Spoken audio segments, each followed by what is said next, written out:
article had on that community.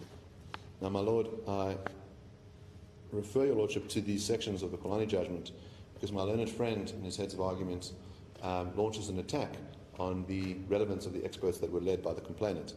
And I'd submit that the type of evidence that was led in the Kulani case is very similar to the type of evidence that was led in this case. Furthermore, the fact that Mr. Nell, who was brought in as an expert, also stated that he personally had endured attacks and that he himself was a member of the gay community, showed that he had a particular kind of interest in the outcome, that he cared for the community's sake. And I'd say that's similar to the evidence led by Mr. Roots. But would that then mean that the test to apply in weighing the credibility of an expert witness in cases of this nature would be different to the well-established test and jurisprudence around how expert witnesses are expected to, the standard that would be required of expert witnesses? I would submit so, my Lord. I'd submit that that the Quality Court jurisprudence has developed in quite a different way from the jurisprudence in other courts. So these matters are sui generis. They are not civil matters. They are not criminal matters. And the courts have made it clear that they are to be held to a different standard. So in the case of Woodways and Valley, the court says, "It's clear to me that the Act creates an informal and inexpensive platform for the adjudication of unfair discrimination disputes. It marks a shift from the conventional way of litigation, which emphasizes elegance in the formulation of the pleadings. It creates a space for the victims of unfair discrimination to tell their stories so that systematic inequalities and unfair discrimination, which as the preamble states remain deeply embedded in social structures, may be eradicated. The promise of equality and easy access to justice, which the Act seeks to fulfill, would never be realized if litigants in unfair discrimination cases were expected to be meticulous in the manner in which they plead their causes of actions. For this reason, that only a judge or magistrate who has completed social context training may be designated to hear unfair discrimination matters under the Act." And in the matter of George and others versus Minister of Environmental Affairs and Tourism, the court held that an integral part of the Equality Act then is the focus on the creation of a user-friendly court environment where proceedings are conducted along inquisitorial lines with an emphasis on informality, participation in the speedy processing of matters. This objective itself goes to the essence of what equality is about because it emphasizes the need to make the judicial process available to all, including the poor and oppressed who are usually the victims of unfair discrimination and inequality. The formal, adversarial, often expensive and potentially intimidating proceedings that prevail in an ordinary magistrate's court or high court, which may act as a barrier to those seeking justice, have no place in the Equality Court. Judge Lamont made a similar sort of finding about how he dealt with evidence at paragraph 58 of his judgment. He says, "During the hearing, I allowed much evidence to be led which would not normally be permitted in a court of law, as it appeared to me that it was proper to allow the parties to the dispute to fully and completely ventilate the issues between them, even if such ventilation involved the admission of evidence in the form of speeches which were made during the course of the trial." So what paragraph is that from? Paragraph 58. So I'd submit, my Lord, that these proceedings are just fundamentally different in nature. That we have an instance, as I say, with regards to Professor Nell, who is himself a victim, who is able to testify to the broader context in which the gay community found itself in. And he could testify as to what he himself had endured. So, well, isn't there a difference, and one seems to find quite often where the legislature create the specialized tribunals and courts, there seems to be an approach of seeking to make those procedures much more informal, to do away with the technicalities that you find in the general civil litigations. But I'm not too so sure whether that goes even to the question of the standard that would be required of an expert. Because an expert, even in the general normal proceedings, in a sense, one could refer to that person as a specialized person. And the purpose of that evidence, it's mainly to assist the court. So the court, in a sense, defer to the better knowledge and experience of that person.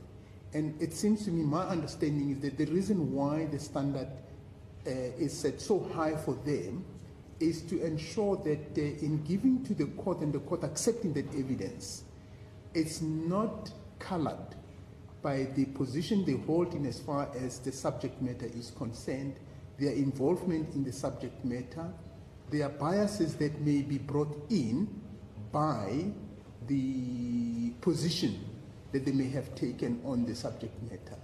So are you saying that even in this kind of cases, one would have to relax that standard in relation to the overall purpose of why the court was created?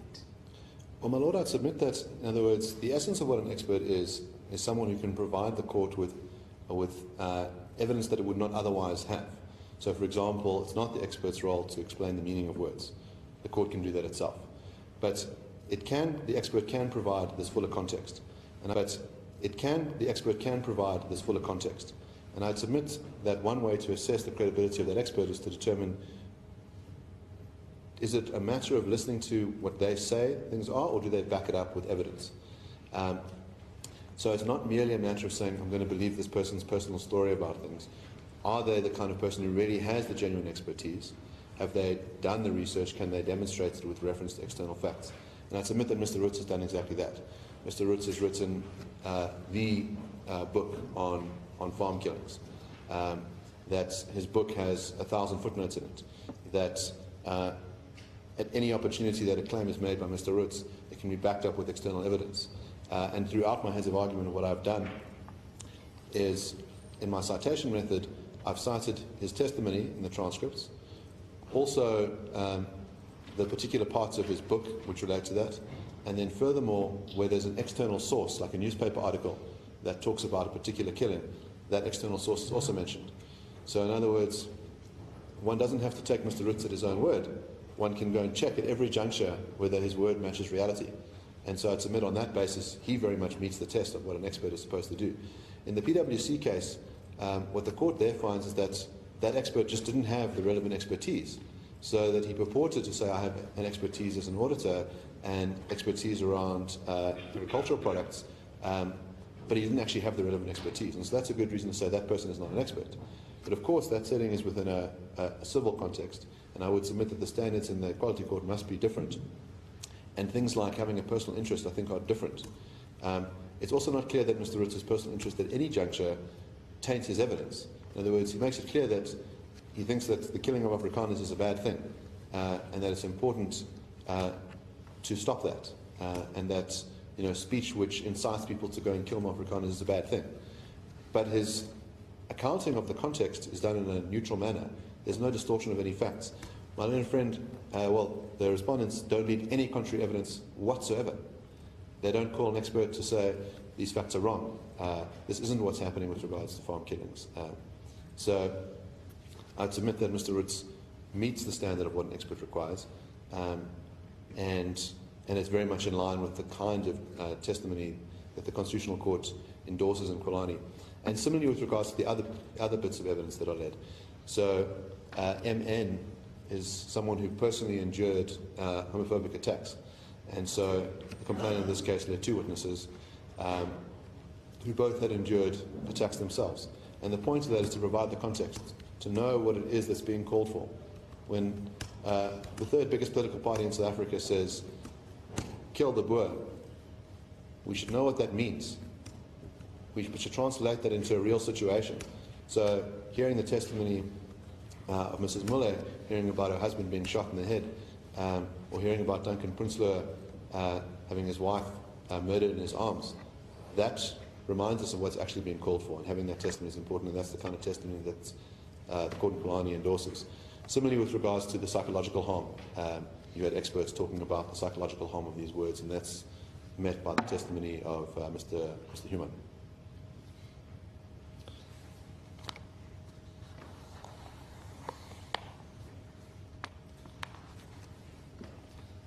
Now,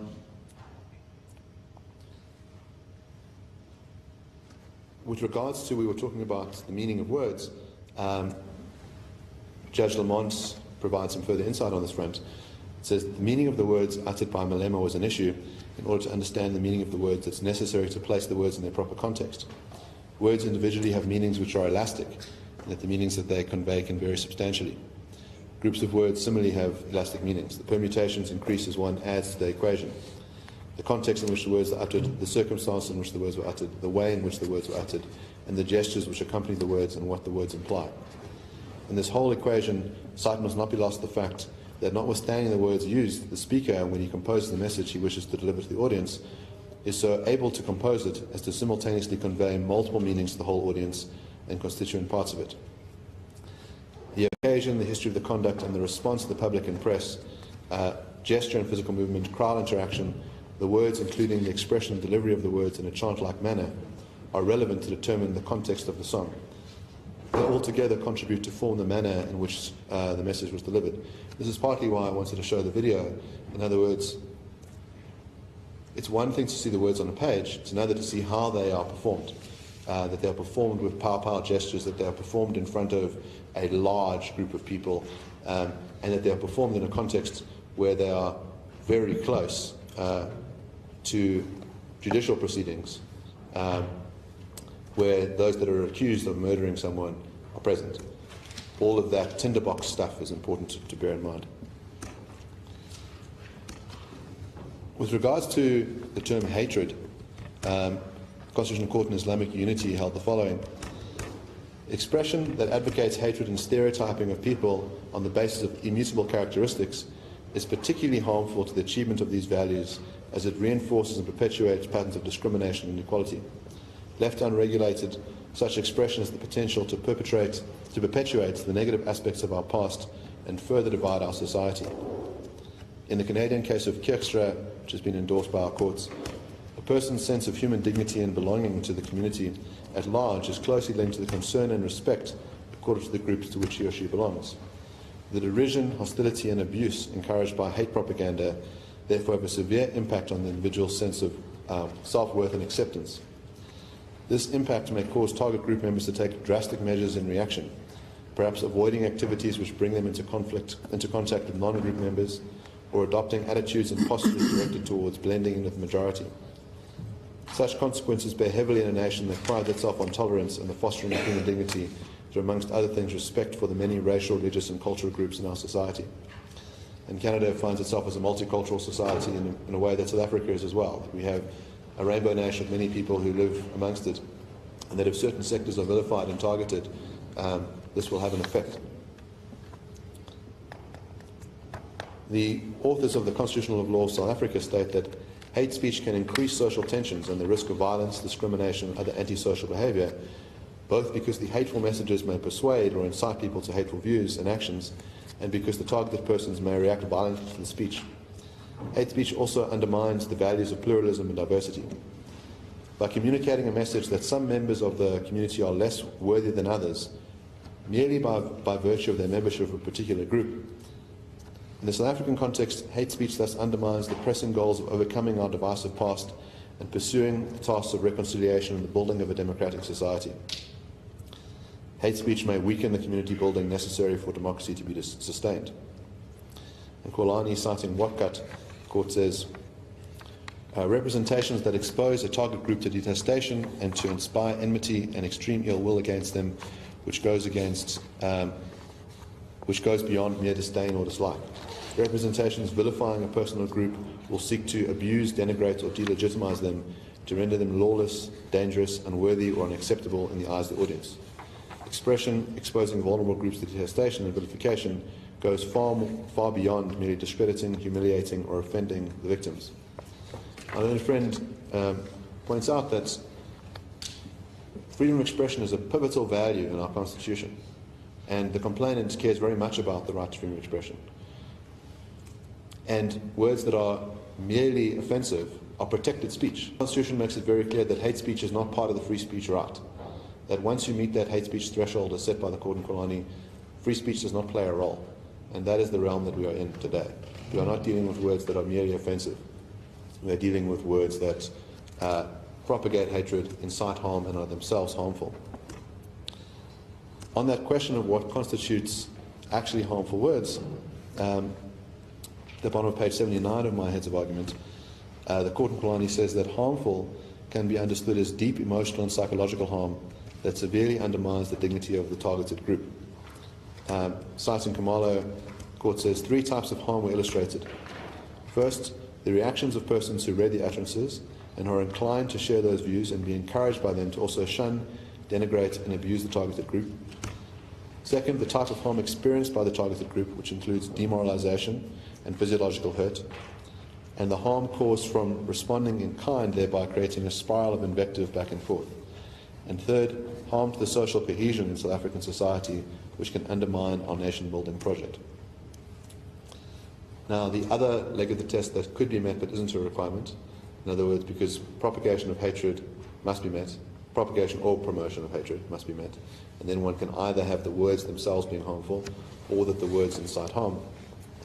Gordon Polanyi says that considering the next phrase to incite harm, it's imperative to point out at the outset that there is no requirement of an established causal link between the expression and actual harm committed. Something that we discussed earlier, my Lord, is that it's not a criminal assassin test. It's not saying this person spoke words to call someone to kill, the gun went off, that person died. That's not the test envisaged. So the ordinary meaning of the phrase incitement to cause harm suggests that one should not look to the harm caused by the speech itself, but rather the impact of the speech on third parties. Does the speech encourage, stimulate, or call for others to cause harm?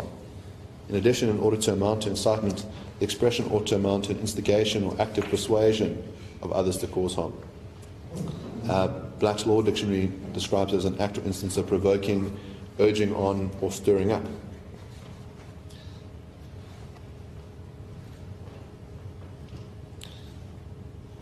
Now, I've already discussed the context and the likelihood of harm, that 5-fold test that the court sets out.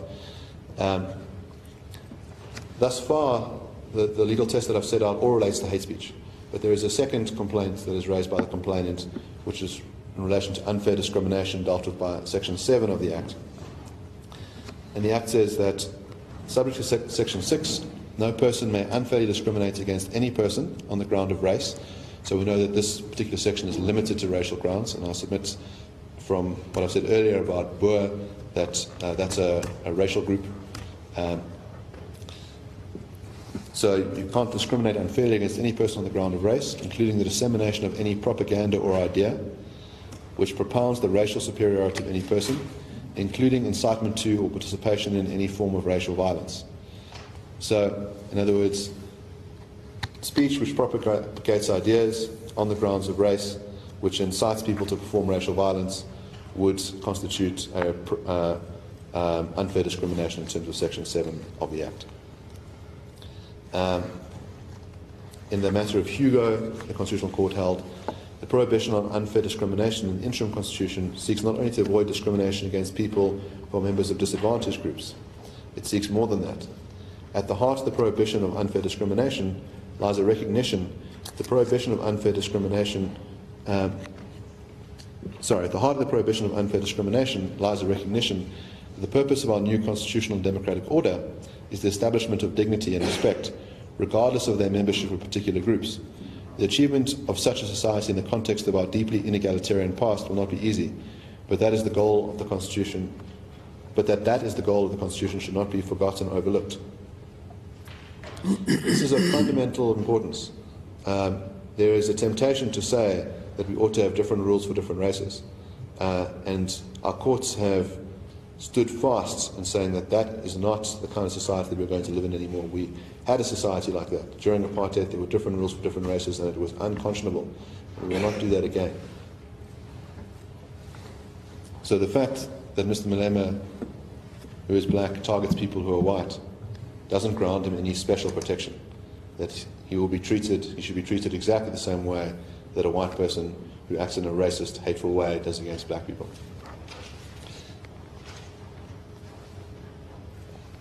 Furthermore, the court in Hugo says that the more invasive the nature of the discrimination upon the interests of the individual affected by the discrimination, the more likely that it will be held to be unfair.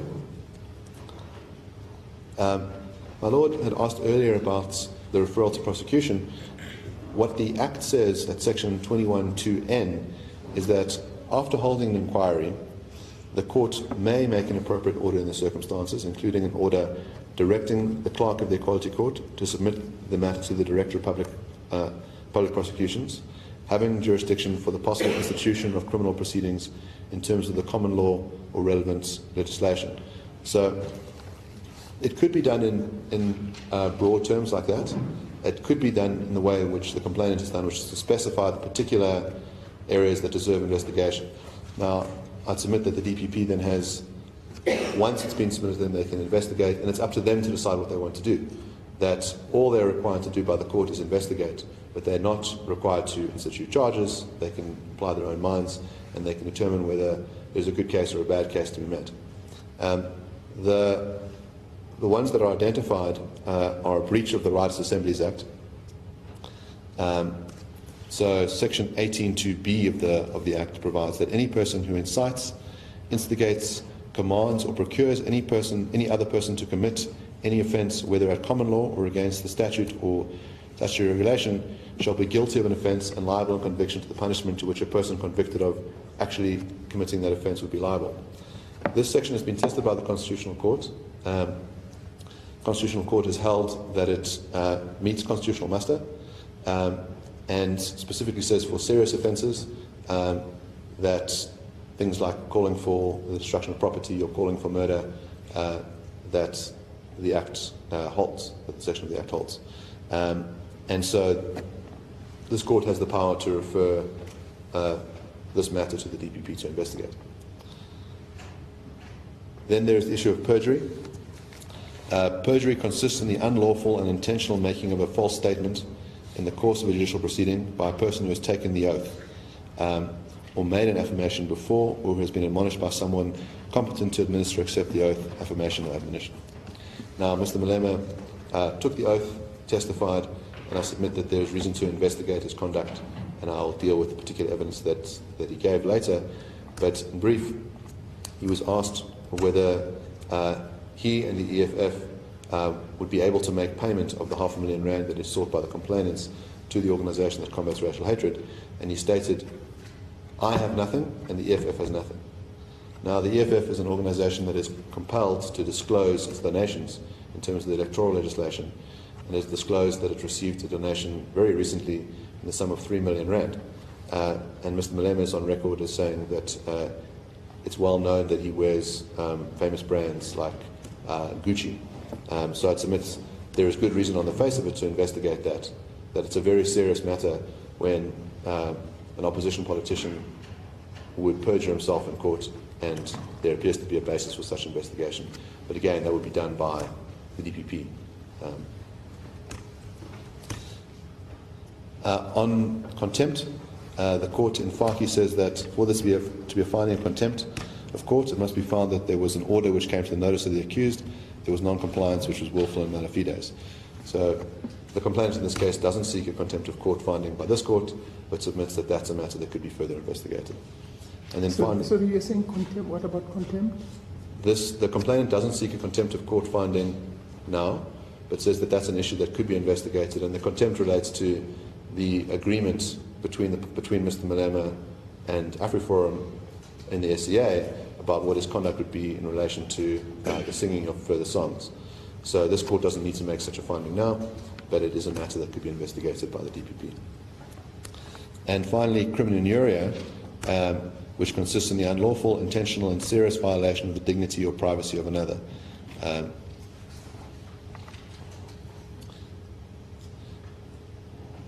So, my Lord, what I've endeavoured to do then is set the legal framework so that Your Lordship is aware of what the full test must be, and to give an indication of why certain evidence was led. And now what I intend on doing is dealing with some of that evidence. But the contempt about, sorry, just before we move from there, the contempt about the finding, or I guess you're referring to the SCA mediation agreement. Isn't that the process that ought to be followed is to raise the contempt with the court affected by the conduct? Isn't it ordinarily, like, for example, if this court, if a person doesn't comply with the court order of this court, you then bring an application to this court to say he or she has not complied with the order. Yes, my Lord, I'd submit that. So there's a recent matter of Liberty Fighters Network in the Supreme Court of Appeal, and the court there made a finding that the head of Liberty Fighters Network had committed act of contempt ex facie of the court, and then directed the DPP to go and investigate it. So I'd submit that, in other words, that contempt process, because it is a crime against the court, against the institution, is the kind of thing that can be dealt with by the DPP, and it might very well be correct that when it does that, it must launch contempt proceedings in the correct court, and it must determine what that correct court is, whether it's in the SCA, whether it's in the Equality Court, and it must, if it decides to go through that, it must meet the thresholds required by FACI, and it can make the determination. Well, isn't it that in contempt of court, contempt may take various forms? It may be a contempt where clearly it's criminal conduct, where somebody jumps in the middle of the court and insult and do all sorts of things. That would be a criminal offense. But where there is non-compliance with the court order, as I understand, the jurisprudence says that it's a civil disobedience, although the test that gets applied in determining whether there has been breach or non-compliance with the court order, it's a criminal standard of proving beyond reasonable doubt. So I'm not too sure whether we're not going to be referring to the NPA some case that necessarily may have to be dealt with the court affected, because it's the court that's affected by that conduct that needs to protect. And I think in FACI, Cameron J states very clearly that it's the dignity of that court that needs to be protected. And it is that court that needs to ensure that its dignity is actually protected. Now, if by his conduct, Mr. Malema has defied what has become the court order, the agreement in the SCA, isn't it surely that you should be approaching the SCA and say there has been contempt of your order, and we want you to stop that behavior? Yes, I submit that the complainant would have such a right, so it could go and approach the SCA on that basis. It may very well be that the NPA has such a right as well, but I'm mindful of your Lordship's distinction between the ex facie situation and the breach of an order situation.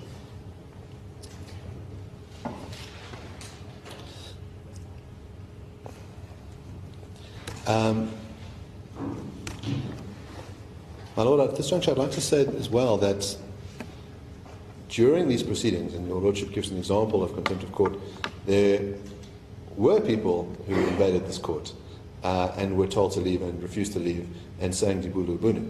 I think this is a shocking moment for all judicial officers in this court to see that happen. It's something that I've never witnessed in my life. But outside of court, there were supporters, voters and members of the EFF who were singing, chanting "Kill the Boer, kill the farmer" at the representatives of the complainant. Now, this is an issue between the parties as to whether this evidence ought to be admitted. I'd like to show this video at this juncture and then discuss what ought to happen with regards to that evidence.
So, my Lord, there it's quite evident that the members of the EFF are seeing Kill the Boer.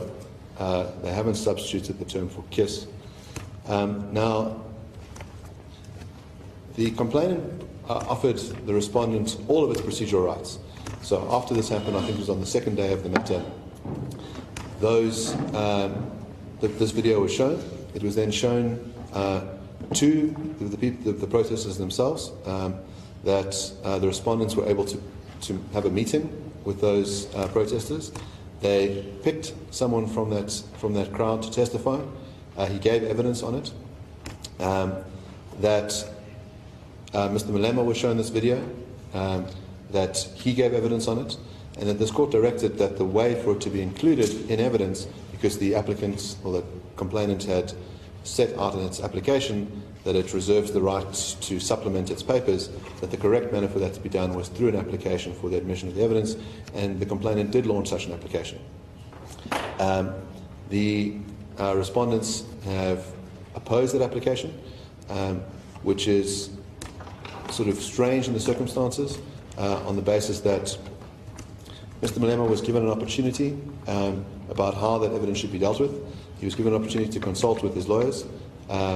He said, "I'm waiving that. I'm going to speak to it now. I don't need to speak to my lawyers about this." But he was afforded such a procedural opportunity. That all of the things one would expect one to have were met. In other words, they knew about it in advance. It's pertinent information to this case. Mr. Malema's, I think, opening lines when he sat to testify was, "I don't even know why I'm here, because I don't sing Kill the Boer." And so it's very pertinent that that phrase is being sung outside this very court by members of the EFF. And Mr. Malema then gives much testimony about that and what he thinks ought to happen. I'll go into that testimony later. But basically says, there's nothing wrong with those people singing that. He says, "I would sing that song." After saying, they've got the wrong man. So, especially given what I stated earlier about the standards for evidence in this court, that the kind of technical point taken by my learned friends has no place here. That to say that it ought to be part of the bundle, it is part of the bundle. It's under oath by Mr. Ritz. It explains what had occurred. An application is brought as directed by this court. That whatever rules would apply in a criminal setting, that those rules don't apply in this setting, but that there's been no procedural prejudice to the respondents in this evidence being included. And I submit that this court ought to make such a finding that the evidence is included. But isn't that a different incident? As I understand, in the papers, the pleaded case relates to a number of incidences where the song was sung, but on the main, it relates to the song being sung at the Senegal hearing. Now, that's quite clearly defined in the pleadings, and that's what was before this court. Now, I'm not too sure whether, if in the middle of a hearing, another incident, very similar or exactly the same, with the one that's under consideration, it means then that the court must then proceed. Well, my Lord, I submit that what occurs is that the papers are supplemented. In other words, to include the fresh complaint. And they're supplemented in the form of this application for the admission of the video. Is it supplemented, or you sought an amendment of your papers? Because I don't recall any application being made to amend the papers. I submit that that's not what was asked of the complainant. In other words, in the discussions between the respondents and your Lordship, that the directive was, and this especially comes out in the transcripts, the directive was an application for admission of the evidence must be launched. And that was the directive, and that's what's been complied with. It's not like a particulars of claim where one would amend, that the way that these are initiated is under oath. And so Mr. Ritz, in that finding affidavit... You can still supplement, you can still amend your notice of motion, even in motion proceedings. The yes. right to amend is still there. Yes, my Lord, it doesn't proceed on notice of motion. That these proceedings... It proceeds on the as is required by the Act, but yes. That's very similar to whichever way you can compare it, either to an action proceeding or notice of motion, but what the legislature has sought to do in seeking to informalize these proceedings is to allow for papers to be filed. Now, my difficulty is, does it mean that because you don't have summons, you don't have notice of motion, therefore, in these proceedings, you could bring in issues and matters as the proceedings go ahead? Well, my Lord, I'd submit that's exactly what occurred in these proceedings, that throughout the matter, the bundle grew. The bundle grew very late in the day. So, for example, during the evidence of Mr. Malema, I think after cross-examination, he then testified on a video that was uploaded on that occasion of Thabo Mbeki talking about Simbamba, that there was an issue raised about whether the book Treegrond existed, and so the complainant added that to the bundle. That as the matter continued, more and more was added to the bundle, and that during the party's initial meeting with your Lordship, it was understood that this is how the matter would unfold. In other words, these proceedings are different to a civil matter. It would be very strange in a civil matter for that to occur. But in these proceedings, the idea would be that as the matter develops, that more evidence would be adduced by the parties, and both parties took this opportunity. And it seems ignoble for the respondents to now say, well, we used all these opportunities. Mr. Malema said there's nothing wrong with me testifying in this video. And now when it starts to chafe, to say we want it excluded.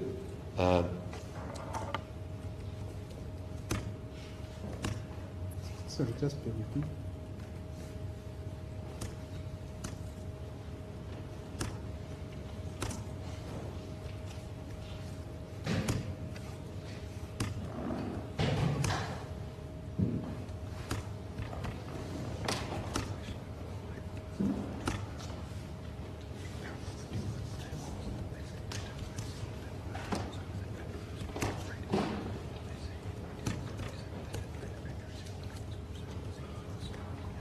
Thank you.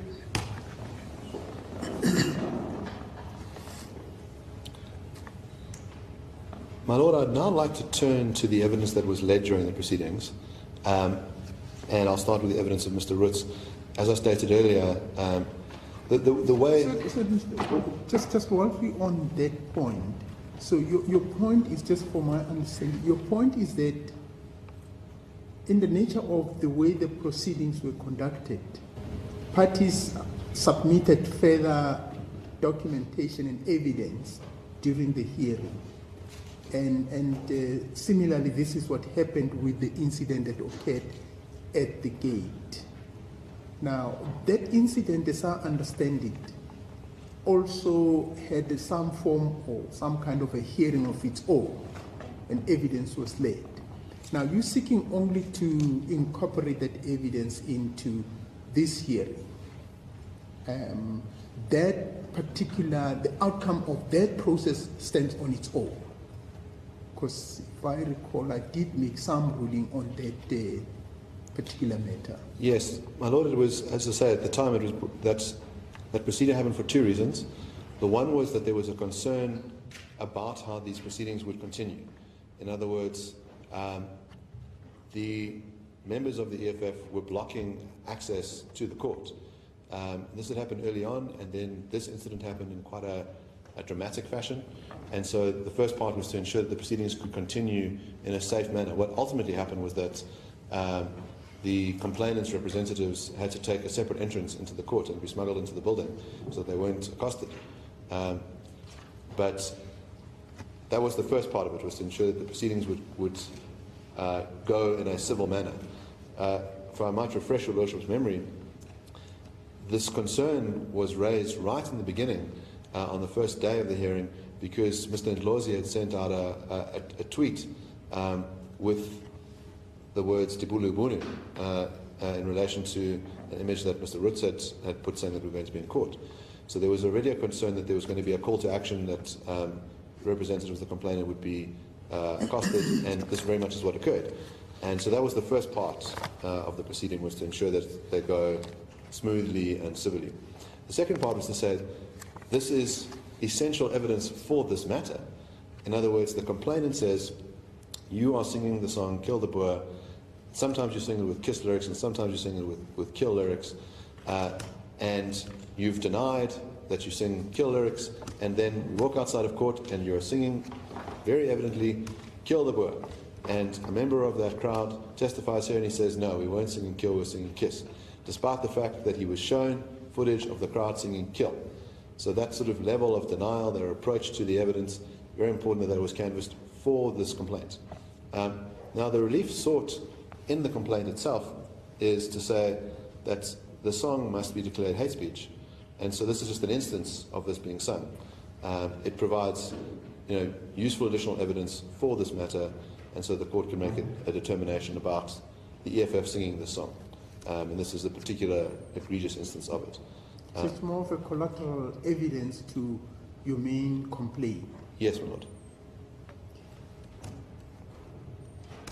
Thank you. If I then might turn to the evidence of Mr. Roots. So Mr. Roots is the head of policy and action at AfriForum.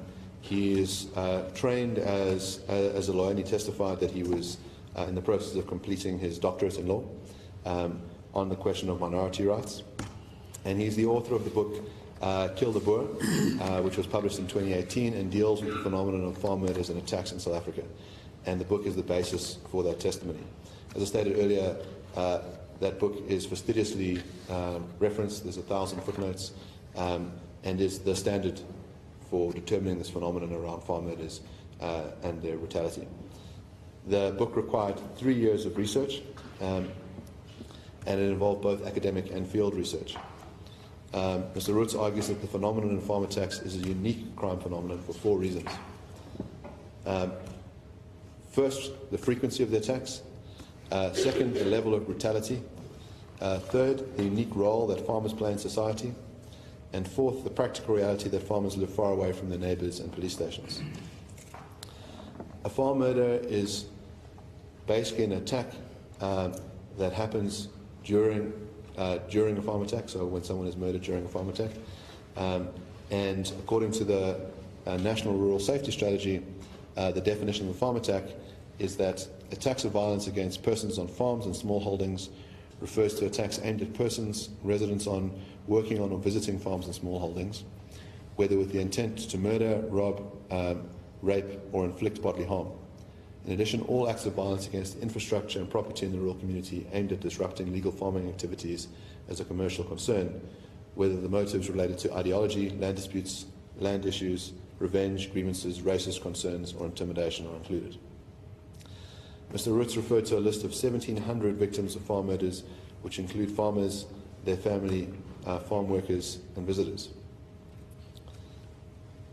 Those 1,700 names are included in the book Teruggrond, which lists between the years 1990 and 2012 those farmers that were killed and the dates in which they were killed.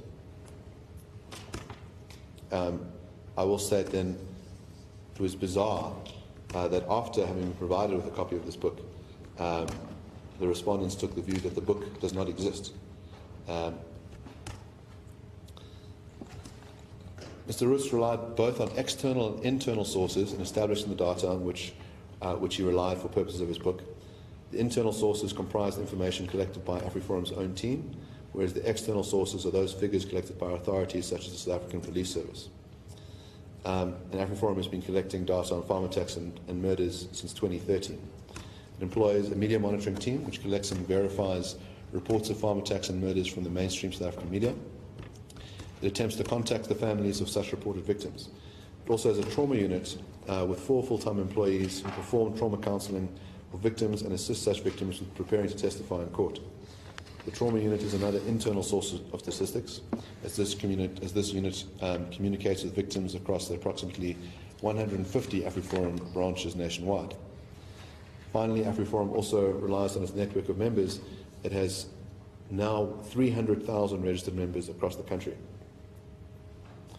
A premium is placed on verifiable and credible information. Mr. Roots testified that if we say there were 79 murders in a year, we have a list of the names of 79 people who have been murdered during farm attacks. I only work with numbers that we can prove. When we say that there were 2,000 farm murders, I mean that there were 2,000 farm murders for which we actually have the names of the victims, which means the actual numbers would be much higher. Mr. Roots referred to 4 main sources of data and statistics with respect to farm attacks and murders, apart from AfriForum's own investigation.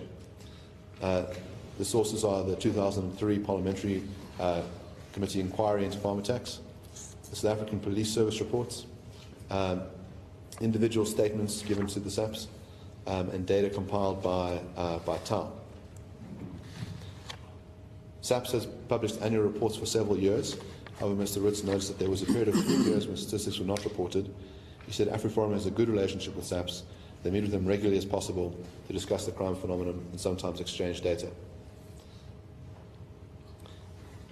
It is not, Mr. Roots testified, that it is not that we are trying to collect this data in competition with the police or to try to prove the police wrong. Our approach is to be a stakeholder and a contributing party in the fight against farm murders. That is why we work with the police as far as we can. We have found that there is significant value in collecting the data ourselves as well. Sometimes we find that the police miss cases. There was this problem with the police just simply refusing to release these numbers earlier, which also made it even more important for us. Now we try to work with the police. Mr. Roots in his book also refers to other sources. I made reference to Land of Sorrow or Treegrond, which is the translated name. It's a book about farm murders in South Africa which took place between 1990 and 2010. Verification took place either by confirming the crime with the local police station, obtaining reports by credible media institutions about the incident, or by making contact with surviving victims or relatives of murdered victims. Every case that could not be verified was excluded. The result was an extremely credible, detailed list of the incidents that ought to be referred to as a minimum number of the actual incidents. It's vital to put names to the numbers and prevent the analytical exercise from losing emotional impact. It's important to have the discussion about statistics because that is the analytical side of the crime phenomenon. It shows us that you are not making something up. It's an actual problem. But it can become heartless if you only talk about stats. To commemorate the thousands of victims of farm murders, the White Cross Monument was erected with each cross representing a farm murder.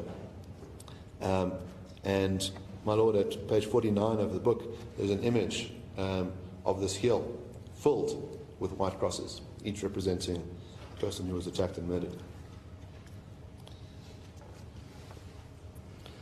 Drawing on the above sources and analysis, Mr. Roots can conclusively establish that farm attacks and farm murders are disproportionately frequent in comparison to the general murder rate.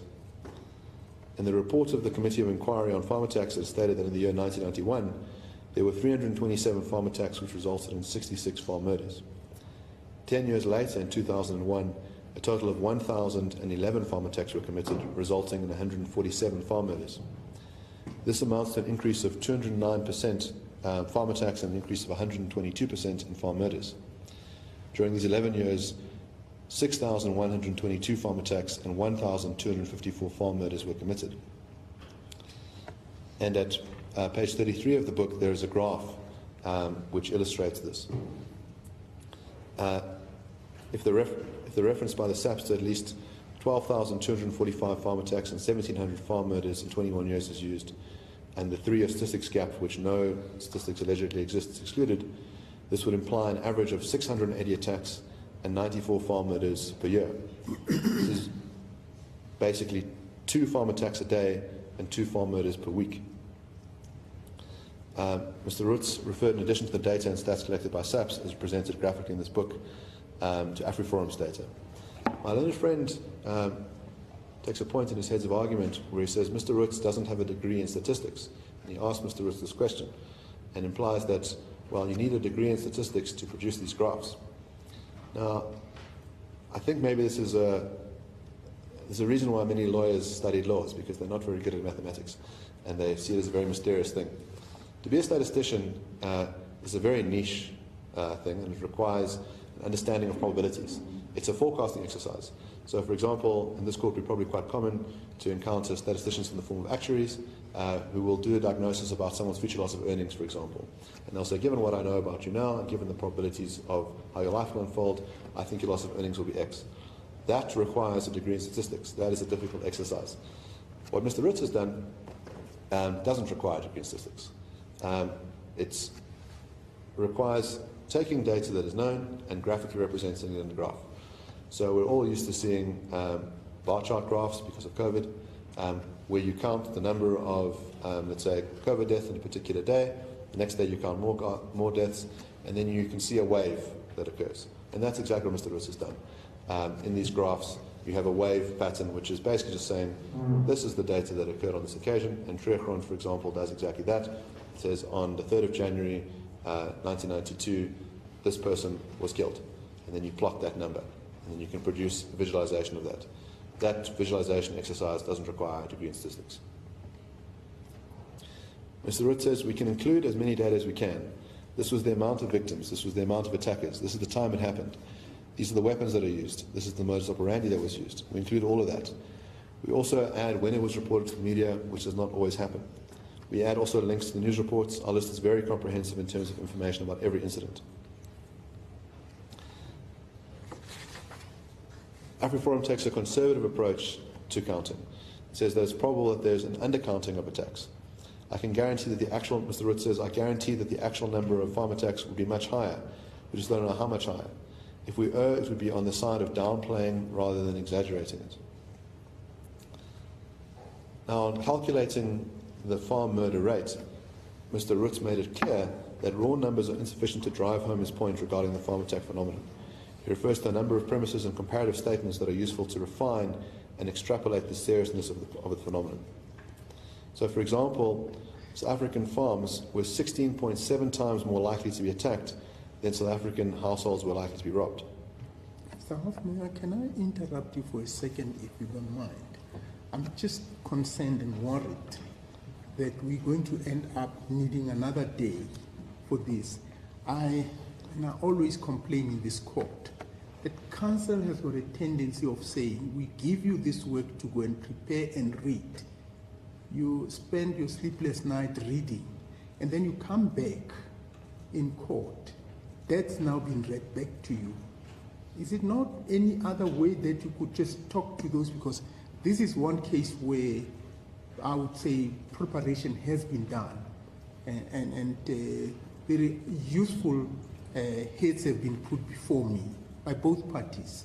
So I'm not sure whether it's the best use of the time, and as I told you, I have some other time pressure today, that you can talk to these issues, and if need be, you may just refer me to the paragraphs. Your heads of arguments are paragraph numbered. You can tell me and say, look, I would like the court to particularly focus on this paragraph, rather than having to read the heads of argument sentence by sentence, paragraph by paragraph. I understand, my Lord. I will endeavour to deal with only the salient details and make the references as necessary, and I will ensure that we finish by today, my Lord. Okay, thank you. So, my Lord, really on this question about the farm murder rate, the idea is to point out that there is a dramatic difference between the general murder rate in South Africa and the rates experienced on farms. So the murder rate in South Africa is 34 out of 100,000. The way that rates are described is in terms of 100,000, and that shows you, out of a population of 100,000, how many people are murdered on average. Now, the distortion with that general statistics is that it includes all murders, but a large percentage of those murders are what are called social fabric crimes. So social fabric crime is, let's say, a bar fight or a domestic violence interaction where the parties know each other. These are different from intruder attacks. So, in other words, if someone breaks into your house and kills you, that's not a social fabric crime. But all farm attacks are intruder attacks. It's necessary in the definition. It's not a situation of a farmer killing his wife. That would be domestic violence, not a farm attack. And so we know that if we exclude the social fabric crimes, the true murder rate in South Africa is between 5 and 14 out of 100,000. Now, if we look at the farmer murder rate, so this is a proxy that Mr. Roots uses, which is basically to say how many commercial farmers are there, how many commercial farmers are murdered, and he says that if we look at that rate, what we see is that it was 98.8 out of 100,000 in 2011, 132 out of 100,000 in 2014, and 156 per 100,000 in 2016. So this means that the murder rate is between 3 and 5 times the national murder rate, and many more times if social fabric crimes are excluded. So we're dealing with a crime phenomenon that is just dramatically different from all the other crime phenomena in South Africa. Now this is very important because Mr. Malema makes this statement in the speech where he says there are no farm murders. No white people are being murdered on farms. And then wants to sort of say, well, you know, there's just the phenomenon of murder. These things are all the same. They're not the same. You have a minority group that's being targeted and killed in proportions that are much, much higher than the national murder rates, and that's something that's important for the context. Now, the other thing that we find that's different about these attacks from ordinary crime is the brutality and the violence that's entailed in the attacks. That Mr. Roots describes it as overkill. That what is done is beyond what's necessary for the mere committing of a crime. In other words, if the reason why someone wants to commit the crime is to steal a car or steal money, that there's no need to torture someone for hours. And this implies that really the spoils of the attacks are a bonus. In other words, the primary aim is to torture people to death, to kill people. It's not to get the few hundred rand out of their wallet.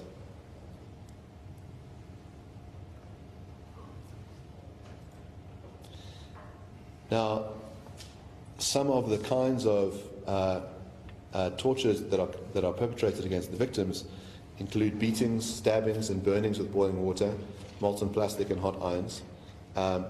There are cases where people are dragged by a rope from behind their vehicles. People are burnt, stragged, gagged, and they're faced with firearms. And it is the case that torture is accompanied by, in 20% of these attacks, there's torture. And in my heads of argument, I detail some examples of this, and I'll read out a few. The Viana family, the wife was raped, her husband was murdered, and their minor son was drowned in a bathtub of scalding water. In the De Villiers family, the parents were murdered, their disabled son's eyes were gouged out, and he was left for dead but survived. The Swanepoel couple, the elderly wife was raped while her husband was forced to watch before being killed. They were tortured for hours. Roger van Parijs survived after having a sword shoved down his throat after hours of torture in his house. Nikki Simpson survived hours of torture with a drill and the killing of her dog. Her vehicle was stolen only to be found abandoned. All of this implies that we're not dealing with an ordinary crime phenomenon, that we're dealing with something that requires special attention. And that context is vital for when we're looking at the words sung by the respondents.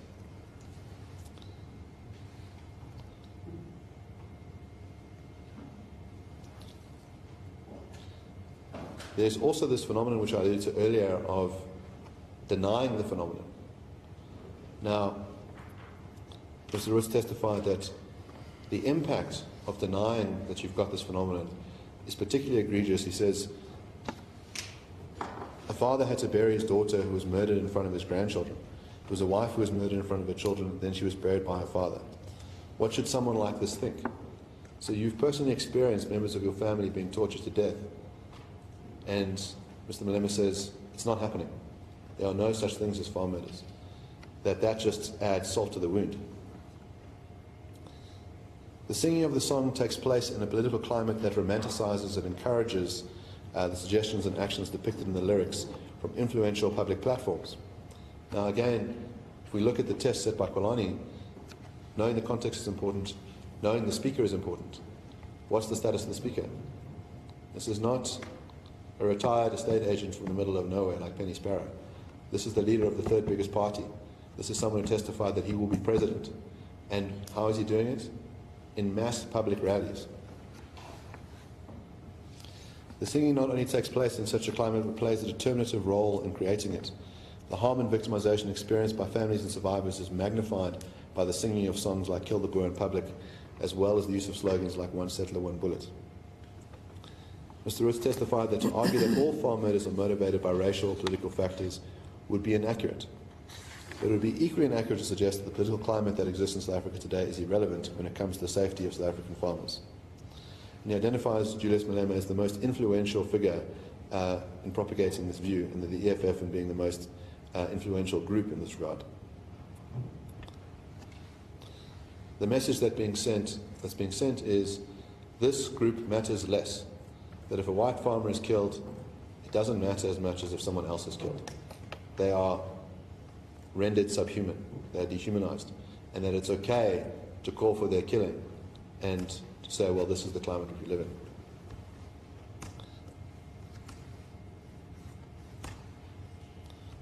Now, with regards to the motive, we know that there can be multiple different motives, but not all of those motives are discrete. So, for example, one can have the motive of theft while also being motivated by racial hatred.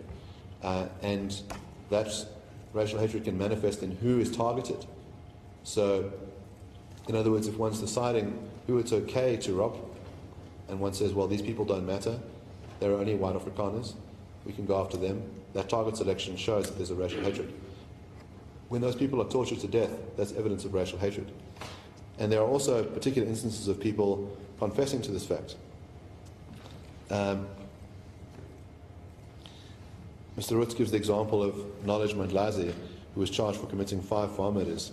He responded in court that he had murdered these people because he wanted their money, and added, and this is his quote, "My hate for white people made me do it." And he said that he regarded murdering white people as merely going to work.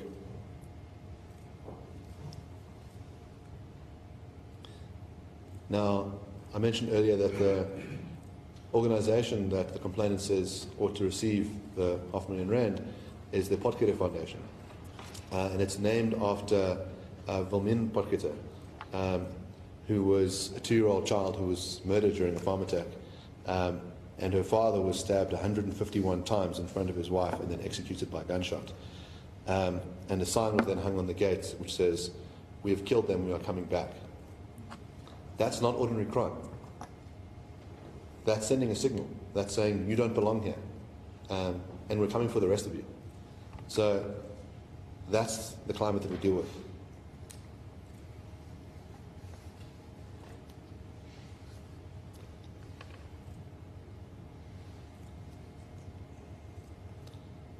Mr. Roots deals with what he calls the zeitgeist in South African society, and he says that from the early 90s, there's developed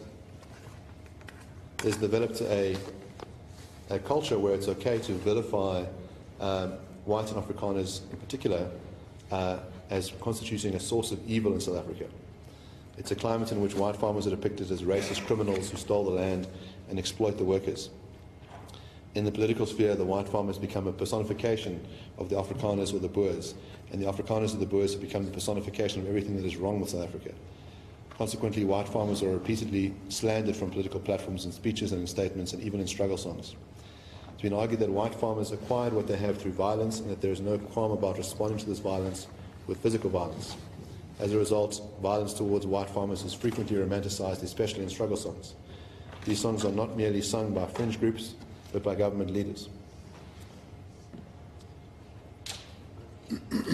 The slander often takes the form of ascribing collective guilt to the white Afrikaner population and the notion that a group should be denigrated for historical misdeeds. Such groupings, as done by Malema, involves tarring with the same brush young and old, male and female, all Afrikaner people into a single entity which is collectively guilty and deserving of violence for such historical crimes. Mr. Roots argued that such collective group blaming is analogous to Nazi propaganda against Jewish people prior to the Holocaust. It's exactly what the Nazi Party did. Is that they would go and identify particular Jews who they said had committed crimes, and they would say all Jews are responsible for this. This is an evil people and they must be eradicated, and they were. So there's a danger when you vilify groups, when you ascribe collective guilt, when you can say, and Mr. Malema testifies, he says, Afrikaners today are the same people as 370 years ago. In other words, people of today are equally responsible for things that happened 370 years ago. And this vilification technique, this stereotyping, this ascribing of collective guilt, is incredibly pernicious.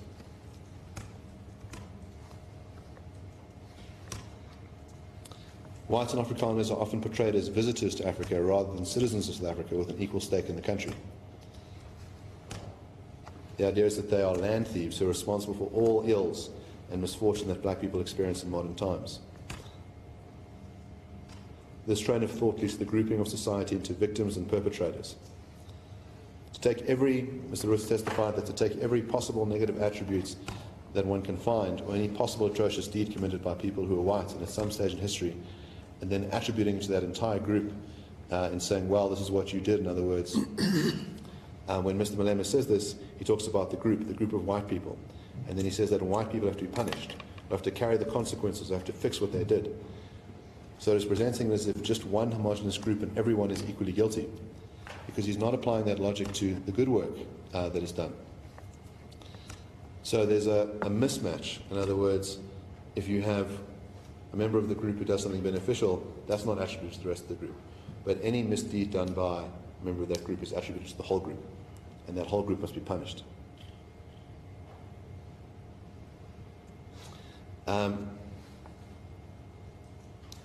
Mr. Roots referred to the writing of Farrell Huffagy, who was the editor-at-large of the Huffington Post, who stated that black obsession with whiteness and white privilege is all it seems to ever talk about in sustained ways in our national conversation. To my ear, it sounds as if whites are spoken as if they were the majority in power rather than a small group of varied political sentiments.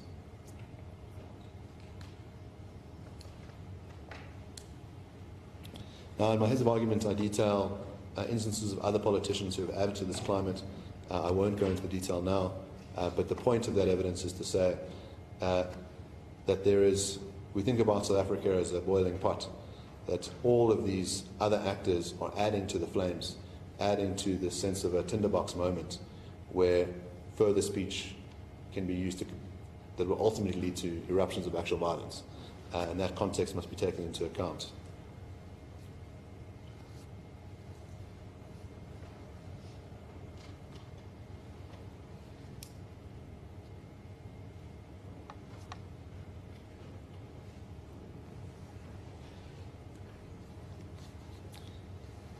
Mr. Roots does have a positive message about what we ought to do. And he says that this notion of collective guilt is inimical to the values of the Constitution. And he says we should be working together about unity and diversity and all the things that are increasingly under threat. People should be judged on the content of their character and not the color of their skin. Section 1 of the Constitution states that South Africa is a nation founded on the value of non-racialism. And I mentioned this earlier with regards to Judge Sutherland's judgment in the Kamalo case, that it's fundamental to the success of our society that we treat each other in this manner, that we don't judge people based on the amount of melanin in their skin, but rather on the content of their character.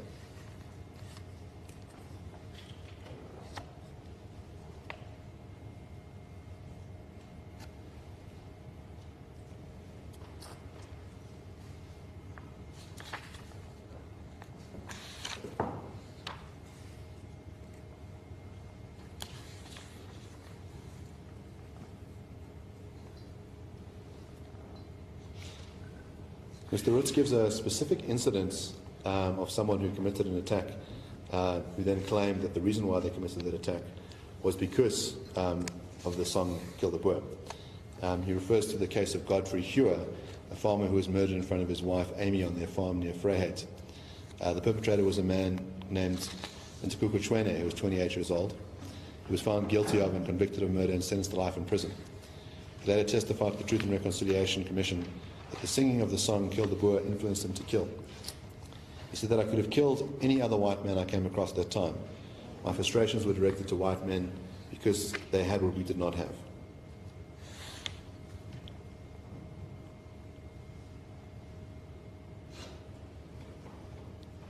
Mr. Roots also then testified about the use of the song Kill the Boer and shows that it was popularized by Peter Makaba, who was a former president of the ANC Youth League. And in reaction to the singing of the song, Makaba said, let me make it clear what I said was kill the farmer, kill the Boer, shoot to kill. This is our culture, this is our tradition. Those who disagree can go to hell. Mr. Malema was mentored by Peter Makabe and says that he shares all of his ideas. He testified that we should replace Paul Kruger's statue in Pretoria with Peter Makabe's statue. And those are the events that led to the Human Rights Commission's finding that those words constituted hate speech in 2003.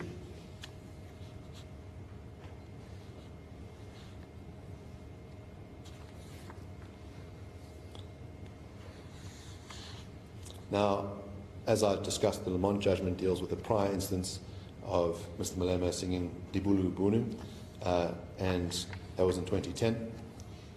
And the courts there made a finding that the words constituted hate speech. Now, my learned friend takes an interesting point in his heads of argument, which is not raised in the responding affidavit, which is this notion of res judicata. He says, well, another court has dealt with these parties and these facts, so therefore this matter is res judicata. Now, this is analogous to someone who assaults his girlfriend, goes to court, is found to have committed the crime of assault or the civil wrong of assault, and enters into a settlement agreement where he says, I won't do it again and I'm sorry. 10 years later, he assaults the girlfriend again, is brought before a civil court, and he says, we've been here before. This is res judicata. Cannot be the case, my lord. That the facts in the Lamont judgment are from 10 years before. The facts are different now. There cannot just be a finding of res judicata. I thought I would raise it at this juncture to point out that there's a strange obsession with technicalities, but such a plea is the kind of plea that one would expect in the pleadings. It's only raised in arguments, and of course, there's no substance to it either.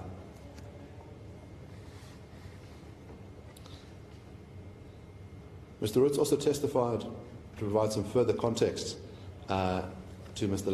Malema's speeches. Well, it would be slightly different if just for my own clarity, it seems to me it would be different if the judgment in Judge Lamont's judgment had actually not only found that the song is prohibited, but banned the song for life. Then it seems to me in that instance, one could then probably plead res judicata, that the matter has already been determined and your relief would be different to come into this court in the form of this. Am I?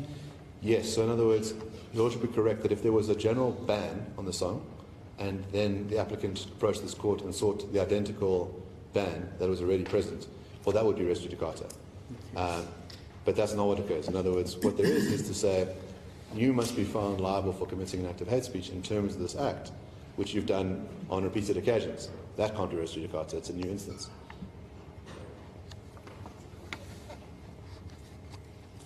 Well, that seems to be very similar to what the counsel for the respondent argued with the incident happening outside. If I recall, one of the arguments was that that incident is distinct from the incident that's before this court. So my understanding of his argument was that if you need to address your complaint about what happened at the gates of the court, you must now lodge a different and separate complaint. So that's the point about the res judicata not really being applicable in this kind of situations. Yes, my lord. Okay.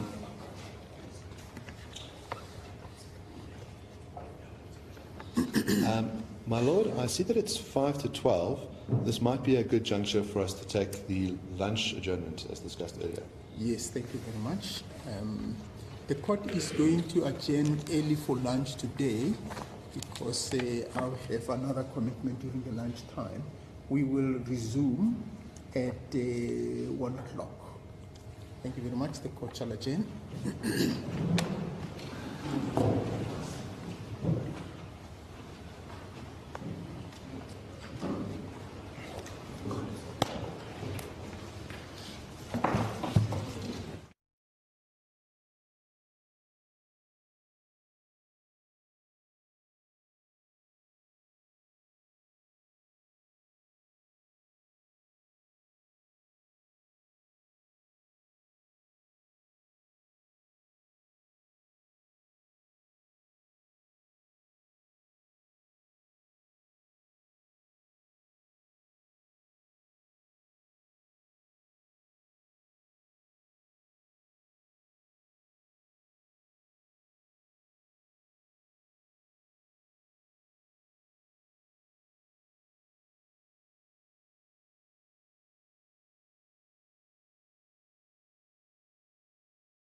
This suffering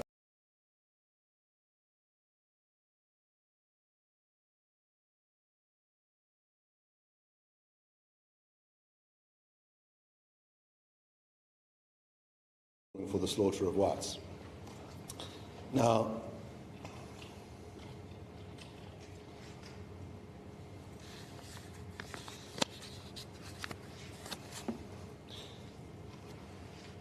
to provide further context as well, in the papers we reference speeches made by Mr. Malema, and one of the most notable speeches was in front of the Newcastle Magistrates Court after he'd been charged for inciting people to invade private property.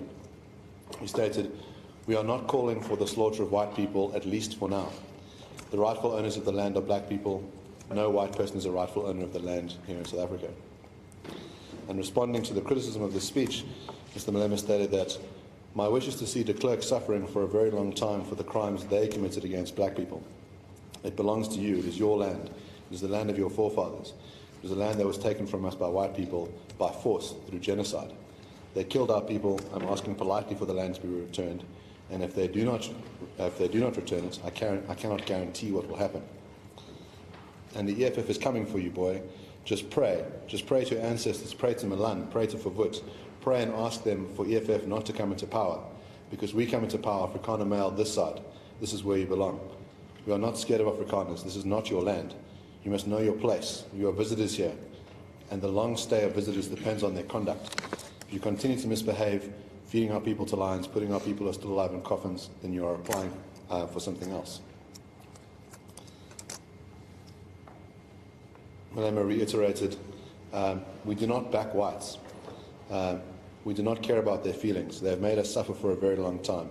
It is our turn now. They must be happy we are not beating them up. They must be happy we are not calling for genocide." Such statements reinforce the notion of group criminality, that simply based on the color of your skin, you are by definition a criminal and deserving of violence. Based on the color of your skin, you have to be treated like a criminal because all whites are land thieves and criminals. Mr. Ritz also provided testimony about this correlation between the singing of the song and actual farm murders. As I stated at the beginning today, my Lord, this is not a requirement that the complainant needs to meet. In other words, it's not necessary to show that there is a causal link between the two. But it is important to be aware of the fact that there is a correlation, and this was taken into account by the court in Kwalani, saying that there's this correlation between hate speech and prevalence of attacks on members of the gay community. So it's something that the court can take into account, but it's not a threshold that needs to be met. But isn't there a difference between those attacks and the evidence that's before this court? Because in the Kolani matter, as I understand, there were cases where the attack were specifically and very particularly could be seen to be targeting those people because they are gay or lesbians. Whereas here, to a very large extent, the evidence is they are farm murderers. And those murders may be related to the singing of the soul. So the question would be, is there any direct evidence to link the two? As I see it, there's very little connection between the murders in the farms and the singing of the soul. But that's not an issue, and you've already addressed me on it. I don't want us to go back to it. That's not the issue in determining whether the singing is prohibited or not. It's a prohibited statement. Yes, my Lord, well, it goes to context. In other words, so the complainant doesn't have to prove a causal link, but the kind of evidence that the court dealt with in Kwalani was to say, is there a correlation? In other words, we can't prove causation between the publication of this article and violence against the gay community, but we can see that as these sorts of statements rise, we also see, violence rising. It's a context in which the events are taking place and the threat that may, or the risk that may arise from the singing of the soul. That's my understanding of your case, because also here we're not dealing with your typical criminal case where an event has happened where somebody is being shot you then have to prove that this person was killed beyond reasonable doubt, and these are the reasons. Here, what the legislature seems to envisage is to actually address the risks that are associated with hate speech, rather than saying, let the hate speech occur and then bring these people to court to be charged. It's saying, it's like a, what you call it, a mitigating factor or anticipatory fact that the policies sought to address. Yes, I think that's a good way of putting it, my lord. So in other words, it's an aggravating circumstance if the environment in which the hate speech is being uttered is an environment in which the targeted group is being murdered disproportionately. And so that goes to that context. And Mr. Roots gives evidence of, as I say, incidences where the song is sung and incidences where people are murdered soon afterwards. And he shows this in relation to Mr. Malema singing of the song in 2010, and then also a sharp spike after the song was sung by Peter Makabe in 1993.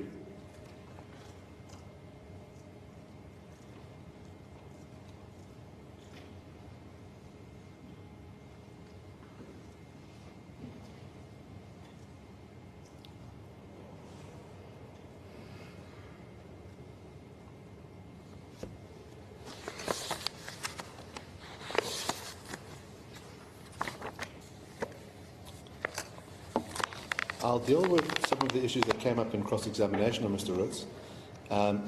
One of the points taken by my learned friend regarding Mr. Roots's credibility is about a statement made regarding information that was published on Mr. Malema's Facebook page. And I had, during the trial, sort of wanted clarity about the difference between a page and a profile. And it said, in other words, there's a distinction because the one is personal. In other words, you can have a one that is administered by a person and they can create friends, and the other one would be like a business type website, but that can also be done in someone's name. And Mr. Roots clarifies that what he saw on this page, he has no idea whether it's administered by Mr. Malema, but it's sort of like a business page that says Julius Malema, had at the time 12,000 followers, and there were various posts made by supporters of this page on that page.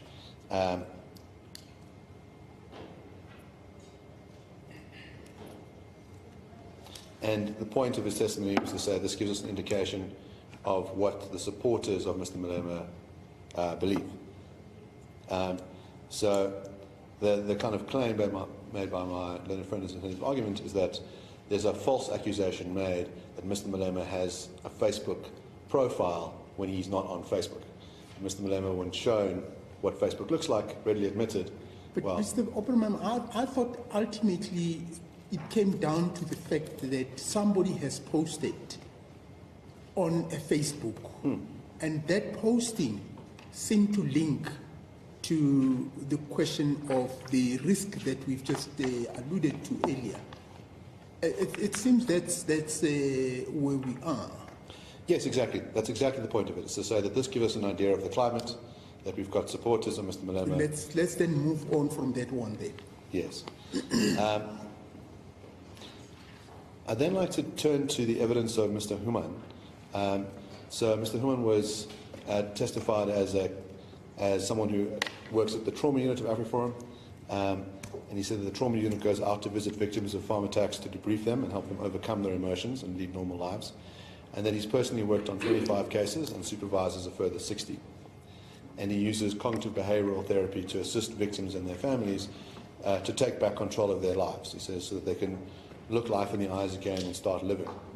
And the purpose of Mr. Human's testimony was to kind of, if we start Mr. Roots's evidence as a really bird's eye view, giving us the stats, telling us the magnitude of the problem, the murder rates, how they differentiate, and then giving us some instances of particular attacks, Mr. Human fits in the next layer to say, well, I've surveyed a number of people who've survived these farm attacks, and I can tell you what the impact is on them. And so that evidence is similar to the kind of evidence led by Mr. Mokwena from Power in the Kolani case, giving a sort of psychological view of what's entailed by these attacks. And so during these trauma sessions, the victims can tell Mr. Human what they went through, and they can narrate the circumstances of what they went through. And he also points out that this process isn't just directed at people who survived the attacks, but also at the farm workers as well, and that the unit has assisted a number of farm workers who had been tied up in a garage by the attackers. And he testified that the nature of these attacks, it affects individuals, but it affects the structure of that community as well. It affects the family life, it affects trust in the communities. These are the kind of attacks that have a broad social impact.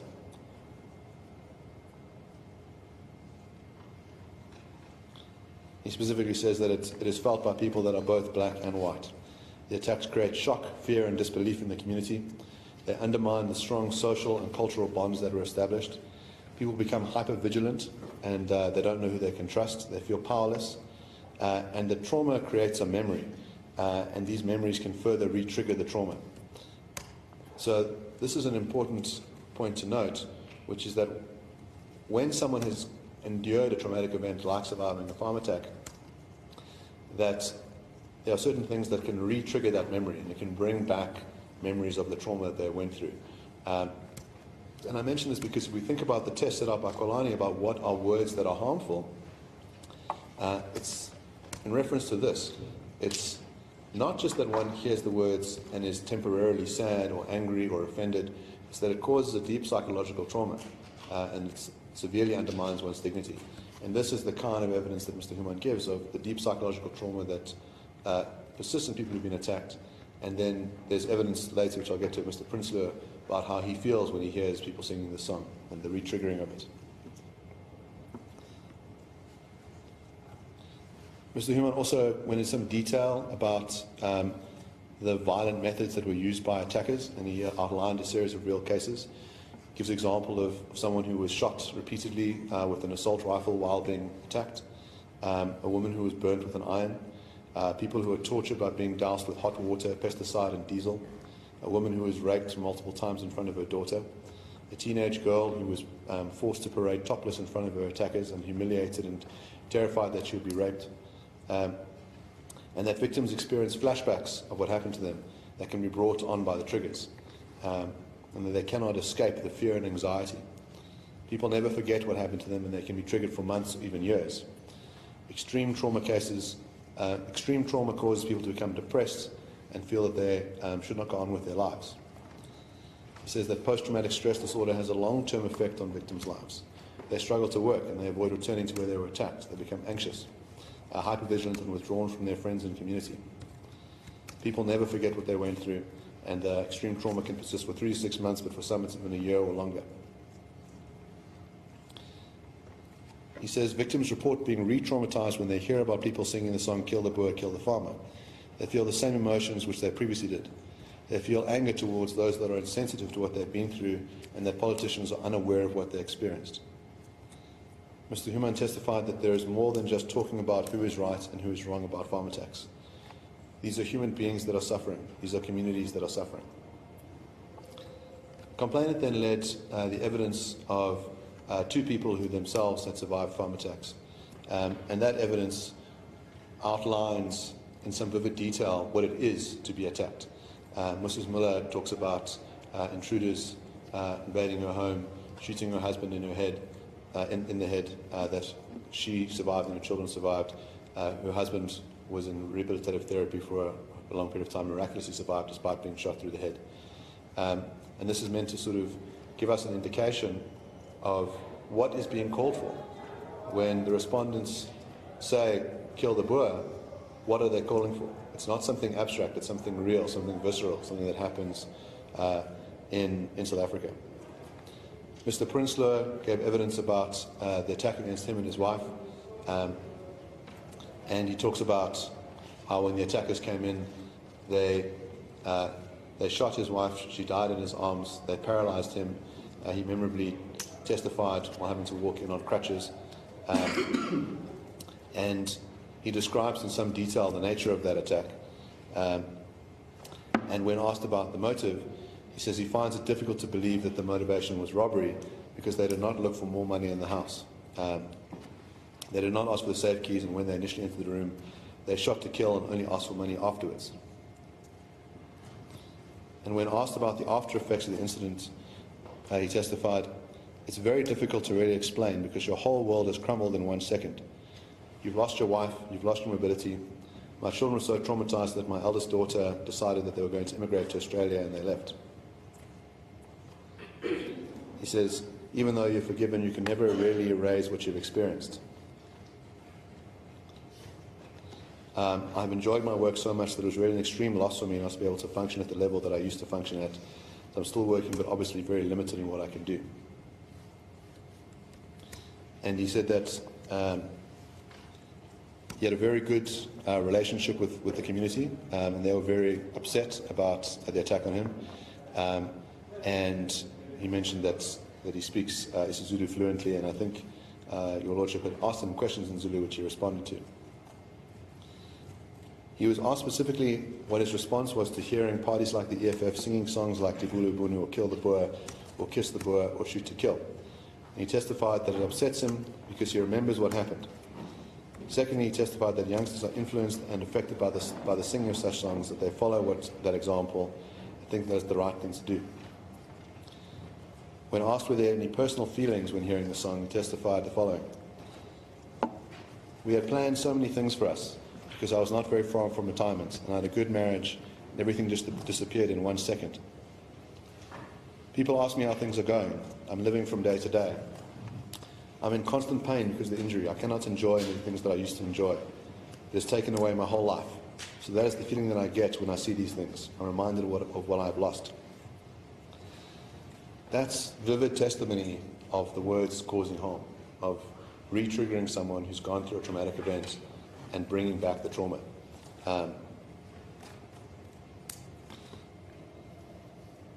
The complainant then called Mr. Gabriel Kraus to give evidence, and the importance of that evidence really was to set the scene at Senekal.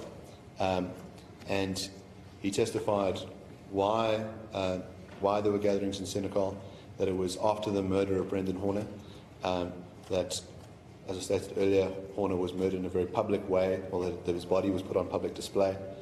Mr. Kraus testified that a group of vigilantes had attacked the court on the 6th of October, and he described this as an unacceptable act of mob justice performed by vigilantes. And he said that the farmers in that community described them as outsiders, as not members of the community and not sharing their values.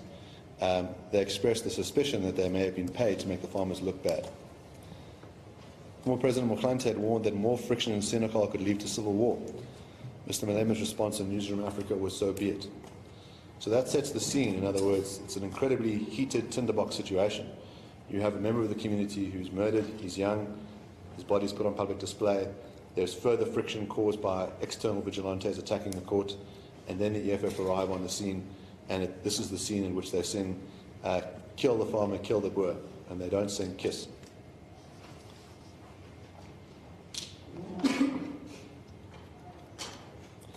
Mr. Krause had said that he personally didn't feel safe performing interviews there in his function as a journalist, and he witnessed the crowd singing "Kill the Boer, kill the farmer," and he witnessed Mr. Ndlozi singing the song calling for fires to be set. He said that when figures like Julius Malema speak as figures of authority, it creates the effect that ordinary South Africans will stigmatize white people. People wearing EFF insignia threatened Mr. Krause with violence, and he was told they should only interview white people, that he should move to the other side of the gathering because this is where whites belong, and that if the Daily Friend, being the publication that he works for, wants to interview members of the EFF, interviewers should be black. He said a member of the EFF crowd hurled a piece of broken concrete in the direction of the anti-farm murder protesters, and that members of the EFF accosted a young man wearing an ANC Youth League t-shirt. They said it was wrong for him to wear it, and that the ANC is a racist organisation. They pulled off his shirt and set it on fire. Mr. Krause testified, "It does not actually take most South Africans to have a civil war. It just takes a few highly organised, highly vocal South Africans that are willing to do violence, to drive wedges through social salient cleavages, and to abuse our history to serve their own nefarious immediate agendas. It only takes a few to bring this country to its knees. I'm sure everybody knows that from the experiences in July last year. referring to the riots, and from the xenophobic problems that we've had since 2008. That was the evidence laid by the complainant. My Lord, I'd submit that that evidence was all necessary for this matter. Part of it is it follows the same structure as the evidence in the Kolani matter. It provides a full context from a bird's eye view down to a personal situation. Particular context is provided about one of the occasions in which the respondents sang the song Kill the Boer at Senekal. And knowing what it's like to survive a farm attack is vital for this court and vital for the public to have a sense of what situation people find themselves in and the sort of danger of this vilification. Mr. Malema then testified, and this testimony is enormously useful for getting a sense of what his views are and what the party's views are about race relations, about the use of violence, and about the use of this song. He testified that it would be not wrong at all to sing Kill the Boer, that he would sing it, and that the EFF should be free to sing it. On the message of the words shoot to kill, kill a man, he says, when we say shoot to kill Nyamazane, we are commanding Nyamazane to shoot and kill. He acknowledged that it is a command to shoot and kill. He says MK guerrillas were called Nyamazane. The message in the chant is very clear. Shoot to kill Nyamazane, shoot to kill the enemy forces who are standing between us and our freedom. My Lord, at this juncture, I'm at page 58 of the heads of argument. My Lord will note that I've used inverted commas to show when it's an exact representation of Mr. Malema's speech. And the heads of argument are very detailed and footnoted to the exact parts of the transcript. He says, if I want to sing, my Lord, kill the Boer, kill the farmer, I will sing it. I said to you, I do not sing it. It does not mean I will not sing it. I can sing it.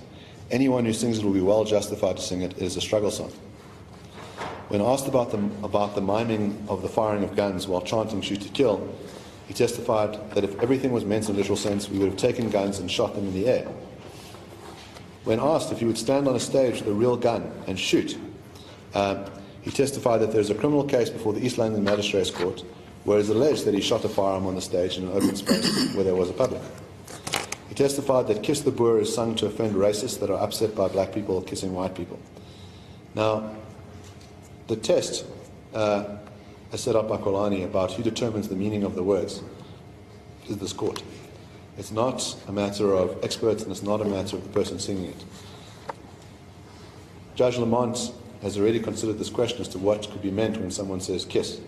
And I'd submit that Mr. Malema's account of it is a false account, the idea that it's about offending racists.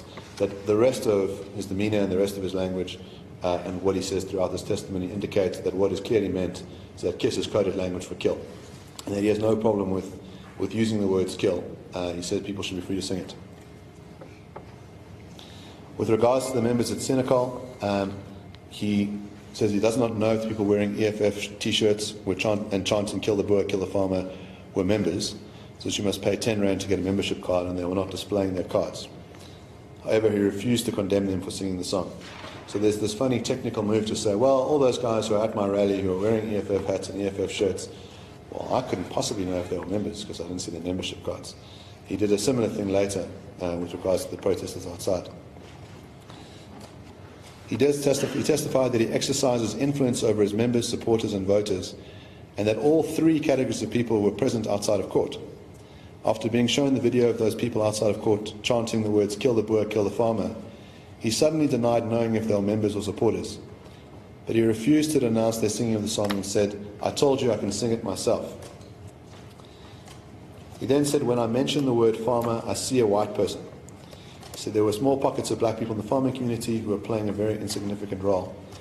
So given Mr. Malema's testimony that when he says, when I hear farmer, I hear whites, it's odd to me that the respondents would take the line that they don't know who's being referred to. They describe the Boers as a mystical people and who knows who's being referred to.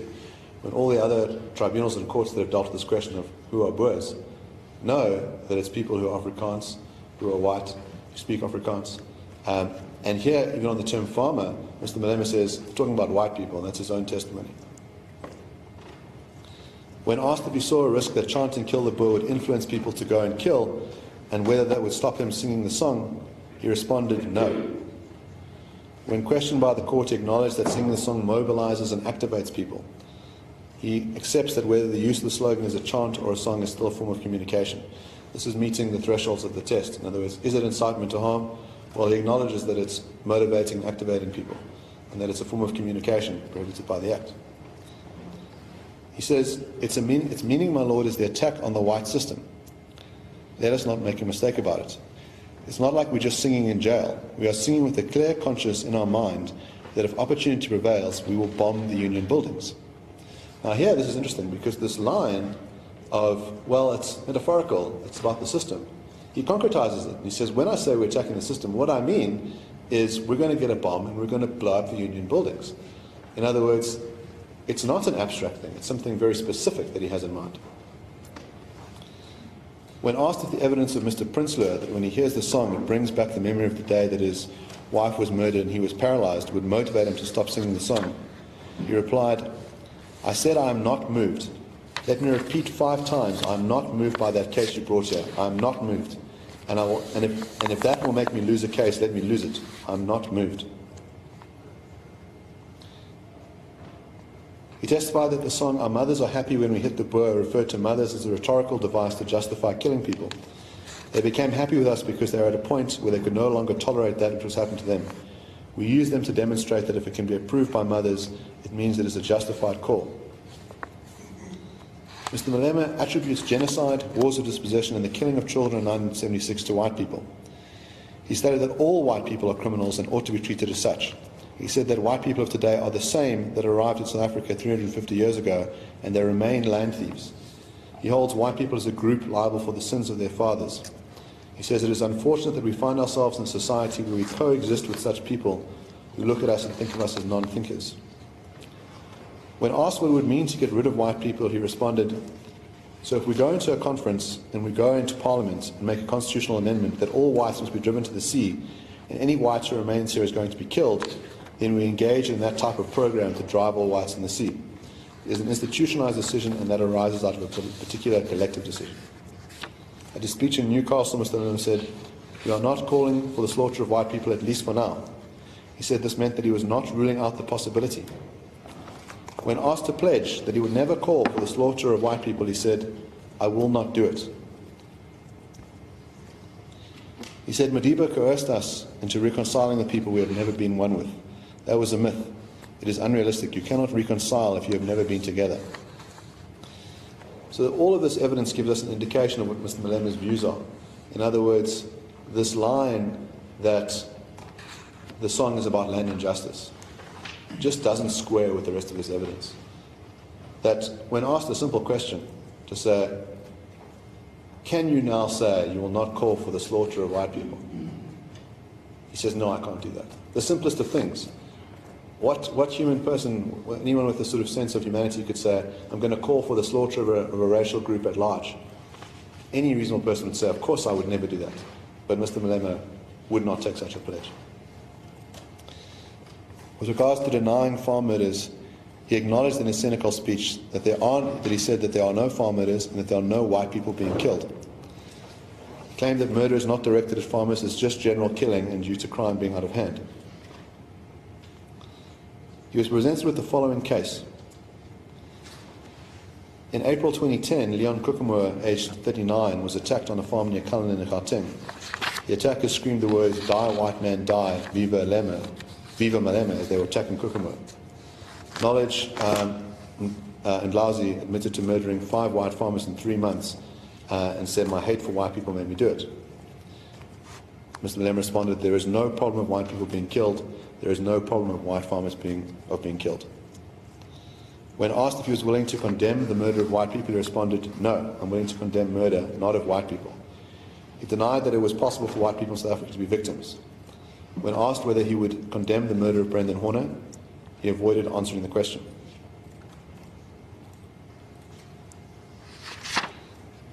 Now, I mentioned earlier about this post on Mr. Malema's page, and he was given an opportunity to condemn it, and I'll read out the post. 3,000 farmers dead since '94. We lost more people than that. We are far from being even. So kill the Boer, kill the farmer. You fucking white pigs, Malema's our leader. He will kill Zuma within 6 weeks. Look, go ahead, my fellow black people. We'll take our land, and every trespasser, mainly white whores, we will rape them and rape them until the last breath is out. White kids will burn, specifically those in Pretoria and Vrystaat.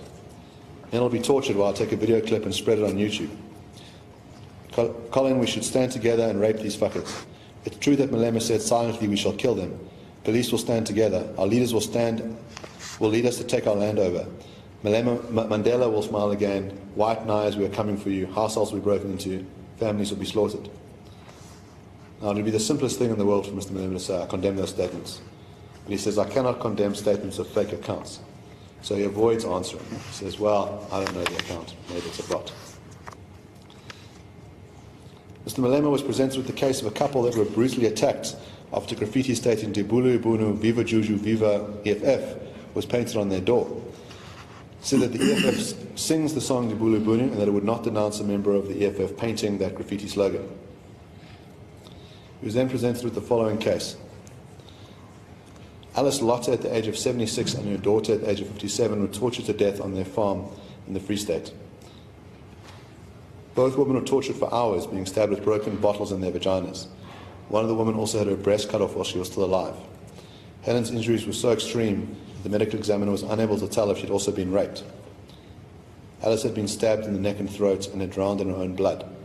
Their blood was used to write the words, "Kill the Boer" on the walls of their homestead. When asked if the person who murdered and tortured the two women was in a position of power over them, Mr. Malema said, "We do not know if they were farmers. We do not know their social standing. We do not know their relationship to the means of production."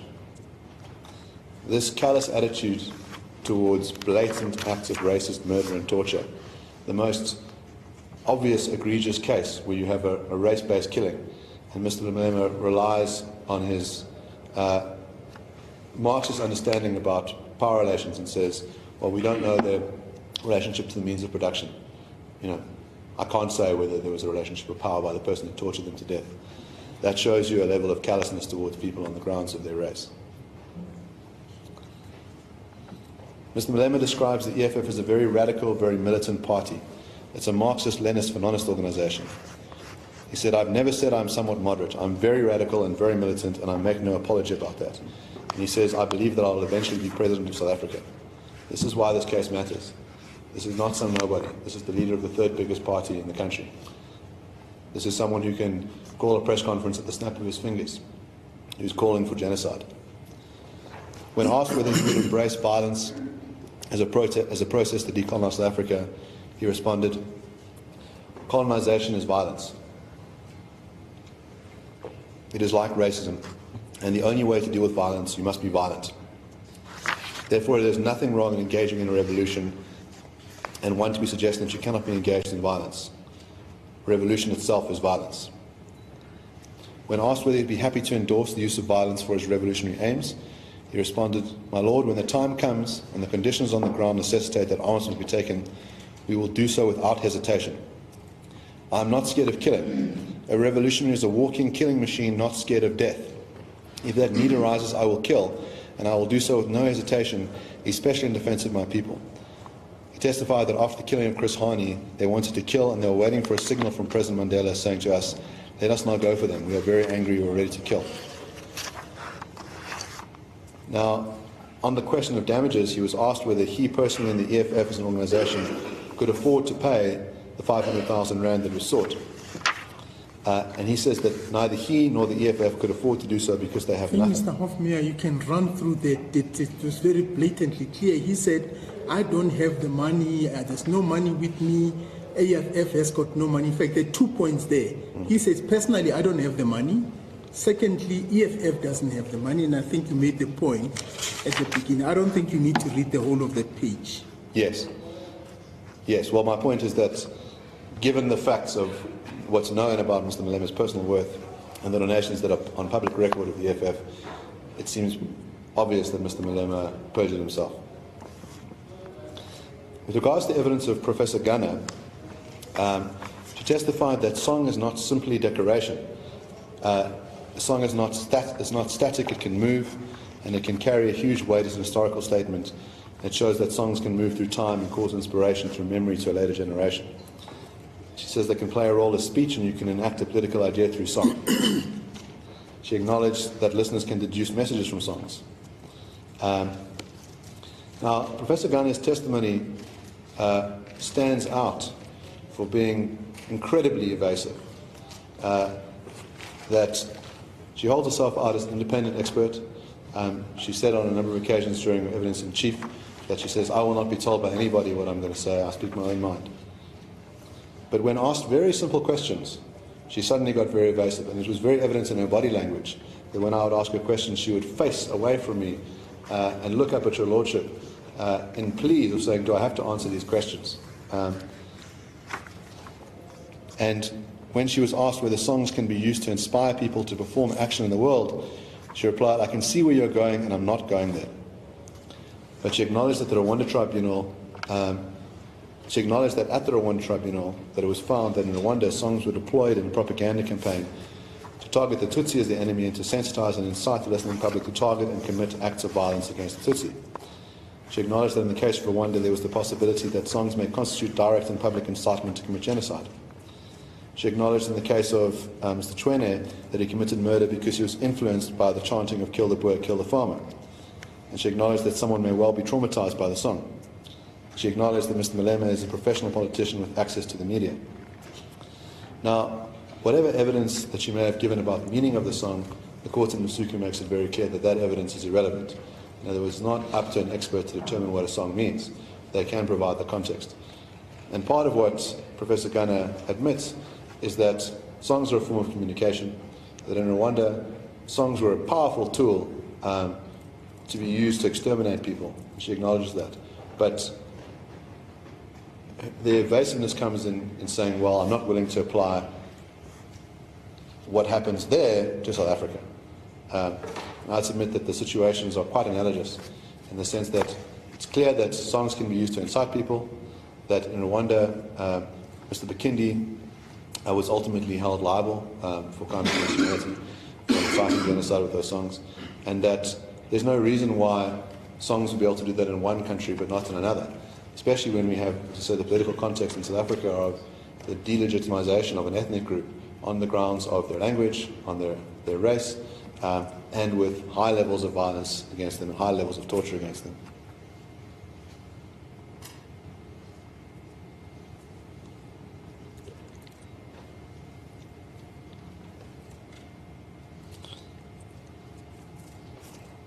My Lord, what I intend on doing then is just showing how the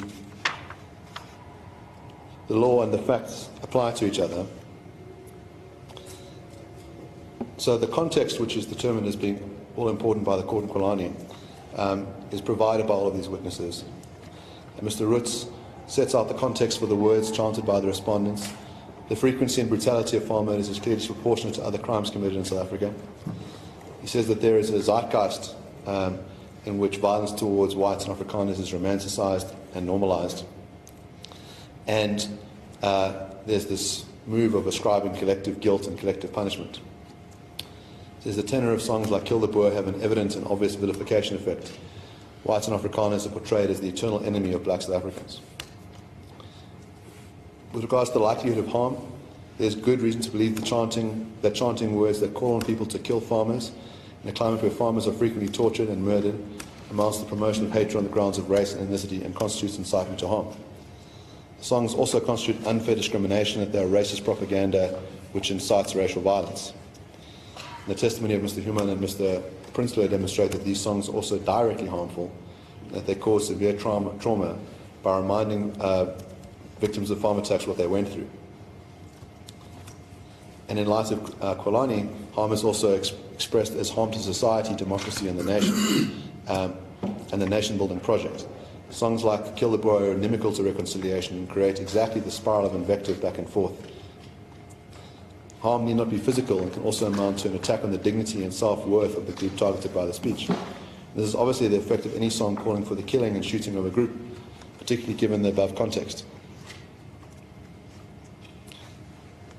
The complainants submit that singing Kill the Boer, Kiss the Boer, or Shoot to Kill is harmful both to the targeted group and broader South African society. On an objective reading, all the songs that were chanted it's clear that they demonstrate an intention to incite. There is no other inference to be drawn from the language and the gestures used, both of which depict the use of firearms with a defined intention in mind. There's nothing ironic, poetic, or ambiguous about this conduct. The songs were chanted at mass rallies, which were then broadcast on television and then placed on the internet. The reach is immense. The EFF is the third largest political party in South Africa and enjoys considerable support at the voting stations. The controversial and incendiary nature of the conduct naturally gives rise to extensive coverage in mainstream media. It's almost impossible for the ordinary South African to be unaware of the matter. With regard to the status of the Speaker, Mr. Maleme's testimony demonstrates that he endorses violence and that he expresses extreme hatred for white people. He's a powerful political figure, and this is more reason to hold him to account. With regards to the payment of the 500,000 rand, I'd submit that it's a reasonable amount given the gravity of the words uttered by the respondents and their unapologetic stance. It's utterly improbable that they're unable to make payment. Now, my own friend refers to a case between Mr. Gordhan and Mr. Malema in which the trial court, well, it's not a trial court, it was a motion court that awarded R500,000 in damages for defamation. And the SCA said that damages award should be dealt with by oral evidence through a trial process. So there isn't a concern about the particular amount, it's in the method used to obtain that amount. In this particular case, a trial is run, that there's an enormous amount of evidence, and given that actually the amounts that are sought against each party is only 170,000 rand, it's not a particularly dramatic sum. But it's important to send a signal. It's important to send a signal to other people that this kind of speech is not protected speech, that there will be consequences, that one cannot merely apologize for it, especially under conditions where the EFF have been completely and utterly unapologetic about it. That sending a signal of the sum is important. And also the fact that the sum will be used for a good cause. The money is not going to AfriForum. The money is going towards people who have been victims of farm attacks, and that money can be used to restore their dignity. And that's what's envisaged by the Act. The complainants also seek an interdict and an apology. An apology would not be on its own sufficient, but it goes some way. And the interdict is vital, because we have a situation where the EFF have continued to sing this song, and they must be interdicted from singing it. And I'd submit that this court has the power to refer this case to the National Prosecuting Director, and it ought to do so. So ultimately what the complainant seeks is a declaratory order that the words sung on those occasions constitute hate speech in terms of Section 10 of the Act, that they constitute unfair discrimination in terms of Section 7 of the Act. There must be an apology and an interdict, and that's against those particular respondents. That there should be a directive requiring respondents to revise its policies and practices to ensure that hate speech and unfair discrimination be combated, and that protests and demonstrations be conducted in a manner that does not purport to endorse hate speech or unfair discrimination as acceptable modes of expression.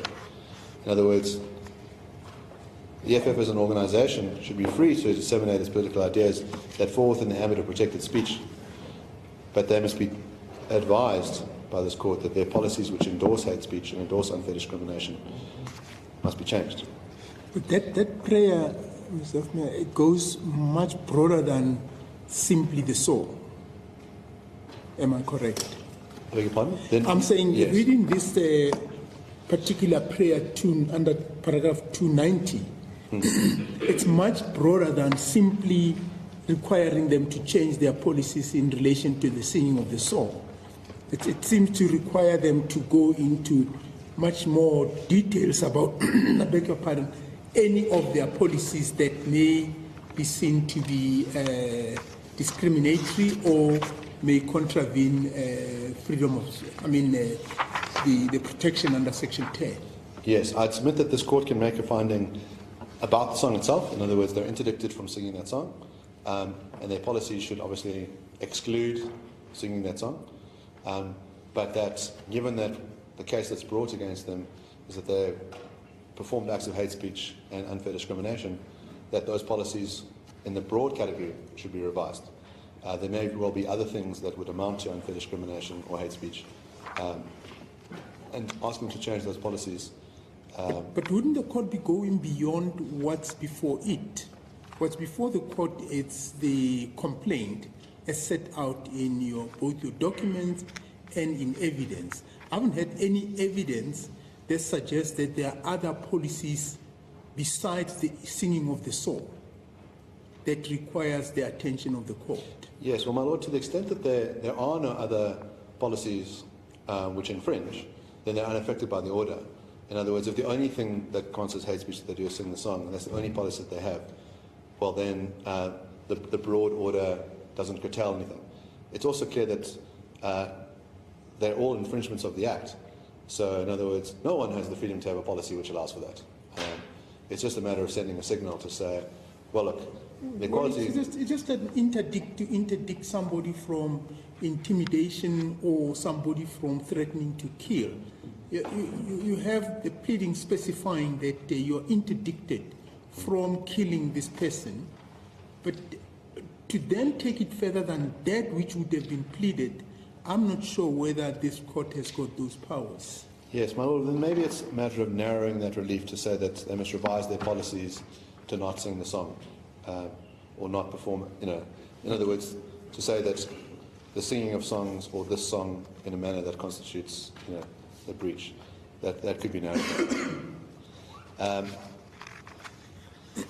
And then the final bits of relief relate to the 500,000 rand and the referral.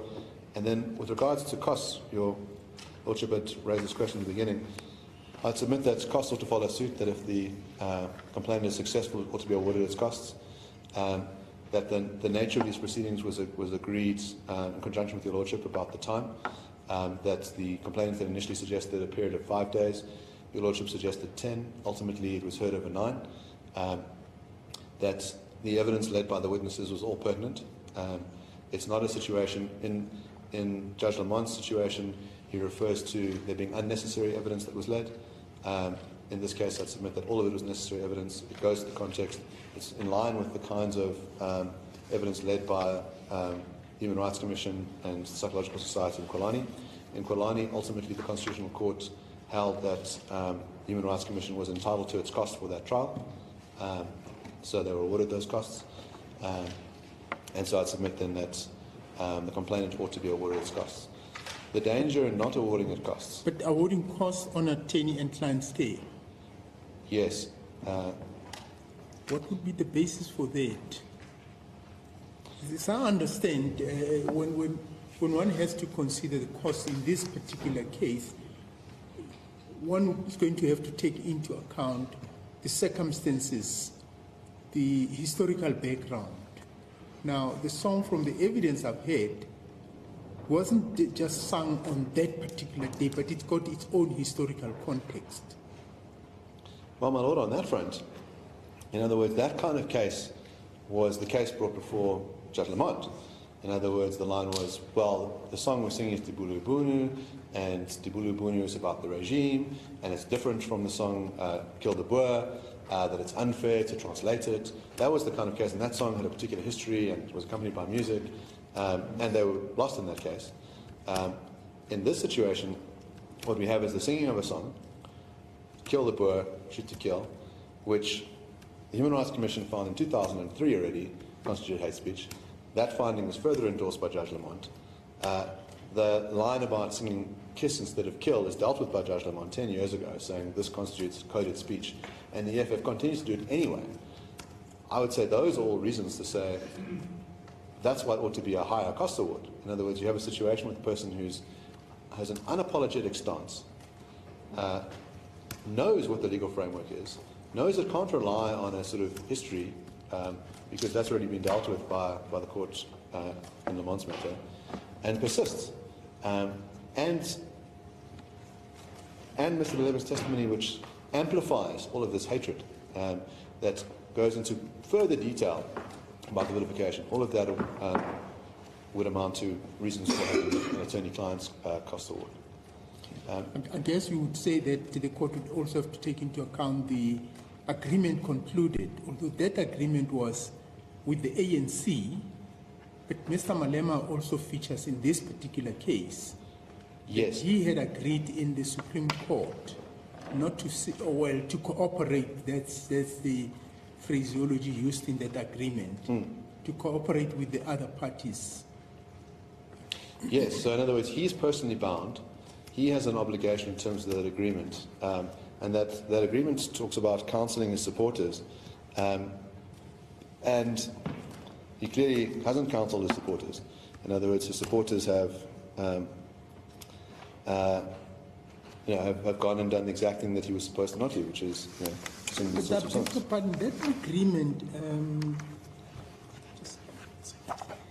That agreement, did he conclude it in his personal capacity or in his capacity as the ANC youth leader? It's in his personal capacity. He cited personally. He was cited, yes. He was cited personally. There's a sort of, to give a sense of context, the parties are cited separately. He was ANC youth leader at the time, and the ANC was cited as a party, and Malema was cited separately as a party. And this is very soon before Mr. Malema departs the ANC. So it's sort of envisaged that this is someone who's not going to remain in the party, but may well become a future leader of, a future leader in some instance, not known the EFF would form. But this is exactly what happens. What that agreement says, in the interest of promoting reconciliation and to avoid inter-community friction, and recognizing the lyrics of certain songs are often inspired by circumstances of a particular historical period of struggle, which in certain circumstances may no longer be applicable, the ANC and Mr. Malema commit to counselling and encouraging the respective leadership and supporters to act with restraint to avoid the experience of such hurt. So there's an obligation on Mr. Malema in terms of this agreement. That's again further reason to award attorney client-scale costs. In other words, he personally says, okay, I'm going to counsel my supporters to act with restraint and avoid the experience of hurt. And he's standing on a stage with thousands of people in front of him chanting, shoot to kill.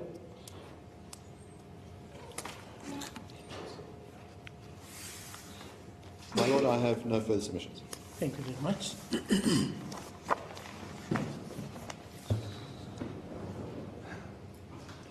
Maybe just one question from my side, and maybe Mr. Kasiboto will also deal with it.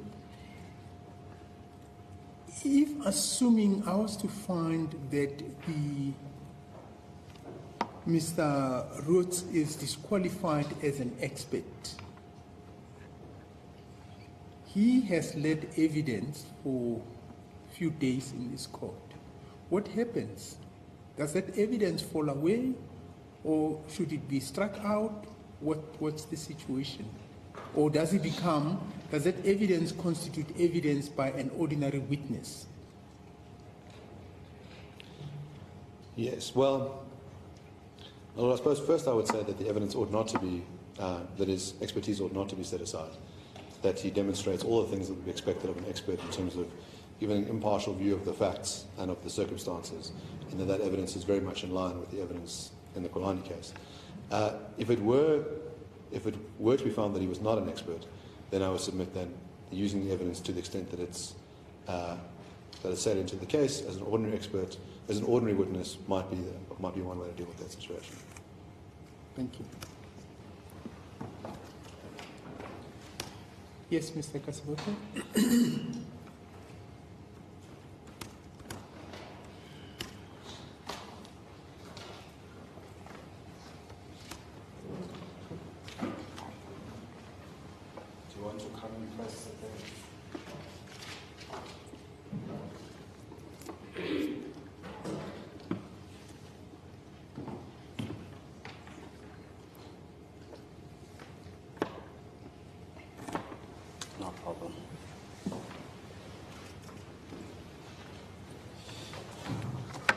Good afternoon, Your Lordship. Good afternoon, Mr. Kasiboto. And I'm just wondering whether we should not start right away, before you even start getting into your head, deal with this issue about the expert.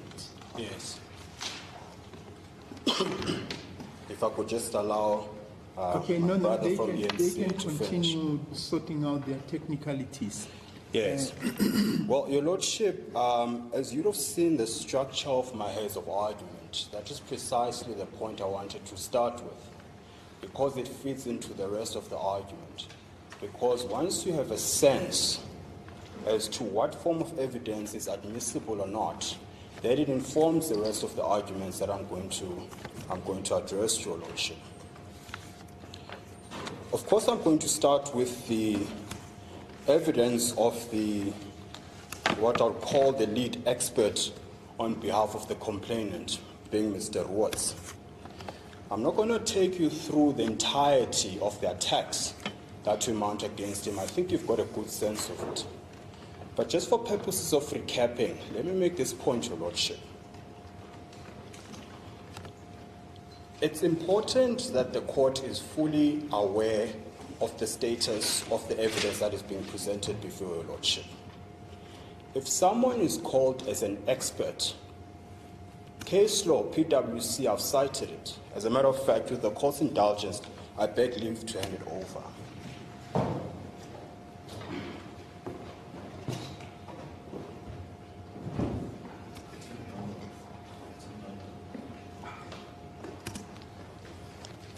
I'll just hand up the hard copy in any event. I understand it's in the bundle, Your Lordship.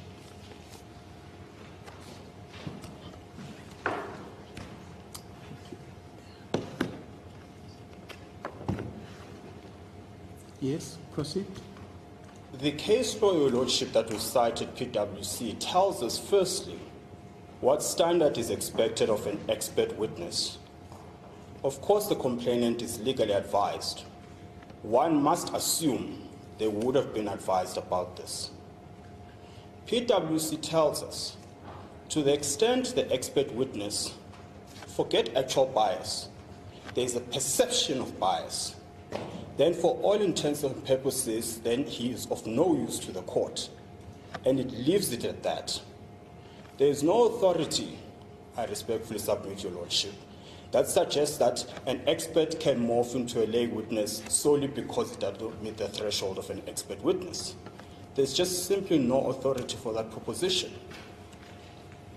The complainant must suffer the consequence of the oversight. That's what case law tells us. We make the submission that with respect, Mr. Roots' evidence must be excluded for the following reasons.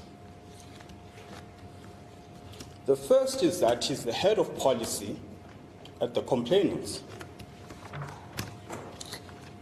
The second is that on his own testimony, he is responsible for coordinating the campaigns of the complainant. He then plays a second role of being the complainant himself because he deposes to the affidavit of the complaint. He then tells us that he's an activist of the Afrikaner community. That is the quintessential example of what not to do as an expert witness. And those are submissions, Your Lordship, in the main. The second is the point about the data that is provided to this court. On his evidence, all he has at most is an LLM that focuses. Well, just 1 second. Now, and I couldn't find any of the specific cases, but we know in the 80s, in the 70s, Professor John Dugat served quite frequently as an expert witness, particularly in forced land removals. And it is known what his views were about those issues.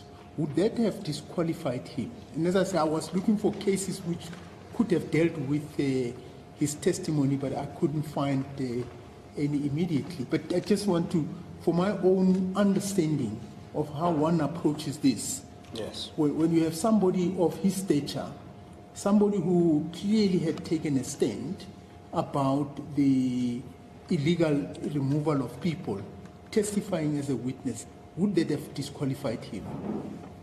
Well, Your Lordship, my answer to you will be nothing short of speculation and suppositions. I do not know what the answer is. But we don't have to go to that realm, Your Lordship, because there's case law that tells you how to deal with it. And that's that case law provided to Your Lordship.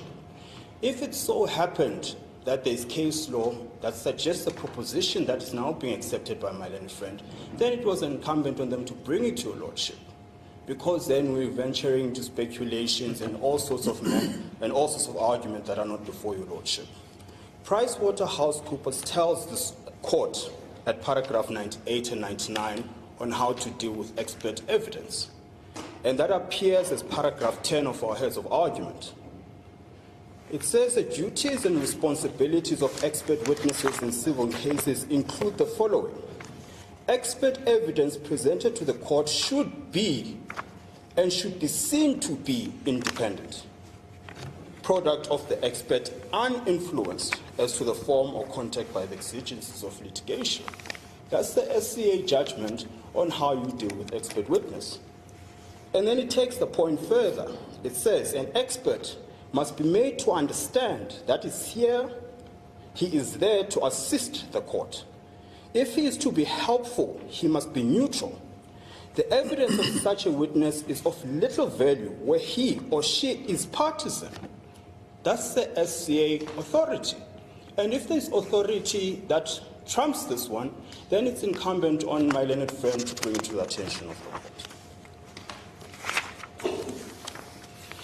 We then make the point, Your Lordship, that based on the extract that I've alluded this court to, not only this court must find, you don't have to find that he was actually biased. It's sufficient if there's reasonable apprehension of bias. That's what the case law says. And I'm suggesting to Your Lordship that the very fact that Mr. Watts works for the complainant, 1, 2, he deposed to the complaint himself, 3, he's a self-proclaimed Afrikaner activist, 4, in his book he says this is personal to him, 5,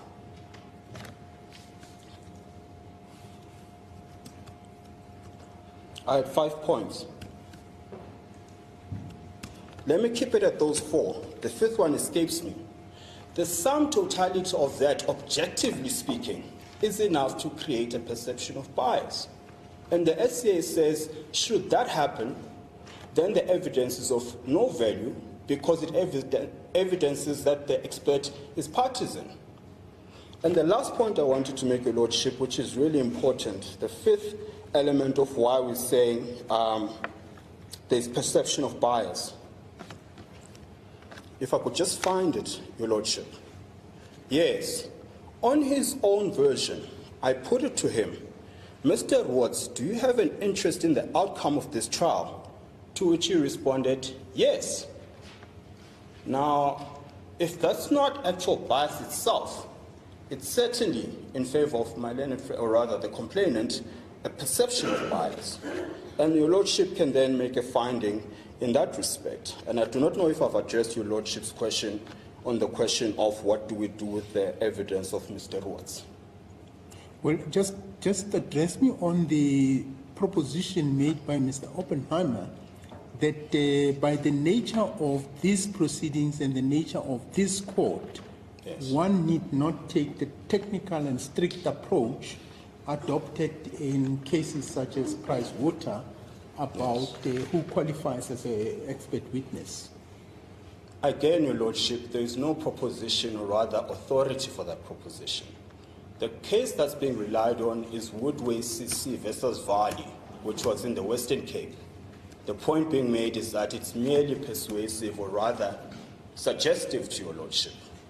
What that case dealt with was a question of access to courts, with particular focus to impoverished people. That's what that principle is about. The principle is not about doing away with the rules of court. It simply says, we accept that not everyone is conversant with the law, we accept that not everyone can be legally represented, and on the basis of the constitutional right to access to courts, for that reason, we will be lax when it comes to certain witnesses. For example, people that are not represented. We're not talking about someone who's legally represented and purports himself to be an expert, Your Lordship. So for all intents and purposes, Woodways is distinguishable to this case.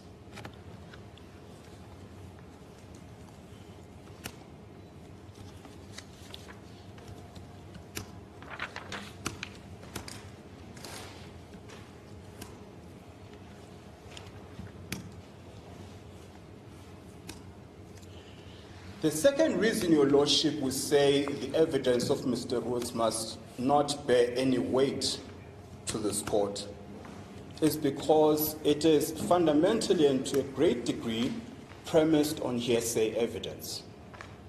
None of the witnesses he testified about were before this court. Your Lordship would recall that this matter ought to have run as a motion court. Upon being approached by the complainant suggesting that let's have it as a trial rather, one must accept the consequences of that election, which is we'll run it as a trial. Now, what you find in a trial and what distinguishes it from motion court is precisely the question of examinations and cross-examination in particular. So you can't have an election of having a trial and then rely on hearsay evidence. He speaks about friends and family who experienced farm attacks. None of them were before this court. All we have is the ipsit dixit of what he says they told him. Now, that is completely inadequate for purposes of trial. The book is nothing but hearsay evidence that has been untested before the court. Even to the extent it comes close to providing evidence of a link between the song and harm, in whatever form it might take, even those witnesses were not called before Your Lordship. The sum total of my submission, Your Lordship, is that the entirety of the book, absent any corroborative evidence by any of the witnesses he purports to speak for or to narrate their stories, is mere ipsit dixit, it's mere hearsay evidence. And that's the sum total of the evidence by Mr. Rhodes with respect.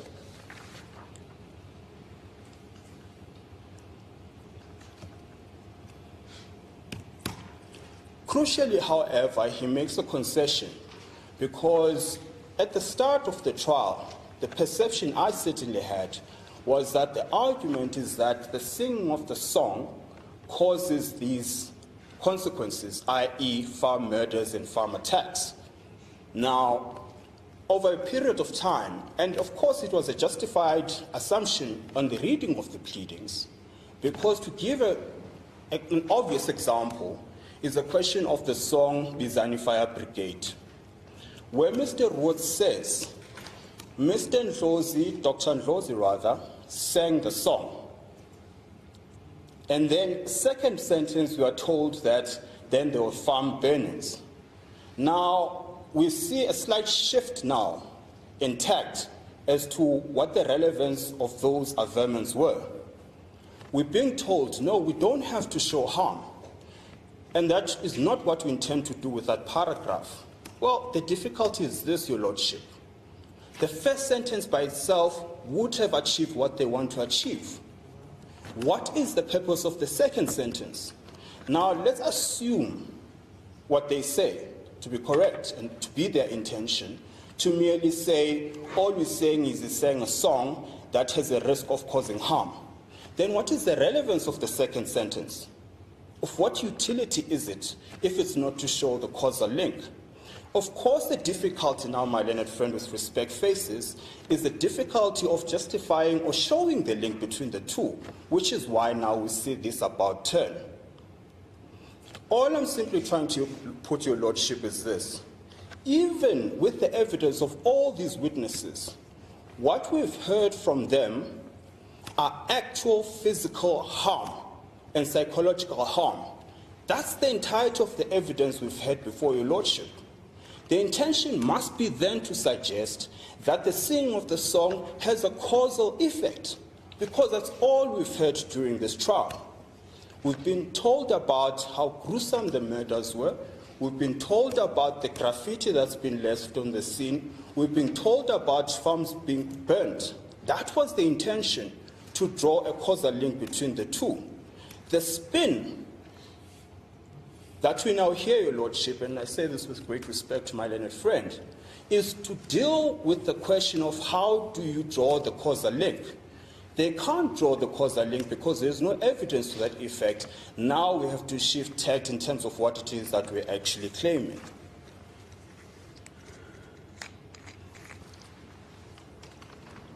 In respect of this, Your Lordship, Mr. Roots himself makes a concession about the difficulty of finding the causal link. He says, when I put to him whether you can pin down a link between the song and any harm, he responds, this is a very complex phenomenon, and that there are many variables that could play a role as to why these attacks are happening and why. And I cite the transcript.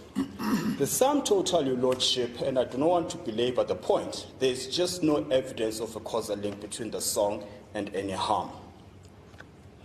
What we, however, have is a report, and I put it to Mr. Rhodes, that it is an illustrious panel of experts from different fields that undertook this exercise of identifying the causes of farm attacks, and he accepts that point. And I say the terms of reference are quite comprehensive. Would you add any other term to satisfy yourself as to whether this is being done properly or not? He says, well, there's no other term of reference I could include. I then take him to the report itself. The report says, of the farm murders that were investigated, only 2% were racially motivated. 89% were motivated by robbery. Now, that's very fundamental to understand, because what we're being told today is that, well, there's a disproportionate number of farm murders in contrast to the rest of the murders and robberies that happen in South Africa. But it is only at 2% that the clearly identified motive was racially motivated. It gets more difficult for the complainant because of that 2%, we are not told of the race dynamics. We're not told within that 2% it's black people killing white people or vice versa. What we're told is merely 2%. But even within that 2%, there is no evidence that the song played any influence in that 2%. For all intents and purposes, Your Lordship, there's just simply no evidence of the song leading to farm attacks. I then put it to Mr. Rhodes that it could well be that within that 2%, it was a white farmer attacking a black person, a black worker, for example. He gives me a bizarre response. He says, well, it's neither yes or no. It could be both. I push him further on that question. He says, in theory, yes, that could be, but in practice, no. Now, I'm going to ask this court to take judicial notice of the fact that some farm murders so happen to be white farmers killing black workers. The sunflower murder, for example, is a classical example. My learned friend has made reference to a couple of other ones. A farmer being fed to the lions, a farmer being fed to crocodiles. Now, the court can take judicial notice of the fact that that in fact does happen. In practice, not in theory.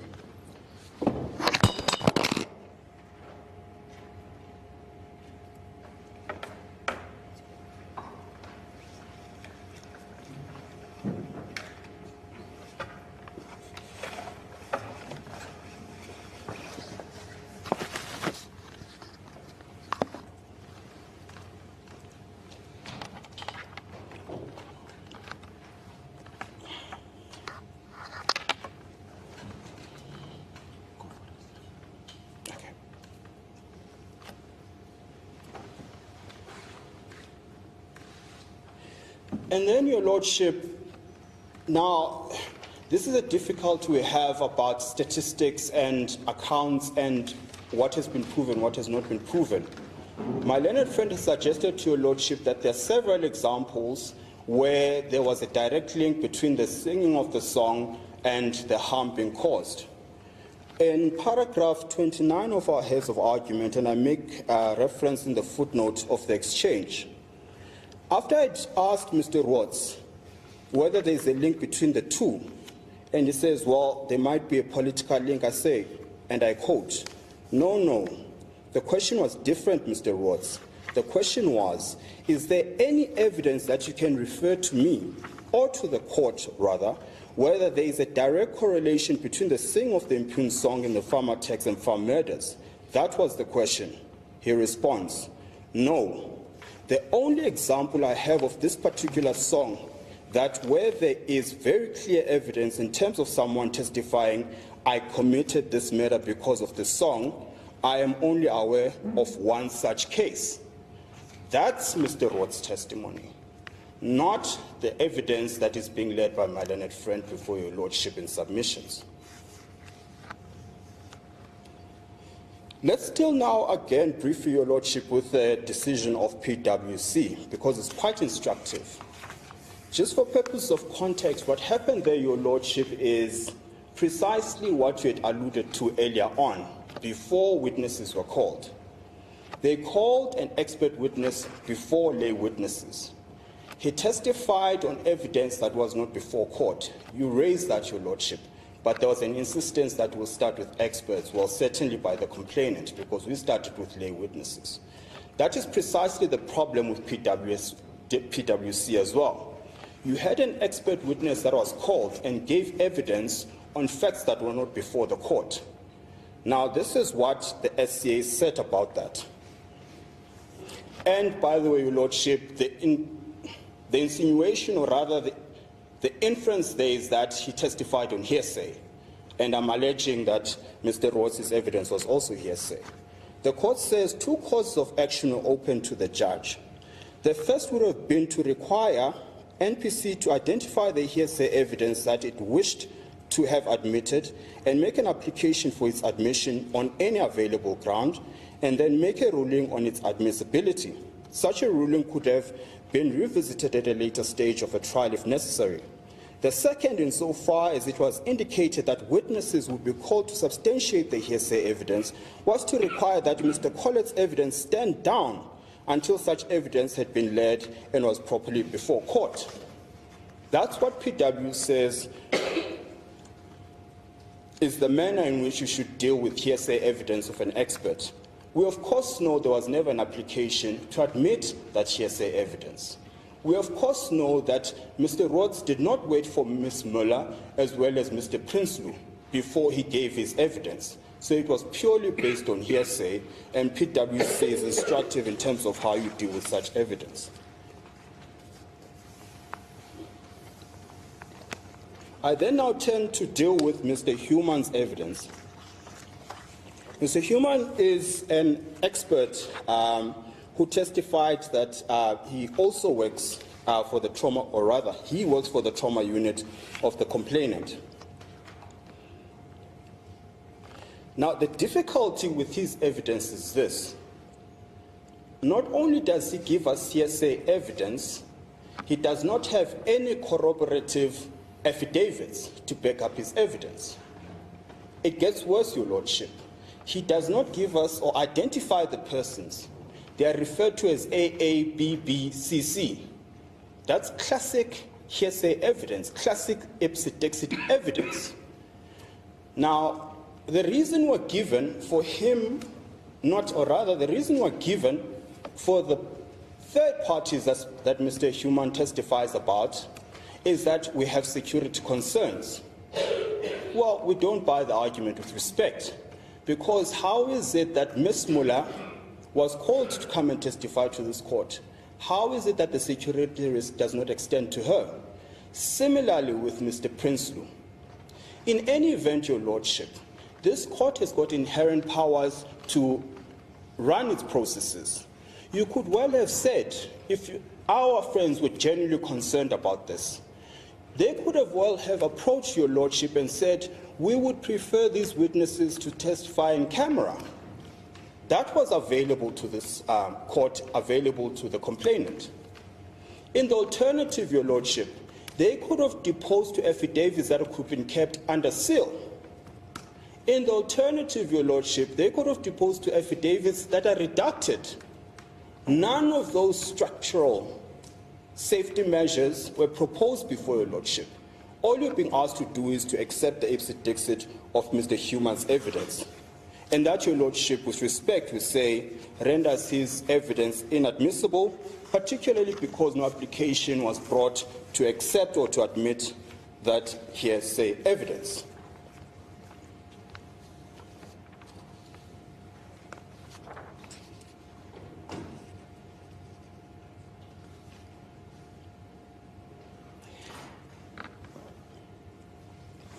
We've already dealt with the question of the Facebook issue, Your Lordship, and sorry I missed this point about the credibility of Mr. Rhodes, which was on the question of there is no hunger for land by black people, which was his evidence.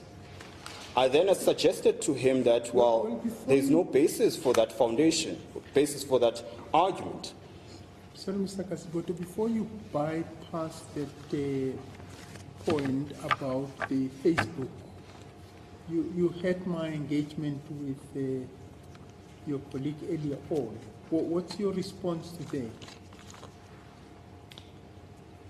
Your Lordship, the relevance of the Facebook issue is the question of credibility of Mr. Rhodes. What we submit is this. He shifts tact at convenience. I made reference to the paragraphs in his book that were unequivocal about whose Facebook page that was. Because when I put it to him that Mr. Malema does not have Facebook, he says, well, I didn't say it in definitive terms. I did not leave out the possibility that it's not his Facebook page. And I'm saying, Your Lordship, at your leisure, and I think it's about page 208 of the book, I will not take you there now. There is no qualification of this could be Mr. Malema's Facebook page. It doesn't say Mr. Malema and or supporters. It specifically says, I extracted this text from Mr. Malema's Facebook page. Now, firstly, it speaks to, well, how credible was the research that he'd undertaken. Secondly, upon it being put to him that's an incorrect account, he then shifts text to say, well, I did not leave out the possibility. So it was to speak to his credibility and nothing further, Your Lordship. And I suppose while we're on that point, Your Lordship, let's also deal with the question of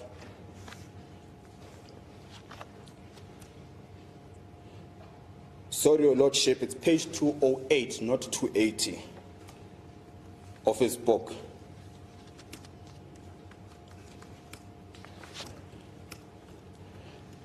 While we're on the subject of credibility, Your Lordship, let's talk about, and I know we had engagement on this during the trial, but it's a point worth restating, Your Lordship. The whole issue about the usage of the cell phone in court, when there was a court order to the effect that it should not be used.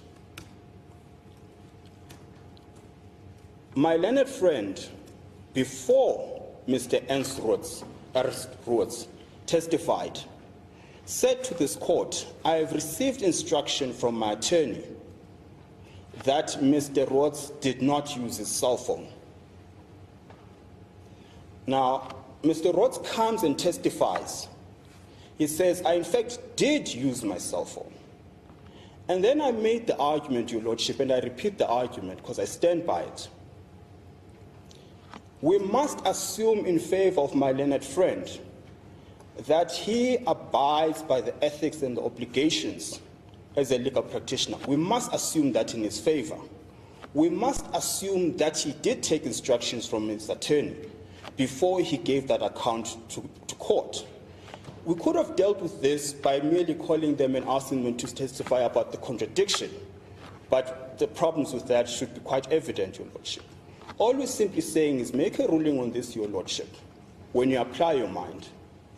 What is the probability that my learned friend would stand here, implicate his attorney, stand by a version, knowing very well that Mr. Rhodes is going to come and testify later, but yet put a flag on a mast that is not an instruction of client, knowing very well the client is going to come and testify? I would suggest, Your Lordship, reasonably, it must be that he took that instruction from Mr. Rhodes. He's got an ethical obligation to act on instruction. we must assume he did. That again speaks to the credibility of Mr. Rhodes, the chopping and the changing of versions at convenience. But that consideration would then mean that you're in agreement with your opponents when they say that the evidence of the incidents that occurred should also form part of the evidence before this court. No, Your Lordship. There are two sets of there's two sets of evidence here. The one is the video, the other is the testimony. If Your Lordship finds that they are linked, well then so be it. We will make submissions as to why they're not admissible. So which video? Are you talking about the video at the gate? Indeed, Your Lordship. Okay. Indeed, Your Lordship. So the cell phone issue is one thing. That's the contempt of court issue. The video evidence outside of court is the new evidence they want to introduce. So the two are not linked in that sense. Because you recall, Your Lordship, your order was an order directing conduct of people inside of court. The videos that are sought to be admitted are videos of an incident outside of court. So there is no nexus between the two, certainly for purposes of considering the evidence itself. Okay. The incident of the cell phone, you were contending that it was contempt. So it goes hand in hand with these proceedings. It was contempt of these proceedings because the order was meeting these proceedings. That's the point, Your Lordship, I'm making. Okay.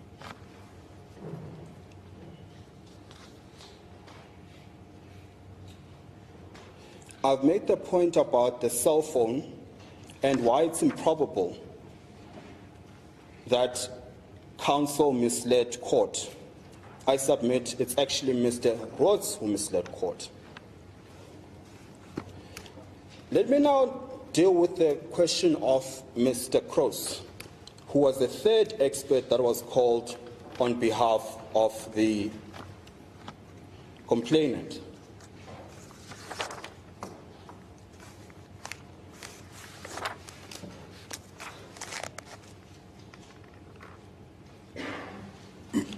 I knew I was forgetting something. I promise it's the last time I'm going back to Mr. Rhodes. I'm taking a liking to you, actually. The last point, Your Lordship, is, again, speaking on the question of credibility. Mr. Rhodes testified that Mr. Malema is a dictator, he's not consultative, and he takes unilateral decisions. Now, bear in mind, this is an expert we're talking about. Someone, to quote Your Lordship's words, someone who operates at a high level. It's one thing if we're dealing with lay witnesses who, on emotion, respond a certain way. You are here to assist the court. Now, Mr. Rhodes did not take kindly to that line of questioning. I pressed him on what basis do you say Mr. Malema is not consultative? And I quote, because you can see it. Now, we're talking about an expert here who makes such a fundamental allegation, and being pressed as an expert to give evidence of that bold assertion. He says, because you can see it. Now, this, Your Lordship, speaks to the question of bias and the animosity that Mr. Rhodes has towards Mr. Malema.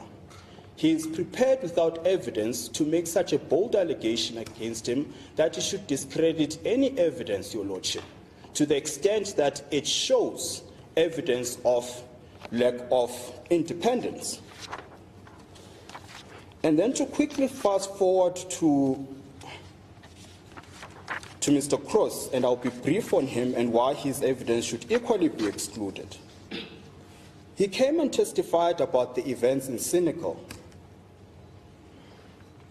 As far as we could discern, the only relevance of his evidence was on the question of what song was sung in Senegal. Now again, my learned friend has repeated this assertion that members of the EFF sang Kill the Boer in Senegal.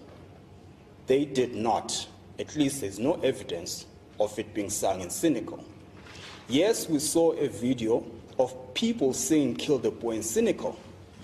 But what we identified and what we brought to the attention of this court was that the people who were saying Kill the Boer had no indication that they were EFF members. They were not in EFF regalia. They were not being led by any EFF leader.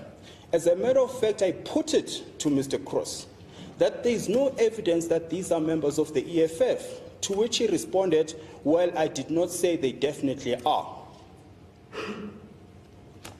The point being made, Your Lordship, we still are without evidence of the EFF or any of its members singing Kill the Boer.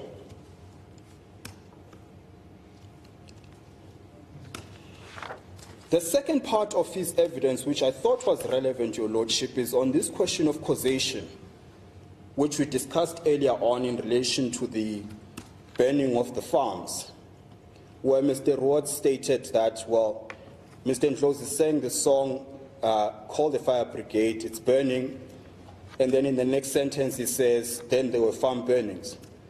And then they attached an article, and then of course we made submissions that firstly, that the fires, according to the article itself that they themselves annexed, started days after the song was sung. Secondly, the article says it was caused by service delivery protests.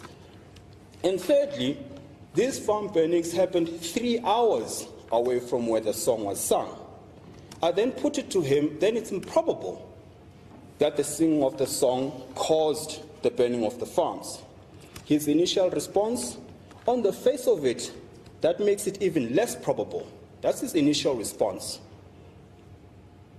And then, after engagement by counsel on behalf of the complainant with the court, taking issue with the line of questioning, Mr. Cross then changed tact again, and then he hypothesized and speculated about other factors that might justify the link between the two.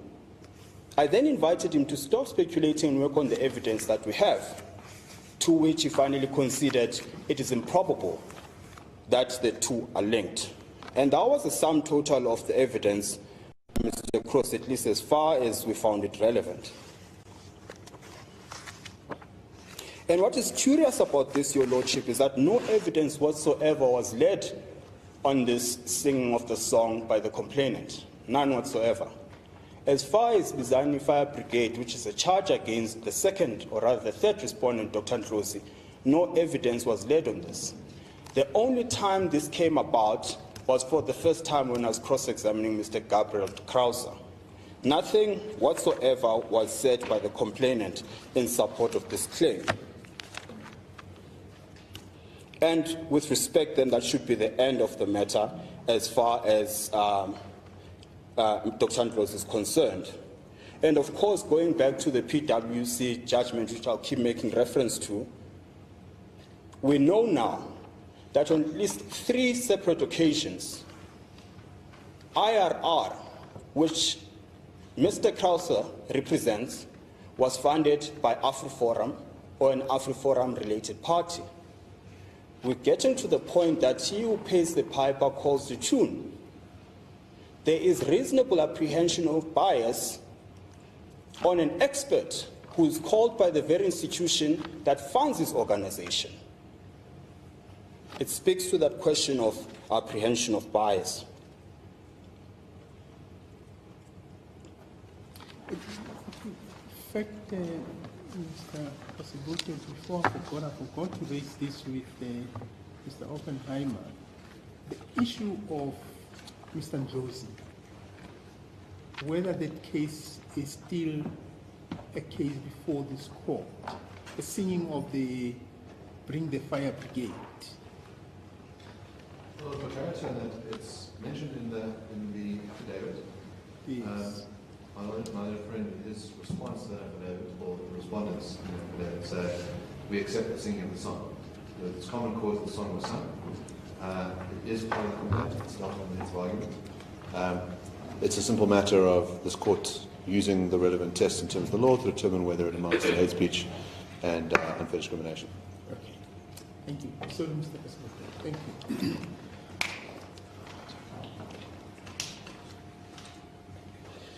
Your Lordship, now I want to move to the substantive matters. Assuming, of course, you rule in favor of the complainant insofar as the expert evidence witness is concerned, then the substantive element becomes relevant. To the extent you don't, then it's not relevant.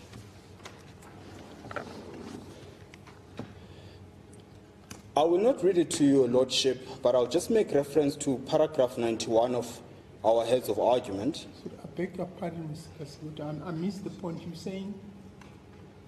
The first point you started off. The first point was this, Your Lordship. Perhaps I will deal with Ms. Muller now, Mr. Prinsloo now. Perhaps that would assist the court. The point I was simply making, Your Lordship, is you must exclude the evidence of Mr. Rhodes for the reasons given. You must exclude the evidence of Mr. Human purely because it is hearsay, unsubstantiated by any corroborative evidence, ipse dixit. We're saying you must exclude the evidence of Mr. Cross to the extent that it is not relevant, because a large part of it was irrelevant, save for two aspects that we found relevant. The first being the singing of Kill the Boer. And we say he made the concession that there is no evidence that the people who sing the song are EFF members. Secondly, on his own version, it's improbable that there's a link between the singing of the song Bizani Fire Brigade and the farm burnings. And I'm saying, Your Lordship, to the extent you're with us on those scores, then the question of all the evidence that I'm now going to get into is, for all intents and purposes, not relevant because you would have found that it is inadmissible. But to the extent you are not with us on that score, then you must consider that evidence. And that is what I intend on doing. Thank you. Your Lordship, at paragraph 91, I will not read the entirety of the case law we cite there, but to make the point about the importance of the right to expression. And then perhaps just to make reference to the Mamabulo judgment at paragraph 93 of our heads of argument, it says freedom of expression, especially when gauged in conjunction with its accompanying fundamental freedoms, is of utmost importance in the kind of open and democratic society the Constitution has set as our aspirational norm. Last sentence. Therefore, we should be particularly astute to outlaw any form of thought control, however respectably dressed. And then when you flip over the page, Your Lordship, in Kwelane, a similar idea is carried out.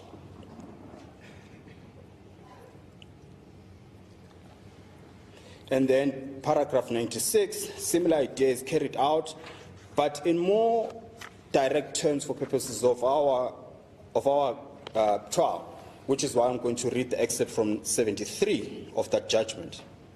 It says, in addition, this court has highlighted that the corollary of freedom of expression and its related rights is tolerance by society of different views.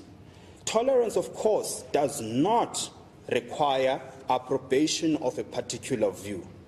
In essence, it requires the acceptance of the public airing of disagreements and the refusal to silence unpopular views. That's the Islamic Unit at 73. Langa DCJ, as he was then, goes on in the same judgment. Freedom of expression is applicable not only to information or ideas that are favorably received or regarded as inoffensive or as a matter of indifference, but also to those that offend, shock, or disturb the state or any sect of the population. Such are the demands of pluralism, tolerance, and broad-mindedness, without which there is no democratic society. I feel that is very instructive, Your Lordship, and at your leisure, you will have regard to it. And then, Your Lordship, just to foreshadow the analysis of Section 10, which I'm about to take, I want to make reference to the evidence of Professor Ghana, who was called on behalf of the respondents. And, of course, expansive CV, skills and experience and accolades, which go into 30 pages, speak for themselves. And she made the point, and I want to quote her. Perhaps before I do that, she gives a context of what Duguli Bunu means. And now, for the sake of everyone concerned, we need to understand that there is no difference between Dubulibunu, which was the earlier case in front of your brother Lamont J, and the allegation being brought before this court, Kill the Boer. We know there's no difference because that judgment itself says there's no difference.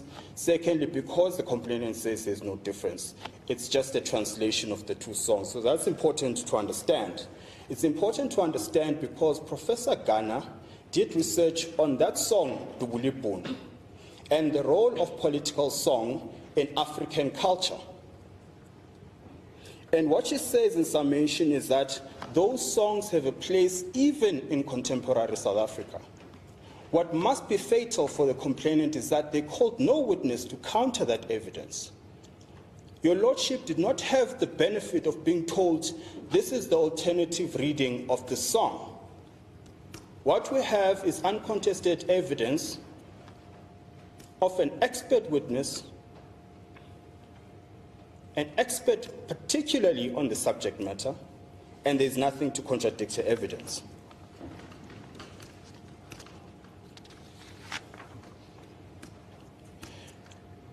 Your Lordship had the benefit of her testifying on another song with the lyrics Malema utsela tupa, tupa ibon. Tupa. Tupa e waibon. Is that how it goes? You get the point, Your Lordship. Yes. The English translation is this. Malema will wield the stick. The stick, do you see the stick? The beating is coming. The beating, do you see the beating? Now, she made the point there that, as with this song, at the face of it, this song calls for violence and harm. It places at peril whoever the subject of the song is, at the literal understanding of that song. But she says, of course, that's not what that song is about. She says that song is about agitation of the incumbent government led by President Zuma. It's figurative for, at the elections, we will win at the ballot. That is what the wielding of the stick means. Now, if your Lordship is with her on that score, it must follow naturally that you must be with us on the score of this song. No, but this song, Otsela Tupa, is slightly different from Dubula. Otsela Tupa, you could use it in a sense in Setswana to say you're going to be punished.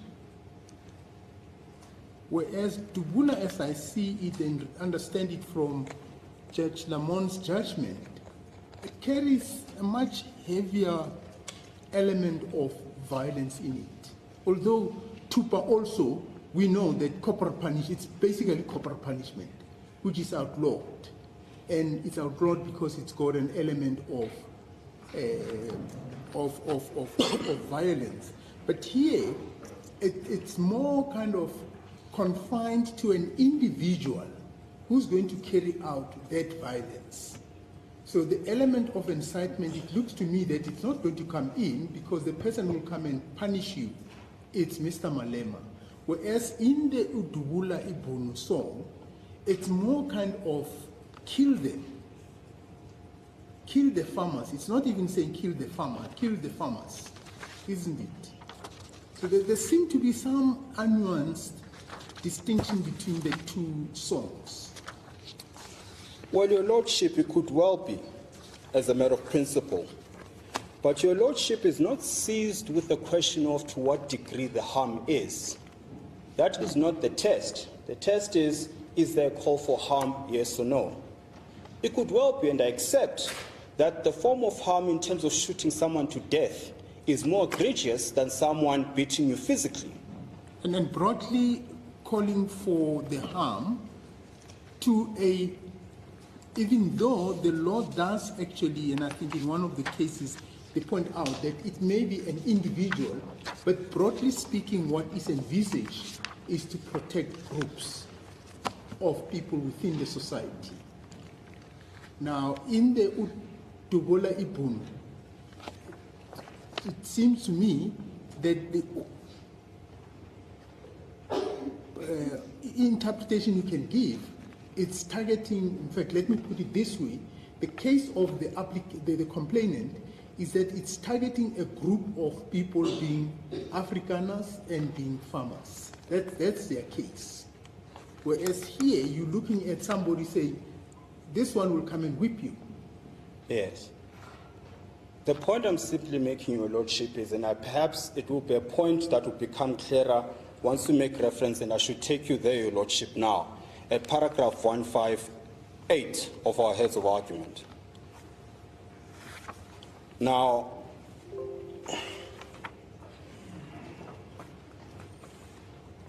right, found it.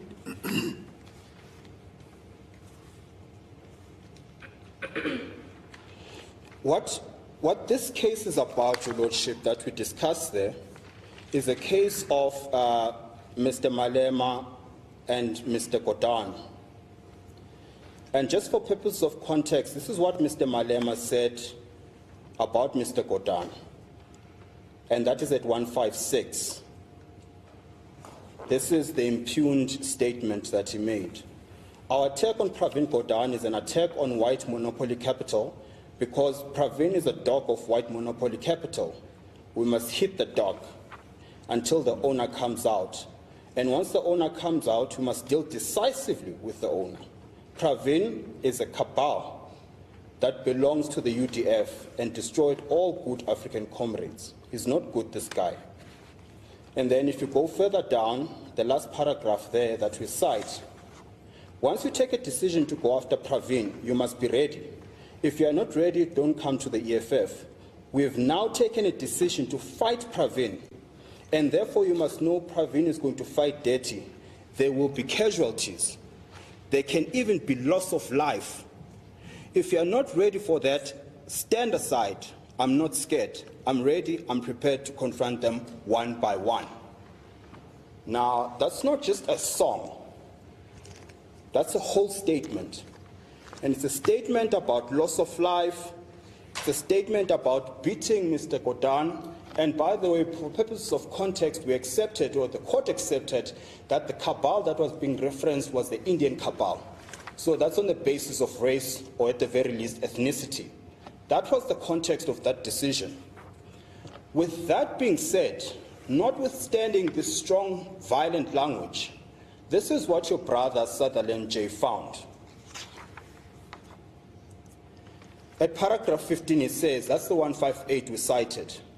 The passages that speak to hitting the dog and the attack on the applicant are plainly metaphorical. 16. An allusion to casualties and the loss of life engendered much controversy. The use of casualties on its own might have been understood as a metaphorical, but for the conjoining of loss of life, plainly the image conjured is of the real physical injury.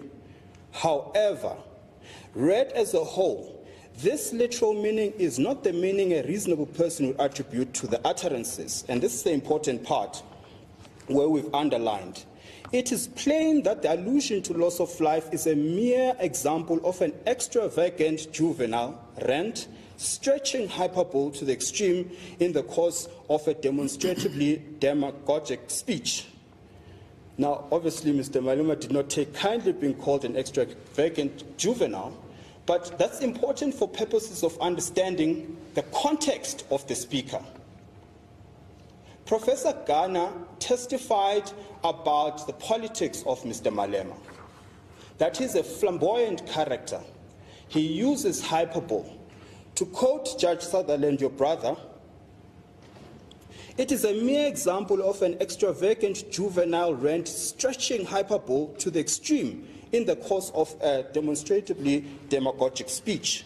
Its function was to proclaim the speaker as brave and steadfast in the face of any foe, however mighty, and that the space to stand at his right hand is reserved only for the steadiest of fellows. The dominant impression is that it is a puerile self-aggrandizement, not a threat to the applicant or anyone else. Now, Your Lordship, the point we seek to make there is this. Once you get to the analysis of Section 10, Section 10 says there must be a clear intention to cause harm and to propagate hatred. And that test is objective. What that means is context is important to the analysis of Section 10. If you understand the speaker, which I suggest we all do, his politics and his approach to political matters, then you must understand the context and the ideas that he carries through usage of language and song. We all know the character that is Mr. Julius Malema. To use the words of your brother Judge Sutherland about the idea behind this very violent language, that notwithstanding the violence in the language itself, a reasonable reader will not understand him to mean that in literal terms. That is precisely what we're dealing with here, Your Lordship. We're dealing with a character who's got the personality that he has, who's got the approach to politics that he has, that Professor Ghana has alluded to as well. So whoever listens to Mr. Malema sing Kill the Boer, which, by the way, is the only song he sang, at least that's the evidence that's been presented here, not Kill the Boer, Kiss the Boer. You must understand who he is and what his politics are, and they are captured by your brother Judge Sutherland. And in understanding the character, then you must understand that hyperbole is part of his political rhetoric. That's the reasonable reader interpretation that a reasonable person will give. That's the submission we're making, Your Lordship. And I'm saying, Your Lordship, if Judge Sutherland finds as it does, in the face of such violent language, because he understands how a reasonable reader will understand Mr. Malema in that context, we are inviting this court to do the same.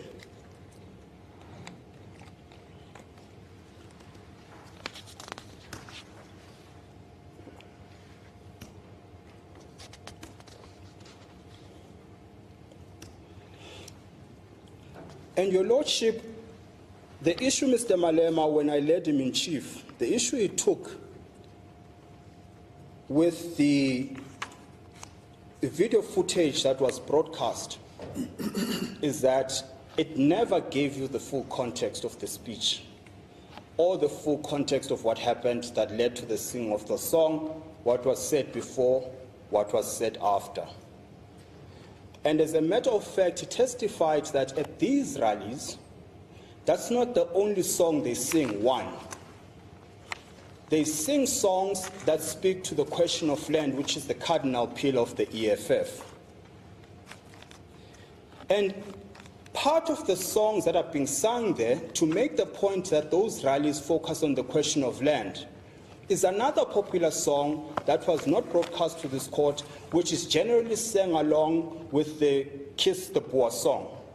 And that song is From Cape to Cairo, Azania. Now, if you had the benefit of the full clip being played, you'd have seen that Azania, for context, Your Lordship, it's a song about how we're going to take back the land from Cape to Cairo. So the whole decolonization of the African continent. That's what that song is about. And it is sung along with the song. And following that, more times than not, is a question and a debate, or rather is an address by Mr. Malema of his supporters about the land issue. Once you have that full picture of what this is actually what transpires at these rallies, you then begin to understand where this song fits within the entire narrative of the land issue. Similarly, Your Lordship, Professor Ghana brought to your attention the song Letum Shinuam, which is loosely translated to Bring My Machine Gun. I will not waste your time on it, Your Lordship, but the point simply being made is it's again another example of a struggle song that at the face of it, outside of the context of it being a political song, it appears to call for violence.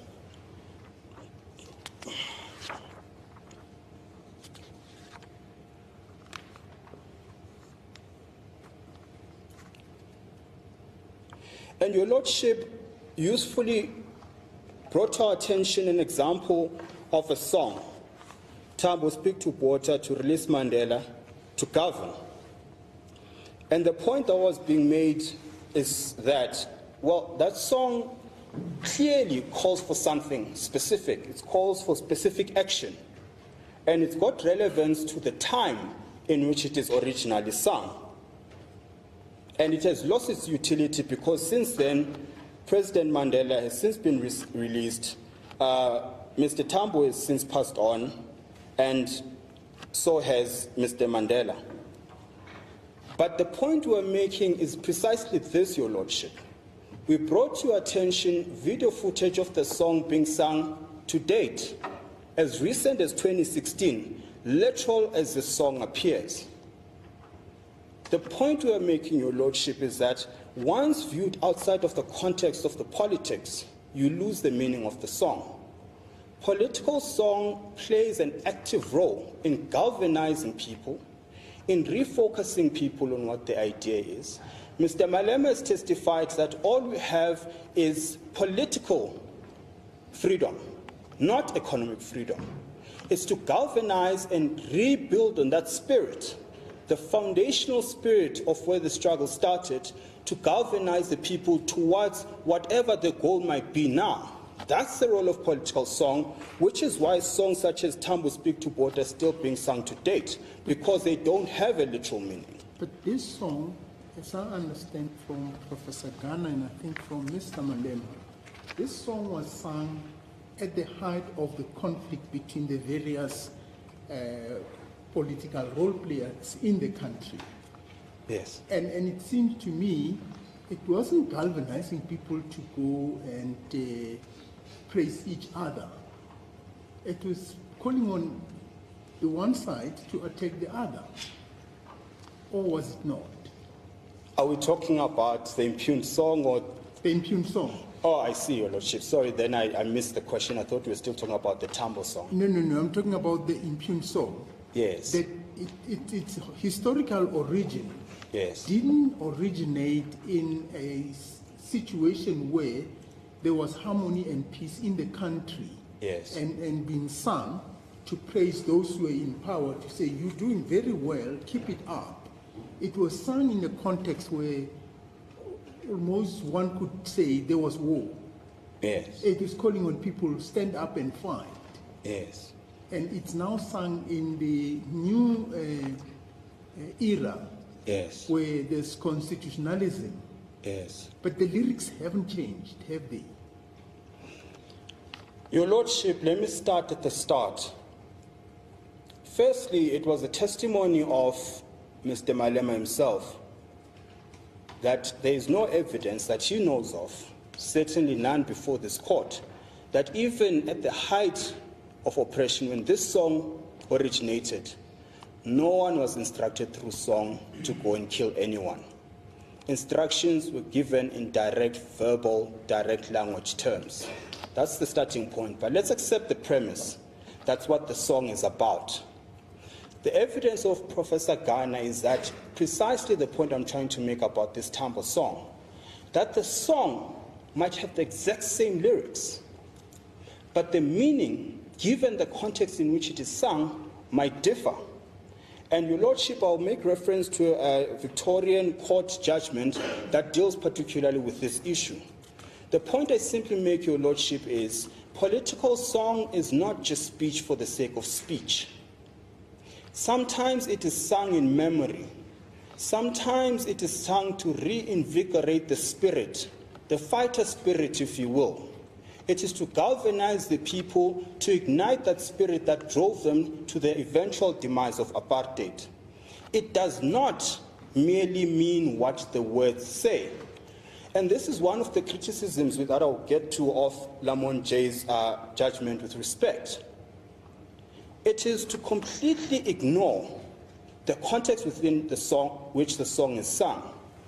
In his own finding, he says, this song seems to have raised no concerns in the white community.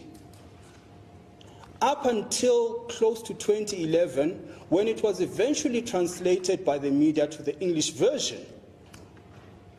That's the finding of Lamont J.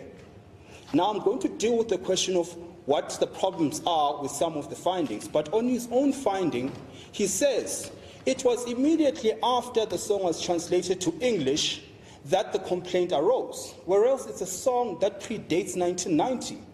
And there's never been a complaint about the song until the media translated it to English. Now, of course, being an English speaker in Afrikaner, a farmer, I hear the literal words, "Kill the Boer."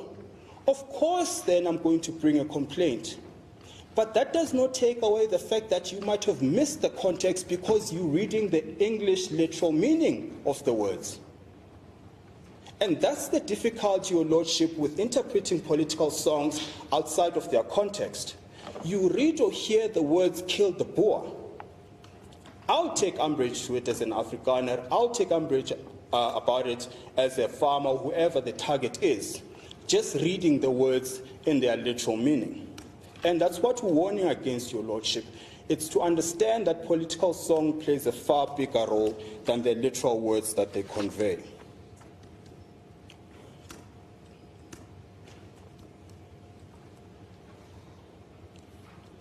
And again, Professor Ghana, at paragraph 139 of our heads of argument, she says, and she captures the point, nevertheless, the Dubulibunu song in its generalizing capacity, its populist appeal, and its incisive focus had the power to bring the question of land and dispossession squarely to the public domain at tense time for the ruling party, the ANC. The song was not new. It had been brought back into public prominence by another son of Seshego, Peter Mukaba. The most astute of politicians, and this is the point, Your Lordship, and this evidence is not controverted, it's by an expert. The most astute of politicians, Malema set the song to use in establishing the issue of land as a key pillar around which his profile and make an important political intervention in a challenging and controversial way. Now, we say that's the context of the song, on evidence that has not been controverted. And the test in section 10 says there must be a clear intention to cause harm. I suggest to Your Lordship that this evidence by the expert creates doubt as to what the exact intention of Mr. Malema is. And as soon as there's doubt in your mind about what his intention is, i.e. there's no clear intention because of the evidence of Professor Ghana, for example, then you can't find that it is hate speech, particularly because the evidence is not controverted.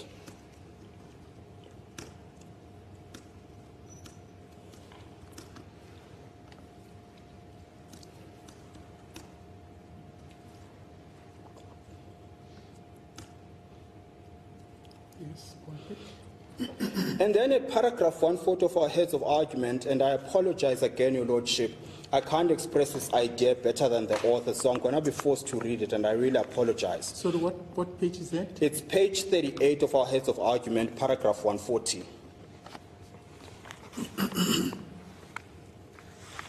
It's a research paper by an Oxford branch, Faculty of University of Oxford, and it was a paper prepared for the Legal Resources Centre, South Africa. This was their opinion. It could be argued that resistance songs, such as Dubulibunu, are an important form of political expression, and in some contexts a valuable way of remembering and depicting history. We did not find case law directly addressing this issue, but this argument could be developed from the principles outlined in the cases above. As a form of political expression, these songs continue to have relevance for vulnerable and marginalized groups who may harness the memories of togetherness, determination, and courage that they evoked to confront current challenges. And that's the point I made earlier. As Martin Luther King Jr. said of resistance songs in the U.S. civil rights movement, it is not just a song, it is a resolve. Furthermore, these songs may allow individuals to recapture memories and emotions surrounding historical events in a way that other forms of historical representations cannot. Therefore, this valuable form of expression should be afforded greater weight in the balancing exercise. And that's the point I was making, Your Lordship, that political song is not just political song. It plays a role in evoking emotion, in remembering times go by, and to reinvigorate the spirit towards a common goal.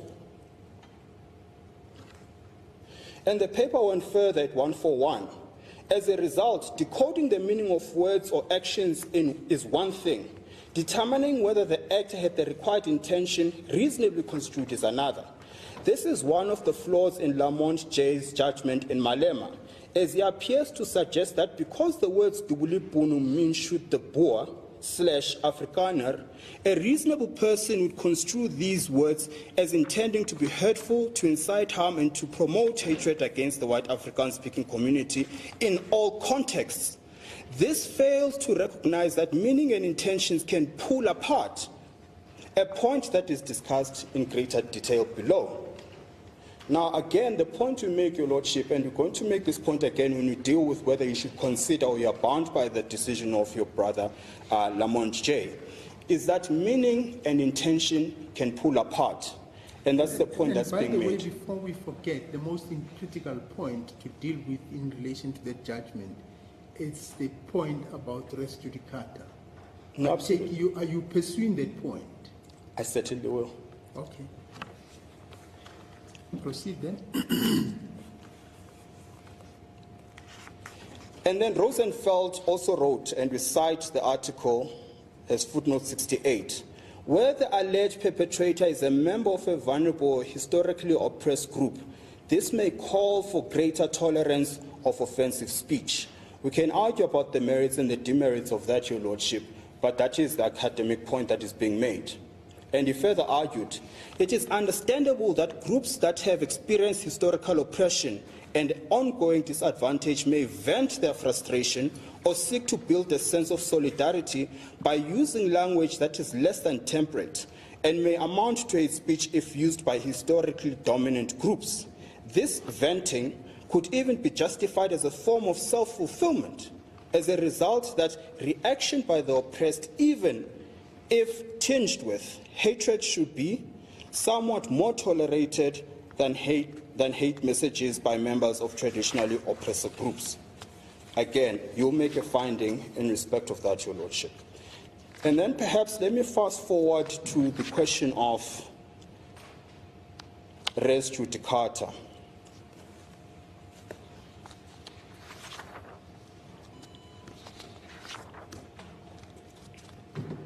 I just want to make sure I'm missing nothing, Your Lordship.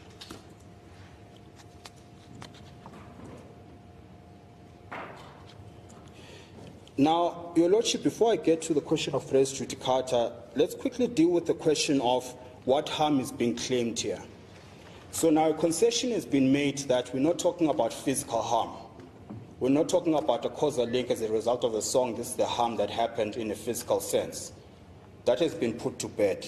That's a concession that has been made.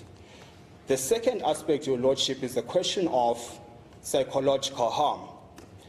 The only evidence you've heard of the psychological harm with respect to Your Lordship is from Mr. Human, and we've already dealt with why his evidence should not be admitted. And the only other person, Your Lordship, that has made reference to psychological harm is Mr. Prinsloo, who was in front of court. The question was put to him as to how he feels when he hears the lyrics of the song, to which he responded, well, something along the lines of he takes offense to it, and it causes him great distress and causes him psychological harm. What we suggest, Your Lordship, is that he clearly tore up in court. And that reaction was prompted by the question of him, or rather, it was prompted by him narrating the story of his attack. When the question was put to him on whether he suffers any psychological harm as a result of that attack, he says it does. And then he says, rather astonishingly, that the cause of his harm are the lyrics of the song, which are sung, and I'm struggling to find the reference, which are sung by young black men. And Mr. Malema is responsible for them singing this song and prompting them to cause these attacks. And then I put it to him, how would you know this? To which he responded, well, I suppose I don't know. Now, the point is this, Your Lordship. If there is going to be a link made by Mr. Prinsloo between the song and the psychological harm, he must be able to make that link. He can't on the one hand say, these young black men attacked me and they were prompted by the song which is sung by Mr. Malema. And then the question is put to him, how do you know they have any political affiliation to Mr. Malema or his party, or that they even know the song? He says, well, then I suppose I don't know. Now again, we have no evidence of any psychological harm caused by the song itself. Of course we are sensitive to the farm attacks. Of course we are sensitive to its brutality. But what we're simply submitting, Your Lordship, is it is not a result of the song. There is no evidence to that effect. And this is simple submissions that we make. Now, what seems to be the new form of harm that is being claimed is this whole idea of social coercion.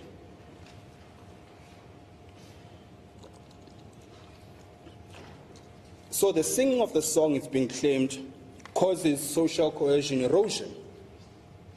Just for a bit of context, Your Lordship, let's firstly understand who the complainant is and what their position is about social coercion.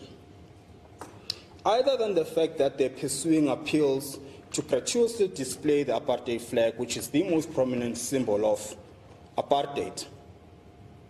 This is what they said in the Constitutional Court, in the streets, in the Tshwane Streets matter, where the court held that government can proceed with the name changes. This was their submission. And this is the Chief Justice Mogoeng, as he was then, said. The complainant submitted what the Constitutional Court referred to as the mind-boggling proposition, to the effect that, and this is what AfriForum submitted as to why there shouldn't be any name changes in Tshwane. Looking at names linked only to other race groups causes harm and toxicity. Now, we're told this is the same complainant who cares about social coercion. The point we make, Your Lordship, is this. Social coercion and its erosion is not a legal question, it's a factual question. Because there must be a link between the song and the erosion. That's not a legal test, it's a factual test. It's a test that requires socio-political analysts, for example, as to what the consequence of the song is to the social fabric. It can't be a thumbsuck that this is the consequence of the song. There must be evidence that is presented to sustain that claim. Nowhere in the pleadings, Your Lordship, do we have this concept of social coercion being a form of harm that is threatened by the song. It's a mere claim that appears for the first time in the heads of argument.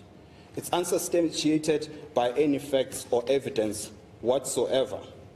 In any event, social coercion is not an idea that there must be uniformity and that we must all agree.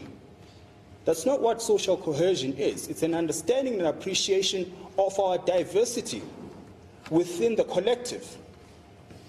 So the fact that I may sing or say something that offends you does not in itself result in erosion of social coercion. And even if it does, it's one that is protected by the freedom of expression. We've already made the point about prohibited grounds, Your Lordship, that nowhere in the pleadings do we get a definition of what, or rather, a clear sense of what the prohibited ground that's relied on is. Now, for the first time, we're told that actually it's the word Boer, and the word Boer is a prohibited ground. Well, this is interesting, because when I don't know if I asked the question or my learned friend did, but Mr. Rhodes was asked, it could well be in his book as well. When he was asked what is the meaning of the word Boer, his response was, it is the Afrikaans word for farmer, but it is also a word referring to a particular ethnic group. That was his answer. And we make reference to where we find that. It's in the transcript of the 8th of February. That was his answer.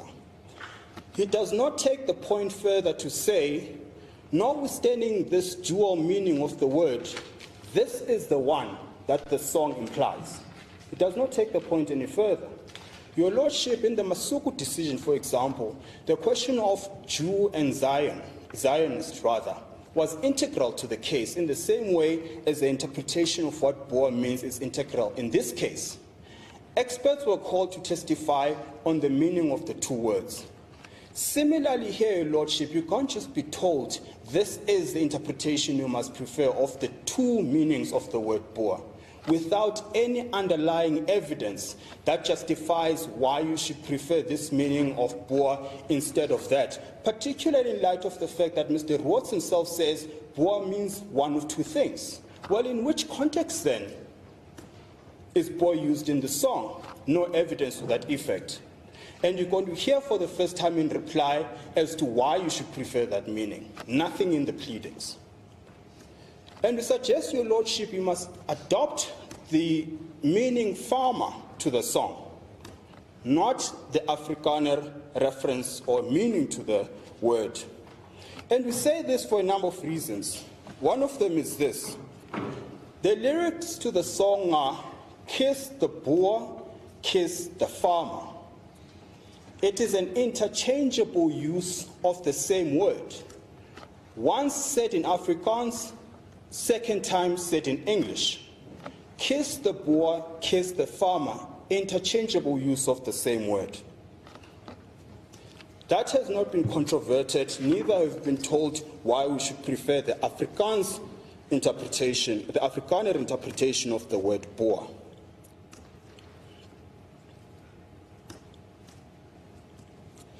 And then, of course, Your Lordship, and this is what was puzzling about the prohibited ground that's now being proffered by my learned friend.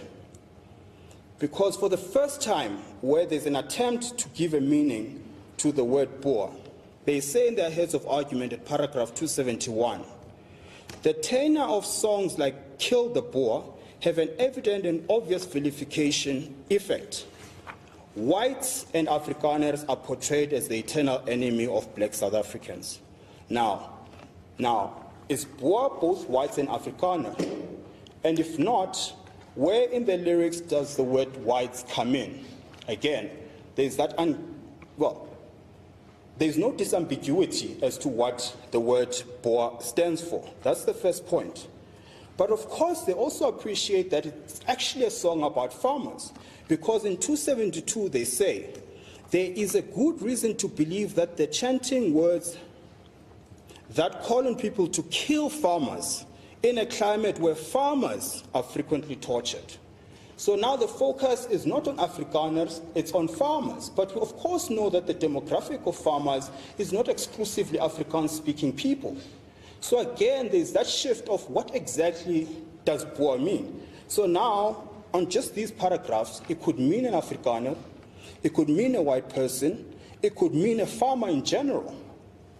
Again, we make the point then, it could be either meaning could be given to the song, and we've never been told precisely which one they're relying on, and in any event, there's no evidence to contradict our version that it's a reference to farmers.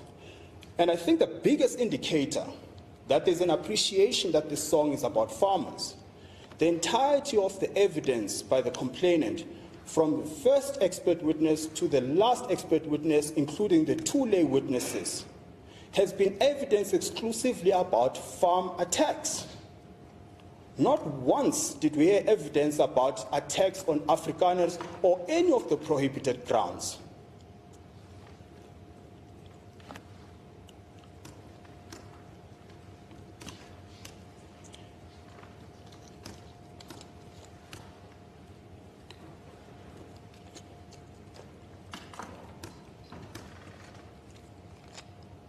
That's the biggest indicator of what this case is about. The entirety of the evidence has been evidence exclusively on farmers. But we of course know, by the admission of Mr. Ross himself, that farm attacks and farm murders are not exclusive to one racial group or any of the prohibited grounds. So the stats that he himself quotes might well include race dynamics, where the white person kills a black person. It could be a black person killing a black person in a farm context. That's the entirety of the evidence we've had. Nothing about the evidence of Afrikaners being the target. Not a shred of evidence in that respect. So this case is about farmers.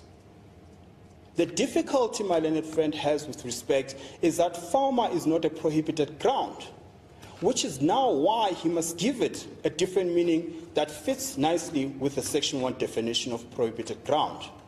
That is how they end up with an interpretation that Boer must mean an Afrikaner, whereas there is no evidence whatsoever on the murder and attacks of Afrikaners specifically.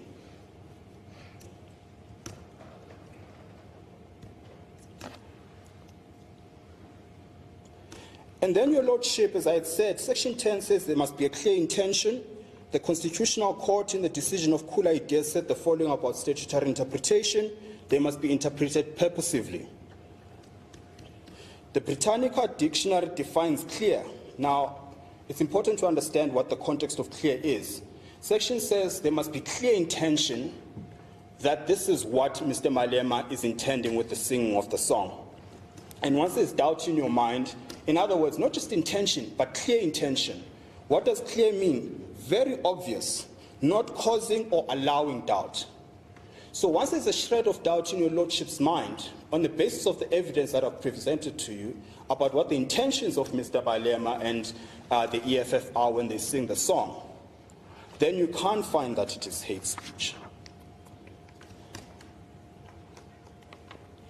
This is particularly so because former leaders of the ANC themselves, who were there when the song was formulated, attest to what the song means. Of course, we accept that we will not take their versions of the song, but it's part of the context that once evidence starts piling up and looked at cumulatively, suggests that there's no clear intention to cause harm, then you can't find that there's hate speech, Your Lordship. And I'm making reference to the speech of Mr. Taumbegi, which was broadcasted here, about what the song means. They were there when the song was formulated. They know what the song means. The only person coming close to even giving an interpretation of that song on behalf of the complainant is Mr. Rhodes, who for one reason or the other only knows the meaning of the song post-1990. Now, I don't know what the relevance and the importance of 1990 is, that it's only at that point he knows of the song. But once he makes the concession that he does not know the philosophy of the song and the origins of the song, which was his eventual concession, then, well, what other evidence do we have of what the song means? Similarly, Mr. Putamukaba, who popularized the song, gave us a view of what the song means, and it is nothing that has been suggested by our learned friends.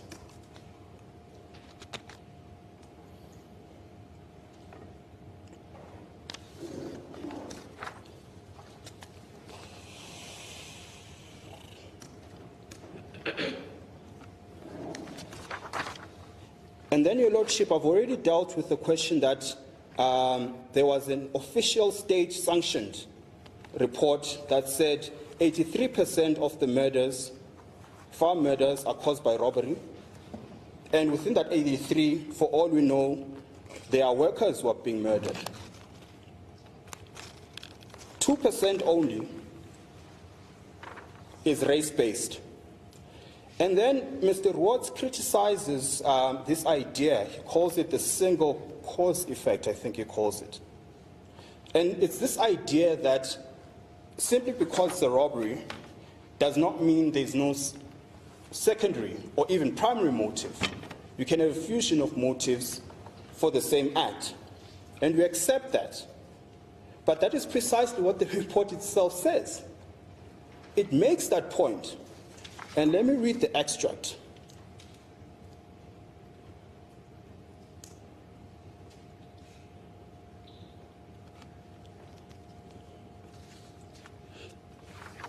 Perhaps before I do, let me take you here, Your Lordship. Case lines 1330 of the report, which is the report, sorry. There seems to be a perception, this is now the report we dealt with earlier. There seems to be a perception that it happens frequently that a farmer or his family are attacked but nothing is stolen. That is often seen as proof that the motive for farmer attacks is not robbery but something more sinister. Often these cases receive much publicity, reinforcing the belief that it is a common phenomenon. The committee's investigations show, however, that there are relatively few farm attacks where nothing is robbed without there being a logical explanation for it. And then they make an example of a case that received quite prominent publicity, where there was a claim that farmers were murdered but nothing was taken, only to find out there was actually evidence of the car and property being stolen on the property. But the more important point I want to make, Your Lordship, in response to this criticism to the report not taking into account that other factors may have played a role.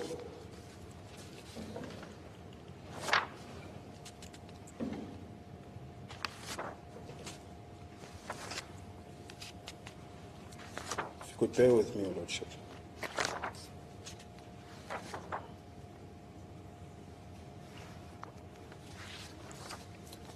I can't seem to find it. I'll revert as soon as I find it, Your Lordship. But all the report simply says is this, that it accepts that there are various factors that may inform a robbery. But what is crucial is that for you to reach a conclusion that a robbery was also motivated by a race element, there must be evidence to suggest the race element. It can't simply be, simply because 100 Rand was stolen, then it must be that it was racially motivated, because that's the argument by my learned friend. Well, that begs the question. What of instances of a black person in the township murdering another person in the township and they only take 100 rands?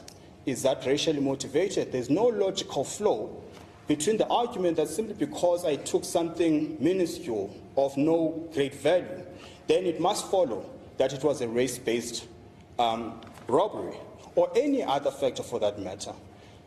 If I understand, the argument is that, and then I think we dealt with this early on, is the issue of causality. They're saying they're not relying on causality in as far as the harm is concerned, but what they're seeking to show is that the singing of the song is sung in the context where the farmers are faced with a high level or incidences. Let's not even go too high. Yes. Because as I understand, our constitution protects everybody. It's not going to be based on, we will determine how many crimes are committed in the country and then determine whether there's need to prohibit. What the legislature sought to do was to prohibit any harm being done to any person. Now, their case is the singing of the song in the climate where there's already murders in the farms. It's inappropriate, and the court needs to intervene for that reason. Well, with respect to Your Lordship, the test is not that simple. It's not just a question of, does this song cause harm? And to the extent it does, the policy decision of the Act is that it must be prohibited. It does not start off, is there harm? It says, on one of these prohibited grounds, someone publishes information or ideas or sings a song with the clear intention to cause harm. What that means, Your Lordship, is it is not enough that it merely causes harm. You must first find that there is a prohibited ground that has been implicated. And now it's suggesting they failed to prove that. The second and the fundamental aspect Your Lordship must decide is, when Mr. Malema sang the song, did he have a clear intention to cause harm? Because even if harm results, but there was no clear intention on Mr. Malema's part, then that's not prohibited. So with respect to Your Lordship, it cannot be that simply because there's harm, therefore it's prohibited, with disregard to the fact of prohibited ground and clear intention on the part of Mr. Malema. Which is why I say, Your Lordship, they failed. Because even if we want to mitigate against the risk of harm being caused, The fact that you can show that this song can lead to harm in itself is not enough. You must have no doubt in your mind that Mr. Malema intends to cause that harm. Now, in light of the evidence we've heard from Professor Ghana, Mr. Malema himself, about what the song means and what it's intended to mean, once there is an element of you buying that argument, then it can't be hate speech.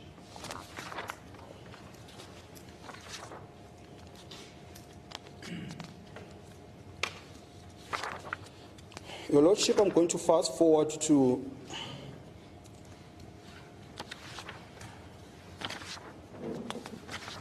the question of res judicata.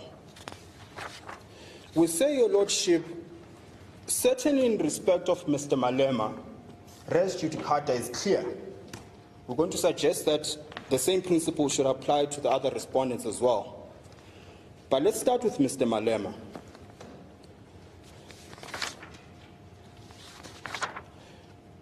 At paragraph 335 of our heads of argument, we've set out what the test for res judicata is. It says there are 3 requirements that are required for you to rely on res judicata. The first is that it's the same parties. The second, that is based on the same cause of action. And the third is that it's in respect of the same subject matter. It says once you establish those 3 factors, then you can rely on the defense of res judicata. That's the Bafokeng tribe decision. It says once you show those 3 elements, then you can rely on res judicata. And they must be shown all the 3. Well, with the qualification, let's start with the all 3. There's a qualification, Your Lordship. They are not immutable requirements, but let's start with the 3. For Mr. Malema to rely on res judicata, he must show that they're same parties. It is common cause that the complainant in this matter and Mr. Malema are same parties, in a sense that when the Duwuli matter, they were both parties. Same complainant complaining about the same respondent. So the first requirement is met. The second is that it's based on the same cause of action. Same cause of action, pepuda, hate speech. That requirement is met. Thirdly, in respect of the same subject matter. Same subject matter, Kill the Boer, Duwili. And we know it's the same song because the pleadings by the complainant, or rather the complaint affidavit itself says it's the same song with different translations. So once he's met those 3 requirements, then you can't find against him again on the basis of res judicata.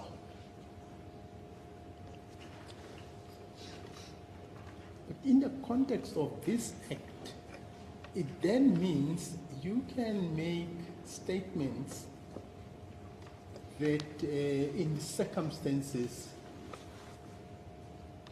exhibit clear intention to cause harm, and your defense would be res judicata. Let's assume in the previous case, and we've already said that in the previous case, the test applied was not the test that now has been determined by the Tolani case. Now, taking that into account, it means you can plead res judicata on the basis of same issues or same pleaded complaint. Are we assuming there's an order that prohibits you, Your Lordship? That prohibits who? Me or the other court? So let me understand Your Lordship's question. Let's take the effects of this case. Yes. Your Lordship, once there's a judgment that says you may not sing the song, same parties, same facts, same subject matter, of course then your remedy lies elsewhere, contempt of court. Because the problem now you're dealing with is contempt of court, not a question of whether you're allowed to sing the song or not. What I'm simply saying, Your Lordship, is this. But sorry, Mr. Kasiboto, sorry to interrupt you. Contempt of court. Which court, when the court that made the decision, the court never made an order that prohibits the singing of the song. All what the court said was there'll be harmony and peace between the parties. Because as I understand your argument, res judicata would arise from the SCA judgment. It can't arise from Judge Lamont's judgment, because that judgment was taken on appeal, and the party, for whatever reasons, decided to, I would call it, amend that order. No, Your Lordship, with respect, res judicata applies to your brother's judgment. Let's read the extract again.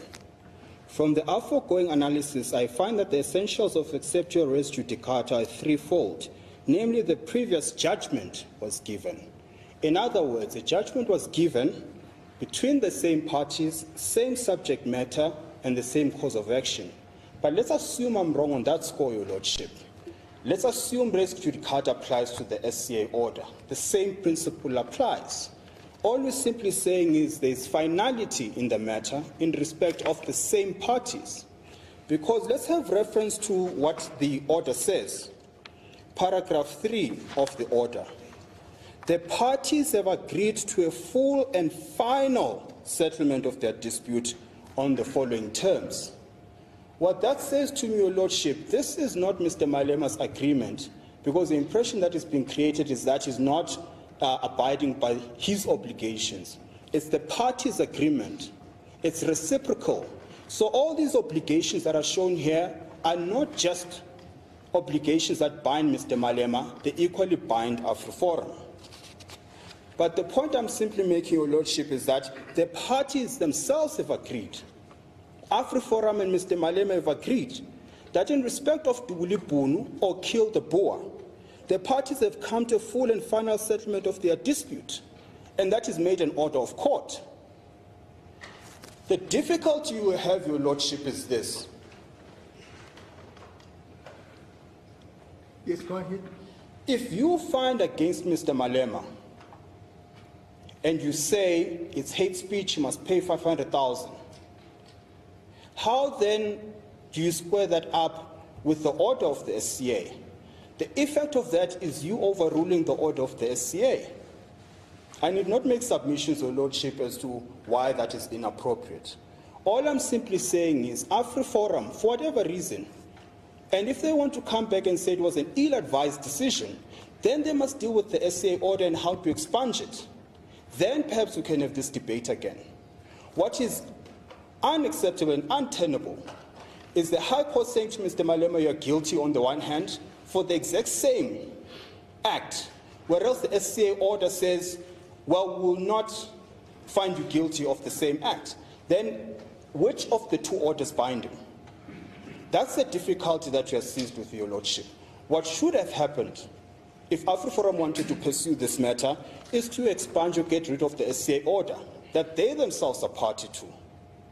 Then we don't have an issue of, well, Your Lordship, then what do you do with the SCA order? Because that's the live issue in front of you.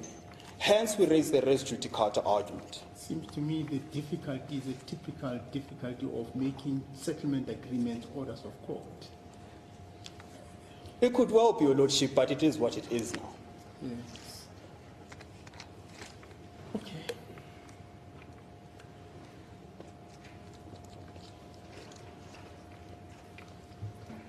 In sum, Your Lordship, what we've shown is that there's an SCA order that says, in full and final settlement of the dispute. What's the dispute? Bunu/Kill the Boer. Who is it between? Same parties in front of Your Lordship. Cause of action, the song. Subject matter, Bunu in terms of Section 10. Once those three are met, then you can't find against Mr. Malema again. We say, Your Lordship, with respect, and let's correct this misconception, Your Lordship, that Mr. Malema is in contempt of this order. Firstly, you are not told how. That's the first problem. It's not in the pleadings. Which order are we referring to? The SCA order, Your Lordship. Okay. The allegation is that Mr. Malema is in contempt of this order, which is why you must refer to criminal investigations. What you're not told, however, in the pleadings is how. How is he in contempt of the order? We haven't been told. Even in oral submissions, we've been told how he's in contempt of this court order. And it stems from this idea that Mr. Malema has got unilateral obligations in terms of this order. Well, let's read what the order says. The parties have agreed to a full and final settlement of their dispute. And then they list them. Mutually recognize and respect the right of all communities to celebrate and protect their cultural heritage and freedom. How is that Mr. Malema's obligation and not AfriForum's obligation? Because if the argument is he keeps singing this song when it offends a sector of society, well, he's got a reciprocal right to the freedom that and heritage that he's being told he's also entitled to in terms of the order. So where's the contempt there, Your Lordship? Then there's an allegation that he hasn't undertaken to meet up with AfriForum. Well, have they undertaken to meet up with Mr. Malema? And he refused. No evidence to that effect. And I could go on and on and on, Your Lordship. The point I simply make is there is nothing in this order on evidence that evidences that Mr. Malema breached the order. In any event, these are reciprocal obligations. So the fact that the parties have not met despite these undertakings is not Mr. Malema's fault, particularly if there is no evidence to suggest that he's acted in contravention of any of these orders. That's in respect of Mr. Malema. Your Lordship asked me earlier on whether all three requirements must be met. Well, then let's deal with the other party. In the other case, the party was the ANC. In this case, the party is the EFF. Is the still res judicata as far as the EFF is concerned? That's the point I'm getting at, Your Oh, Lordship. okay, I'm sorry, I beg your pardon. No problem. Your Lordship asked me earlier, and it links to this question you're posing again, whether all three requirements must be met and in these exact terms. Well, this is what the court says. Requirements 2 and 3 are not immutable requirements of res judicata.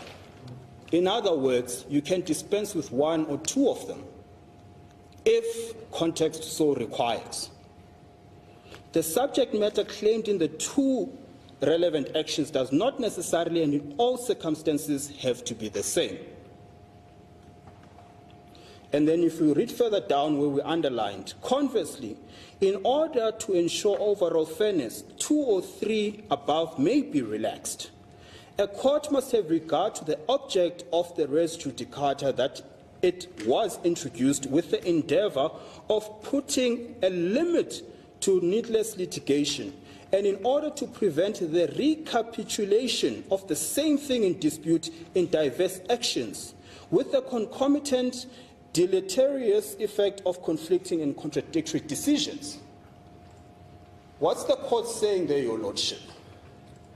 They say it has to get to a point where even if an individual was not party to the initial proceedings, can rely on res judicata. And then the question is, under which circumstances does that happen? In circumstances, to use the words of the court, with the endeavor of putting limit to needless litigation and in order to prevent the recapitulation of the same thing in dispute in diverse actions, with the concomitant deleterious effect of conflicting and contradictory decisions. What that means, Your Lordship, is if you find against the EFF today, you have created a situation where the same cause of action, the singing of the impugned song, is dealt with in different ways. That's what this judgment is trying to work against. It's... Yes, oh, sorry, give me a second. No, too late.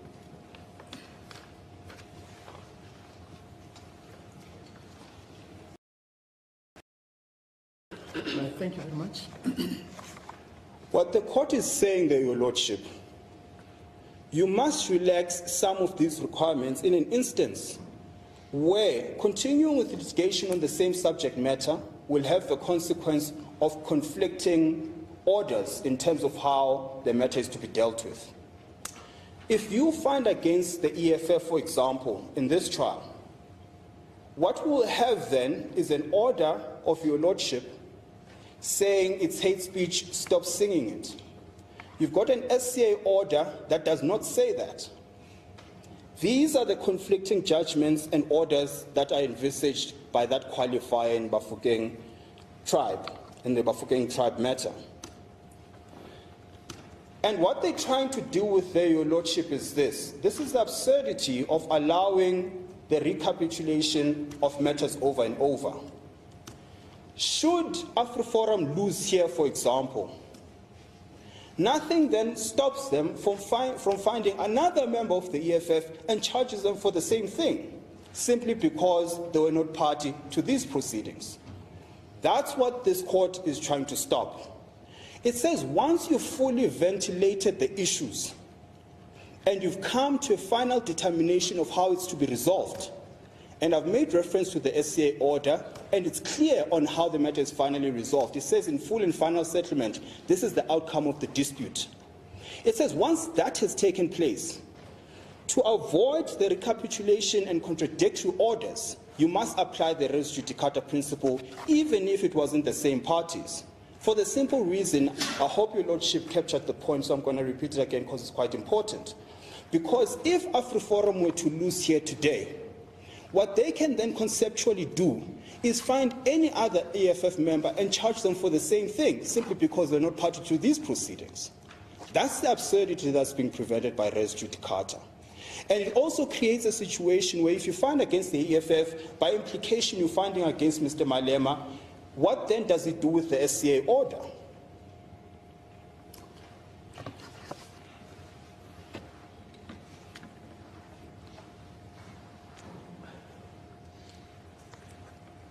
That's in respect of the first respondent, because there's no charge against Ms. Rose in respect of the Kill the Boer song.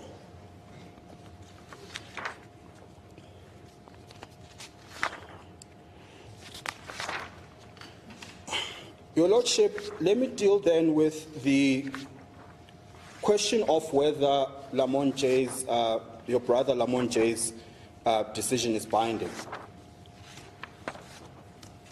My learned friend correctly points out that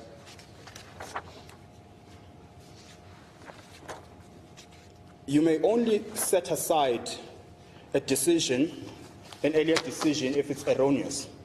But I'm saying, your lordship, you don't even need to get there. You may ignore it or refuse to follow it, not set it aside.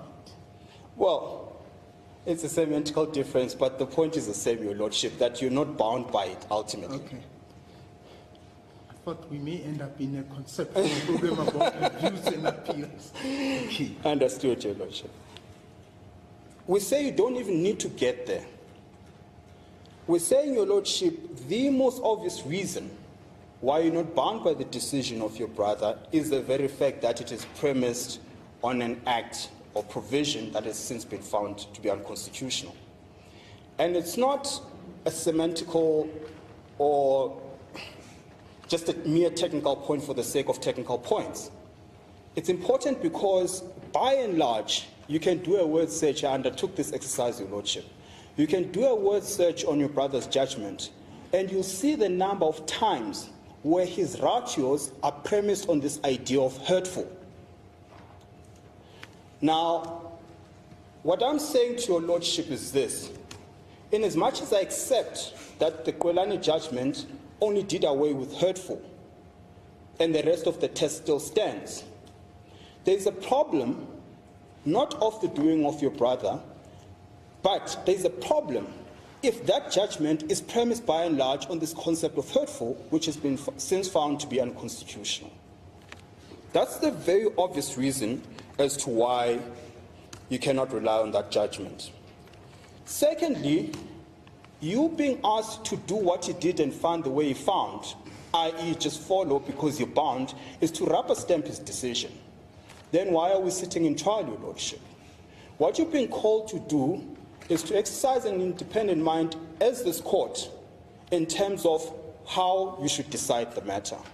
To then say simply because Judge Lamont said kiss, kill, semantical difference, substantively the same thing, and for the sake of, well, it's a judgment that came before me, I can do nothing but agree, why are we sitting in trial?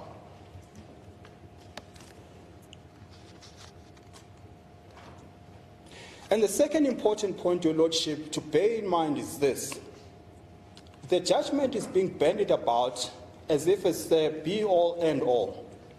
Let's recall, Your Lordship, how we got to the SCA order. It was by mutual agreement between the parties after Mr. Malema and the ANC filed an application for leave to appeal, which, by the way, was granted by your brother. Now, as a result of that SCA order, which was the mediation agreement, they've forsaken, or rather, they lost the opportunity to challenge that judgment.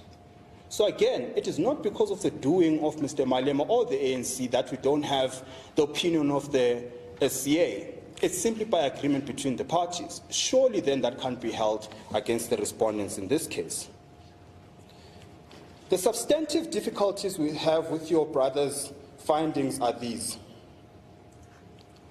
The first, your brother, and I cite the paragraphs in his judgment, he says, if the words mean different things, he was talking about Duli Bono now, and this is paragraph 304 of our heads of argument. If the words mean different things to different portions of society, then each meaning for the reasonable listener, in each portion of society must be considered as being the appropriate meaning. Now let's just stop there for a second, Your Lordship. What your brother is saying, let's assume this debate is about the Afrikaner community versus the black community for argument's sake. Let's suppose that's the issue here. Your brother says, if a sector, the Afrikaner sector, gives this interpretation of this song, that's the reasonable understanding of that song. If the black sector understands the song to mean this, that is the reasonable meaning of the song. Now, those are obviously mutually destructive propositions. It can't be both if our understandings of the song are not the same. That's the first difficulty with the judgment. But having said that, it takes it a step further by preferring the interpretation of the one sector over the other. On what basis, Your Lordship, is that done? If his own finding is that both readings are reasonable, firstly, they can't be both reasonable, but let's suppose they are. On what basis, then, did he align himself with the proposition of AfriForum and not of the ANC?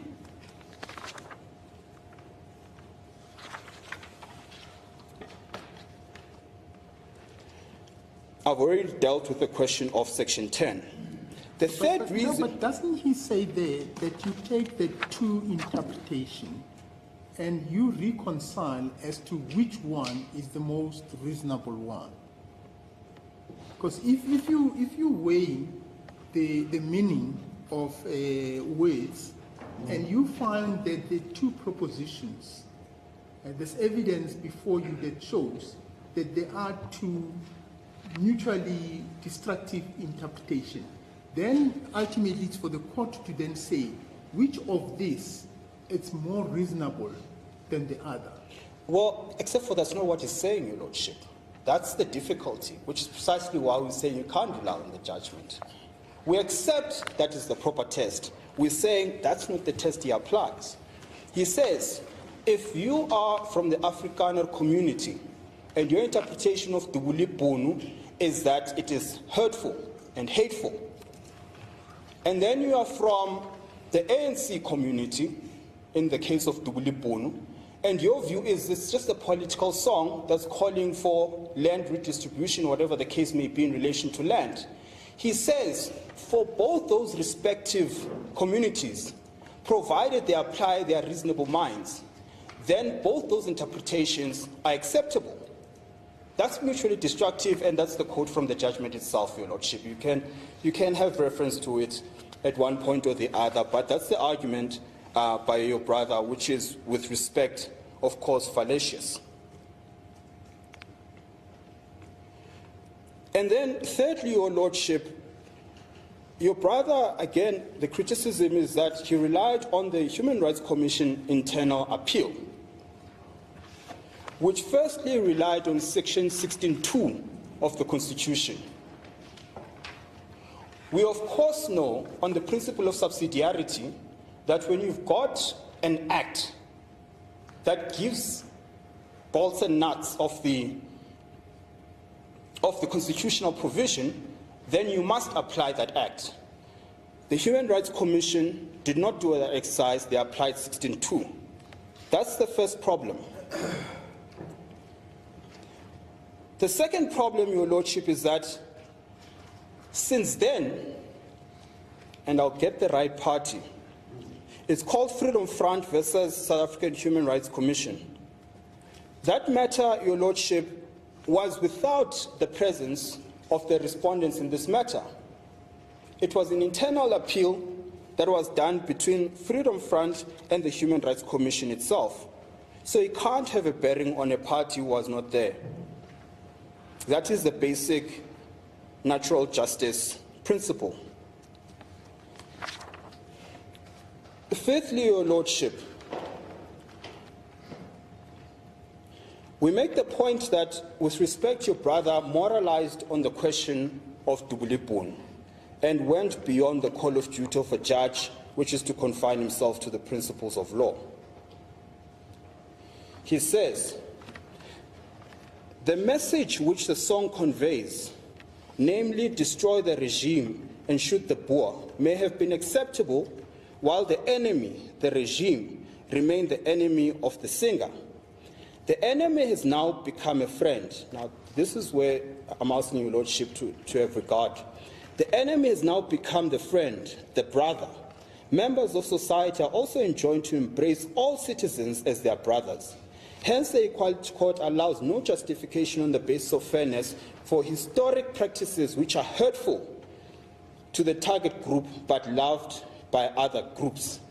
Now, the difficulty here, Your Lordship, again, is that point that this finding of how society should organize itself is premised on this idea of hurtful. So even though we accept that it's just hurtful that was taken out of the test, but the very fact that it premises his finding on this concept of hurtful and makes a finding on how we should organize a society is the very problem. The second problem.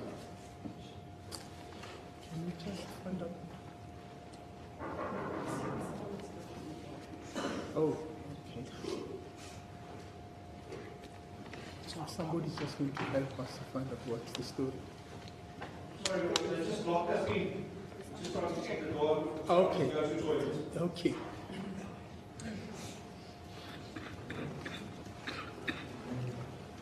Your Lordship, I'm in your hands. I don't think I'll take more than 30 minutes. I don't know whether you want You're not saying not there's more going to than be 30 reply. seconds. Because my learned friend also has to do reply. Yes, I know. Also, we can proceed. What option do I have? In which case, Your Lordship, I was at the point where I was saying the other criticism of your brother's judgment, because you had invited us to say whether you should be bound by the judgment or not, and if it's applicable here. And the heads of argument, we didn't have the benefit of the heads of argument from our learned friend in terms of what their position is. So these are our bases. We're saying, firstly, that citizens are endowed with this idea of dignity and urgency. And there's case law to that effect in relation to the question of freedom of expression. The difficulty with the judgment by Judge Lamont is the failure to understand this whole idea of pluralism. It is not for the court to moralize on who should be friends with whom and who should be enemies with whom, that previous foes must now become friends. We of course accept that the Constitution has these lofty ideas about where we should go as a nation. But you can't take away the urgency of actors who are endowed inherently with this right to dignity and urgency of who they should be friends with. Because the upshot of what the judgment says is, stop singing this song. What you must do is become and play nice with Alpha Forum. Forget the historical issues that you have amongst the two of you. This is where you should be going. Now, with respect to your lordship, that is moralizing rather than giving a legal interpretation to the question before the court.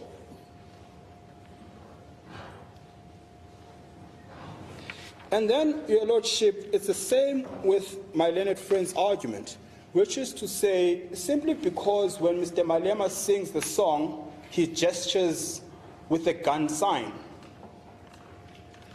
The argument is, well, then he must mean the words literally. Well, again, there's a difficulty with that, your lordship. I'm yet to see a political song sung standing still. The gesture is nothing but added performance to align with the words that are being sung. Your lordship made an analogy of football during the trial. I'll make one too now, and hopefully the point comes across. There is a song, Tibagamona, Tibagamona, Ribulai Dinchatzen.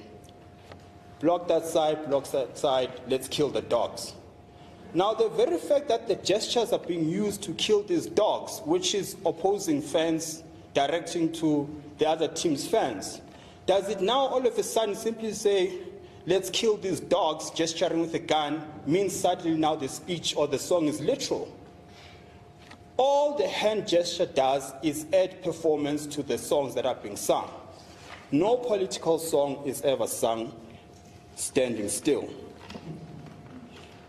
Lastly, your lordship, on the question of your brother and his judgment, is the question of the clear intention you spoke about. And your lordship, I cannot say this enough times.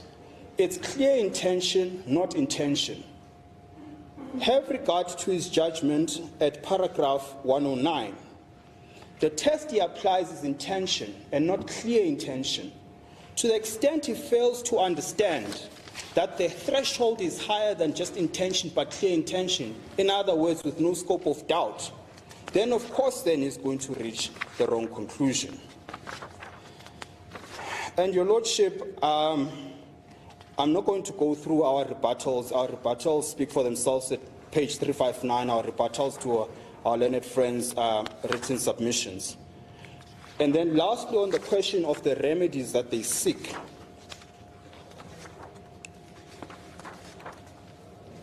if I can find them. Well, the first is obviously this question of contempt. Firstly, we've made the point that there's no evidence to suggest there's any contempt of the order at any point. Secondly, the question of the 500,000. I mean, of course, the SCA judgment binds your lordship. Without a trial dealing specifically with the question of damages, you can't entertain the question. There's been no evidence, albeit to in trial, to suggest or justify the 500,000 rands. All we're told is my client wears Gucci, therefore he can afford 500,000 rands.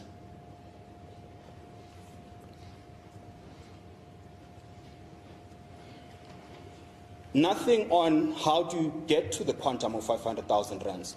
Manual judgment is quite clear on that score. And then the second remedy they seek is, where's it in my head again? Do you remember? I'm just trying to find the remedies they seek, your lordship.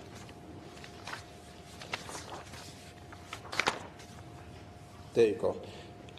And then they're looking for perjury.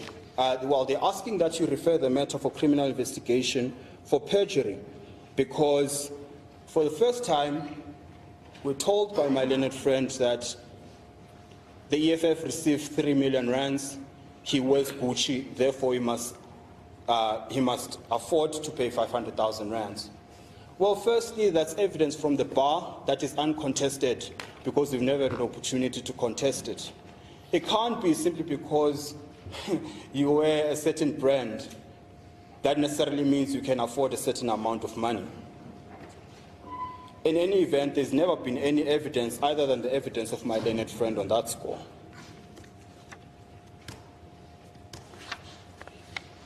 And Your Lordship, I know I've really overextended myself. On the question, I just want to be clear that we do not abandon the question of or our defense in relation to the unfair discrimination. We don't think it's genuinely sought. It's just put there as an alternative and a second bite to the cherry. The heads of argument speak for themselves. Firstly, there's no been raised or prohibited ground that has been shown there. We also make the point that that provision on a proper interpretation deals with the questions of labour laws, access to parks and so on.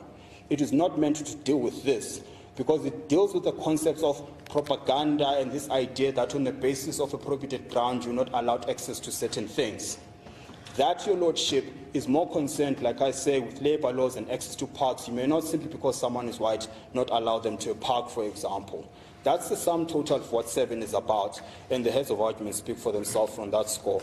So just so there's no confusion about whether you're abandoning it or not. And we're saying for those reasons, Your Lordship, the complainant must prevail.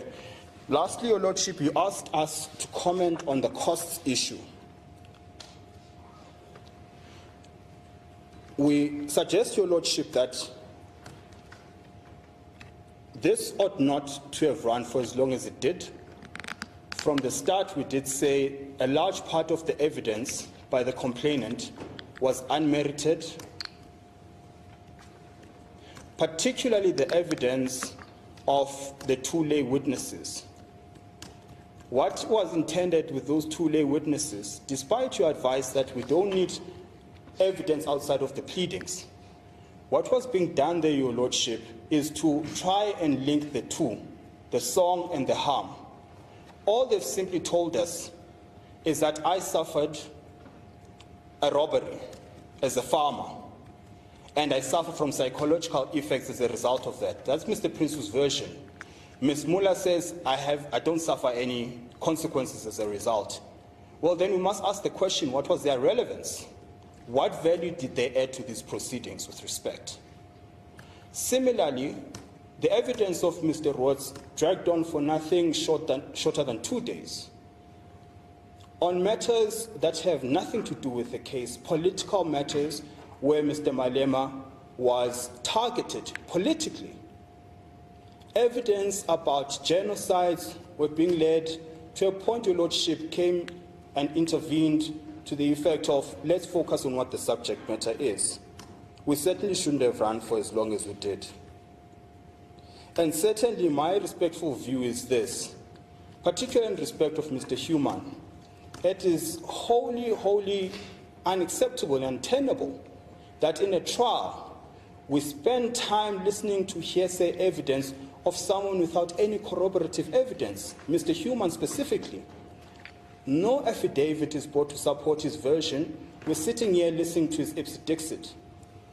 And with respect, that is precisely why I was never cross-examined, because this court can't seriously take his evidence.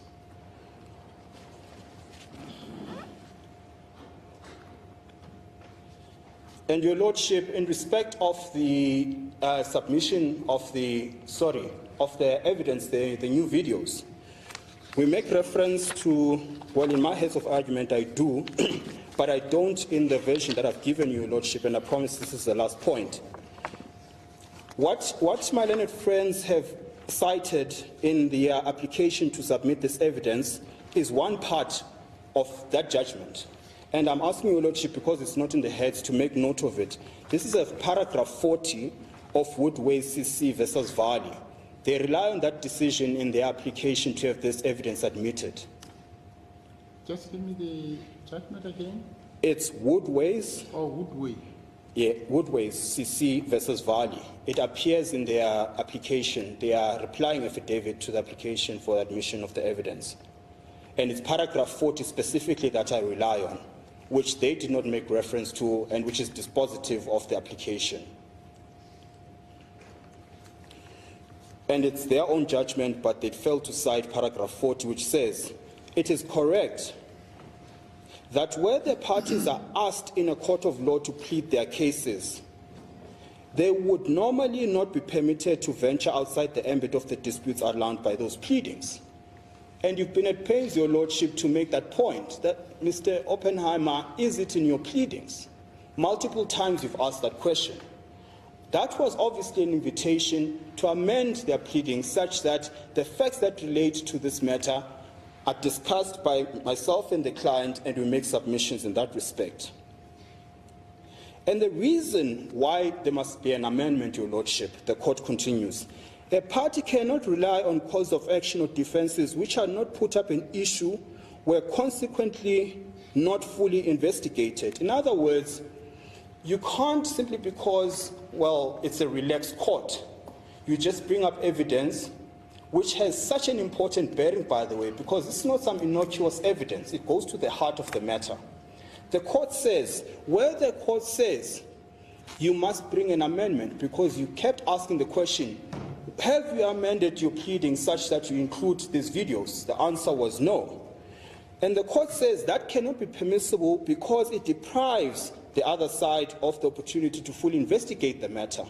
Of course, we could not fully investigate the matter because the first witness that testified on it was someone I was given literally 10 minutes to talk to, and then he came and gave testimony. Similarly with Mr. Malema, he was attending SON at the time. He comes here, he's confronted with these videos, he's asked to answer to them, and they go to the core of the case. Clearly, there was not ample opportunity to fully investigate. We ask Your Lordship to have consideration to that paragraph, and it builds on this idea that at pains you've been making the point that they must bring an amendment or at least supplement their papers such that we can properly respond to the allegations that are being made. Your Lordship, unless you've got questions for me, I wish to not detain you any further. No, thank you very much. In reply, Mr. Mano? My Lord, I endeavour to be as brief as possible. My learned friend has an unbelievable ability to invent legal tests on the spot. Your Lordship was told you must have no reasonable doubt in your mind when you're applying the test. There's no reasonable doubt test from any of the courts when they're interpreting what Section 10 says. He invents this. He says that the complainants brought a case that was premised on this idea that there must be a strong causal link between the song and real-world attacks. He invents this. That's never the threshold test that the complainant ever had to meet. The point of all the evidence that was led, as I started out by saying, was to meet the actual test, which is what's the context in which the speech occurs.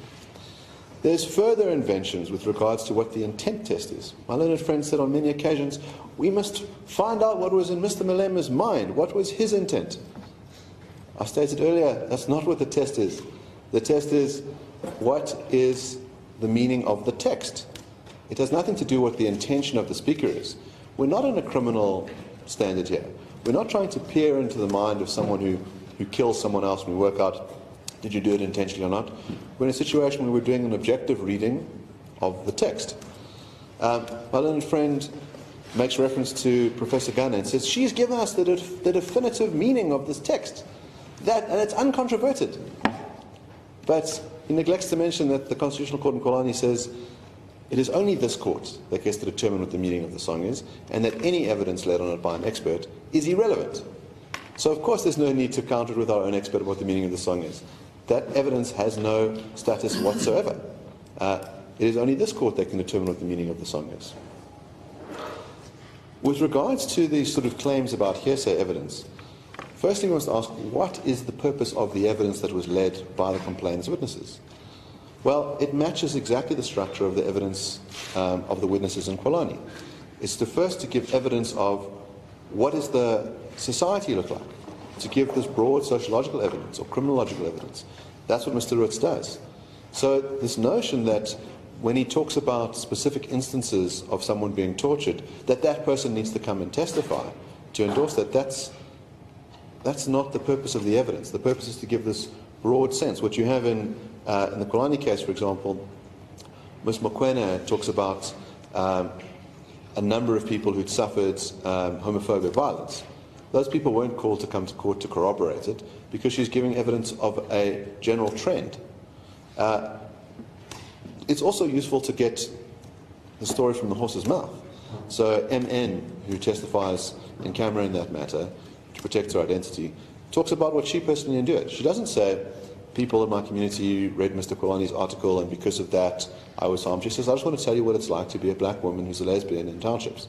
And let me give you an indication of what the social climate is. And that's exactly what the evidence of Mr. Prinsloo and Ms.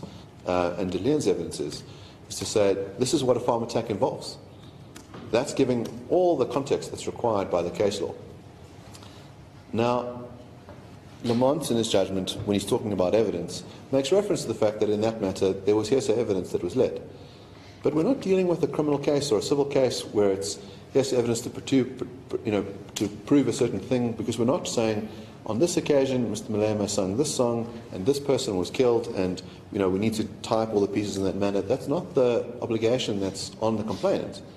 The obligation is to say, this is the song that was sung. It constitutes an incitement to cause harm, because it calls on people to perform a harm. It tries to persuade them, to agitate them to perform this harm. And that harm would, of course, be of a physical nature if you're calling for those people to be killed.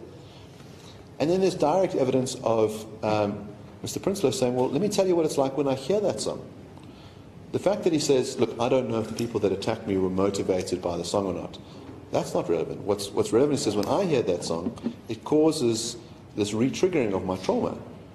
That meets the other element of the test in Kolani, which is the speech itself directly harmful in the sense that it causes a psychological trauma? And that's very much what we have. He says, when I hear that song, it brings back these painful memories of my wife being murdered. So I'd submit that the evidence led by the witnesses is all relevant and meets the tests, the actual tests, not the tests that are invented by my learned friend. There's also this sort of move to try and paint certain witnesses black by saying, Mr. Krauser works for the Institute for Race Relations, and the Institute for Race Relations once received money from AfriForum. Mr. Krauser testified, firstly, that he said AfriForum paid for certain projects, unrelated to the work that he does, that they specifically take a view of, we are not paid to say things. And he gave evidence about them holding up a letter from Rand Merchant Bank, where Rand Merchant Bank said, we don't like some of the stances that you've taken publicly, we're going to withhold our funding. And they said, well then, I guess that's the end of our financial relationship, because the Institute for Race Relations will continue to say what it needs to be said. And so they've shown themselves not to be beholden to any funding at all. But it's this sort of cheap tactic to try and discredit Mr. Krauser's testimony. Mr. Krauser gives enormously useful testimony, because he says, I was present in Senegal. I was there when the EFF held their rally. I could hear members singing the words, Kill the Boer. Now, this line that, how could we possibly know what affiliation these people had? My learned friend even goes so far as to say they weren't wearing EFF regalia. Well, the video that we started off showing shows very much red T-shirts with EFF badges, hats, shirts. This is members of the EFF crowd. If we want to take the view, well, we didn't personally inspect their pockets to see if they had membership cards, it starts to take things to an absurd degree. And again, this kind of recalcitrance on this, Mr. Malema, when asked about the members outside, says, those people are my voters, those people are my supporters, those people are EFF members. And then very quickly renounces that and says, well, how could I possibly know? But doesn't denounce what they're doing, doesn't distance himself from that. If you really had a situation where the party said, or Mr. Malema said, look, I don't know who these people are, and I distance myself from what they're saying, we don't believe in singing Kill the Boer, and what they're doing is reprehensible. If they are members of my party, we'll discipline. If they're not, I denounce them. That's not what we have at all. My learned friend cites the Gordon case and does quite an artful job, I must say, of picking the points that would try and make this line that, well, that speech wasn't hate speech, even though there's a racial reference. What Judge Sutherland does quite clearly, at paragraph 20 of that judgment, he says, in my view, the attack to the applicant in the utterance was personal in nature only. In other words, he says, when we're talking about beating the dog, it's referring to Gordon himself. It identifies him as a member of the Indian group, but it's not aimed at the Indian group, and that's why it doesn't meet the hate speech threshold. So the nature of hate speech is that it targets groups. And so if what Mr. Malema said in that instance was, we need to go out and beat the Indians, well, then it would meet the hate speech threshold. But what he's talking about here was beating Gordon, and that's why it doesn't meet the hate speech threshold test. Just give me 1 second.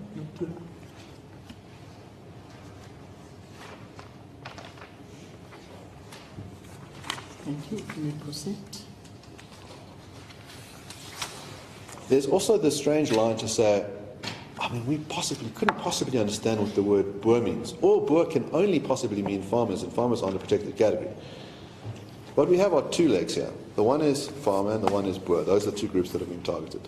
Mr. Malema's testimony is farmers means white people. He says, when I hear the word farmer, I think about a farmer, I envisage a white person. So even if it was just a case on farmers, the threshold would be met. It's on the grounds of race.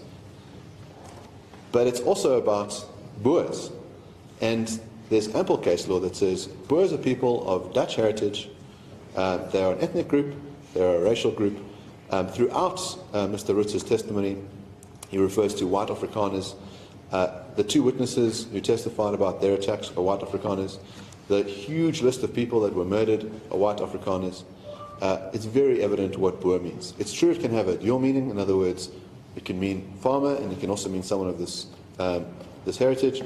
And Lamont in his judgment says Boer means Afrikaans, people who are white, and also including that subset of them who are farmers.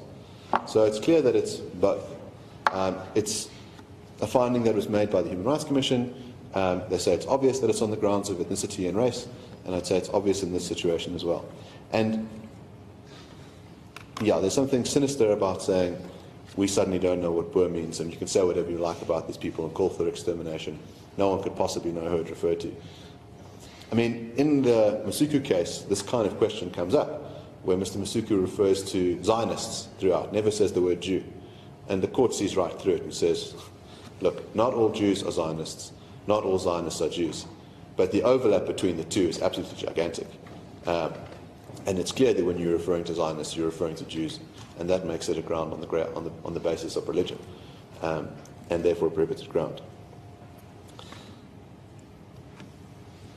With regards to my learned friend's critiques of the Lamont judgment, insofar as the term hurtful is used, it's true that that's been scrubbed from the test, but ultimately the ratio in that case, Lamont uses the full, complete test, in the sense that he says it's propagation of hatred and incitement to harm. So that meets the new threshold test. And so that's the ratio, and that's the basis where he makes his findings.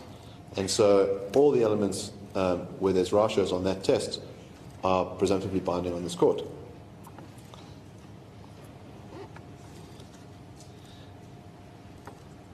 And the res judicata argument, it's astonishing.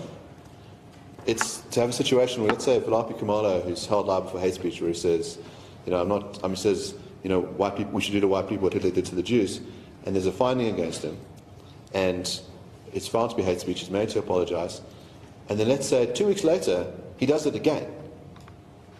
And a fresh complaint comes up and says, on this later occasion, you went and did exactly the thing that you were punished for before. He says, well, res judicata, you can't possibly punish me. I've already been punished for doing this. No, but it's a fresh instance.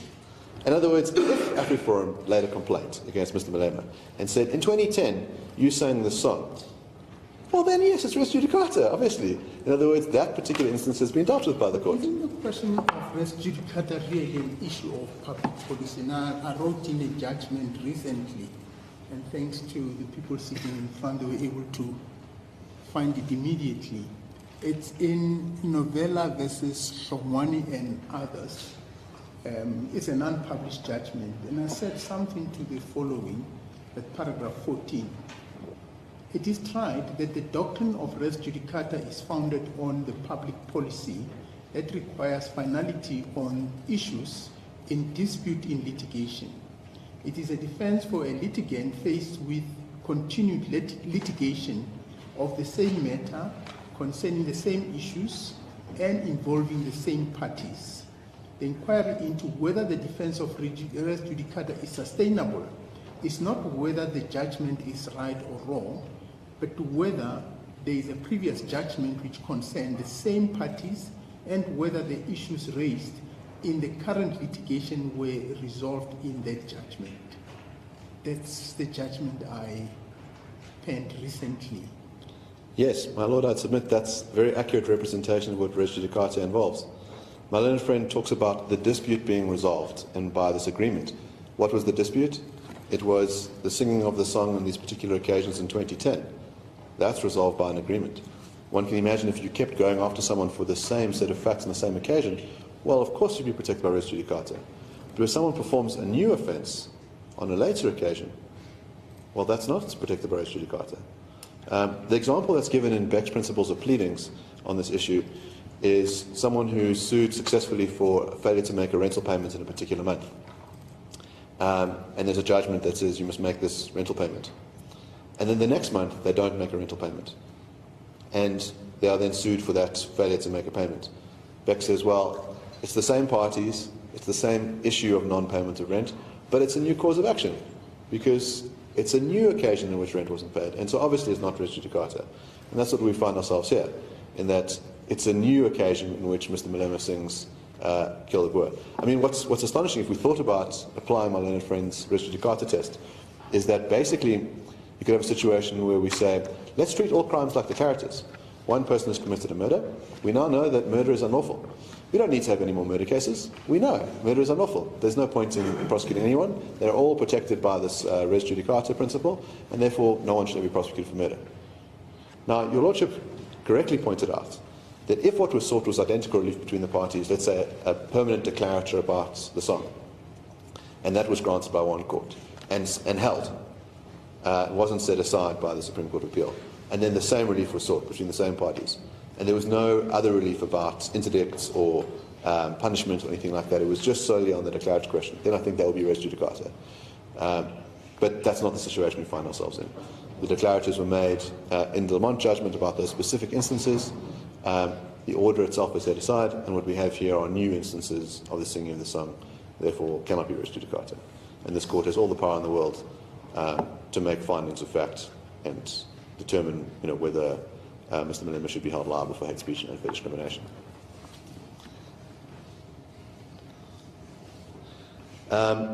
With regards to the Fire Brigade song, as I say, my learned friend was at pains to say, well, there was this insinuation that there were farms that went to light a couple of days later, and that must prove a causal connection. No causal connection needs to be shown.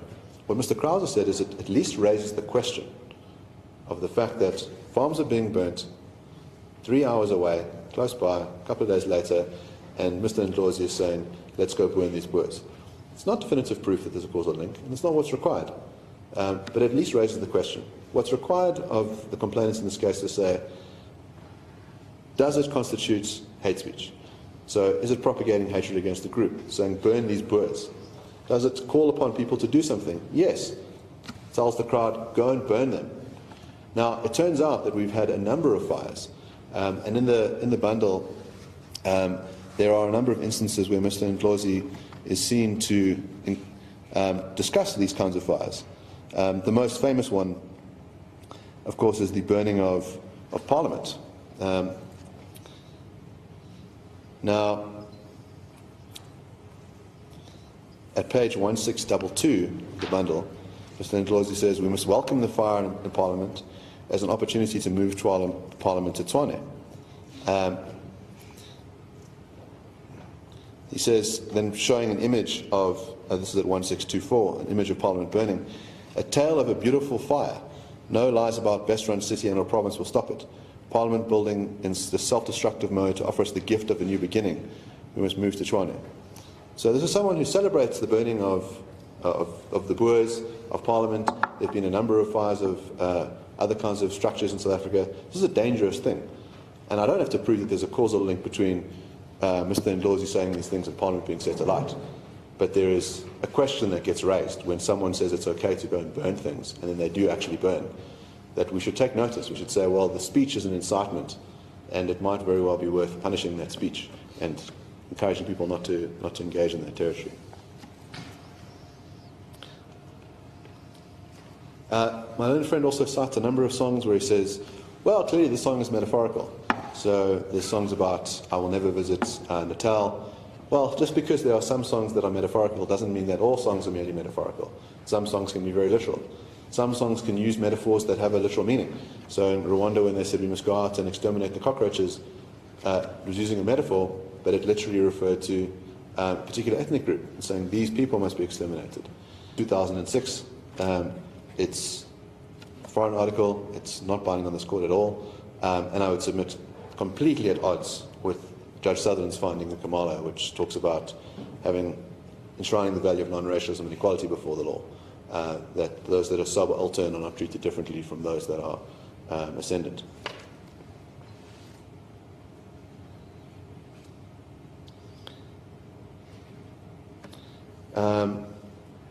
My Lord, then I have no further submissions.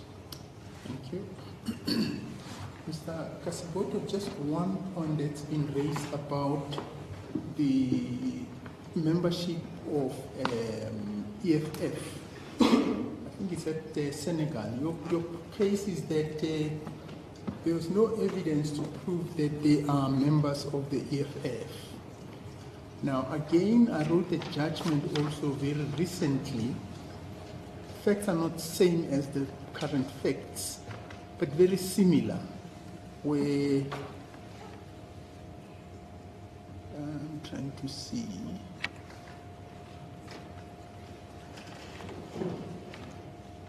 I'll get the name of the case in a moment.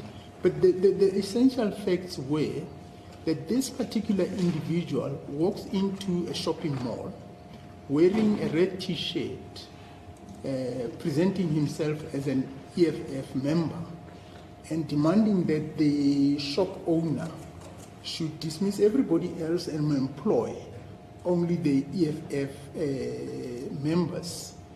And the argument of the EFF was that, well, look, he can't be our member just simply because he's wearing an EFF T-shirt, and also that he's claiming to be wearing an EFF T-shirt. And in my judgment, I looked at the whole issue of vicarious liability and also the issue of, which was addressed in one of the election cases, which dealt with the issue of the fact that political parties are registered parties and that the relationship between the political parties and their members are very much akin to an employment relationship, which, as you would know, that vicarious liability concept is grounded mainly in the employment relationship. They really mainly emerges from cases involving employer-employee. But in that case, it was indicated that's the relationship. I'm trying to get to where I made my finding.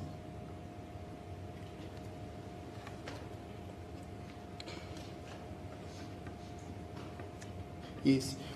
In summary, a political party similar to an employer can be held liable for the wrongs committed by its members and supporters on innocent third parties.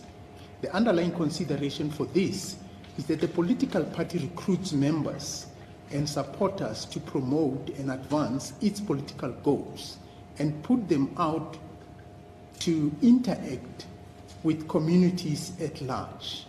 Now, I think I emphasize this, that they interact with communities at large on the understanding that the communities see them as members of that particular political party. In doing this, it puts community members and other entities at the risk of harm or wrongdoing by such members. The recruitment of membership is put in motion by the political party, and thus there is no reason why, in fairness, the political party should not be held vicariously liable for wrongs committed by the member of the third party. In this case, we're not talking about wrongs being committed, but we're talking about people participating at a political gathering who are seen to be wearing the regalia of the EFF, as I understand it. Of course, a political party should be held liable for the conduct of its members when it is fair in the circumstances to do so.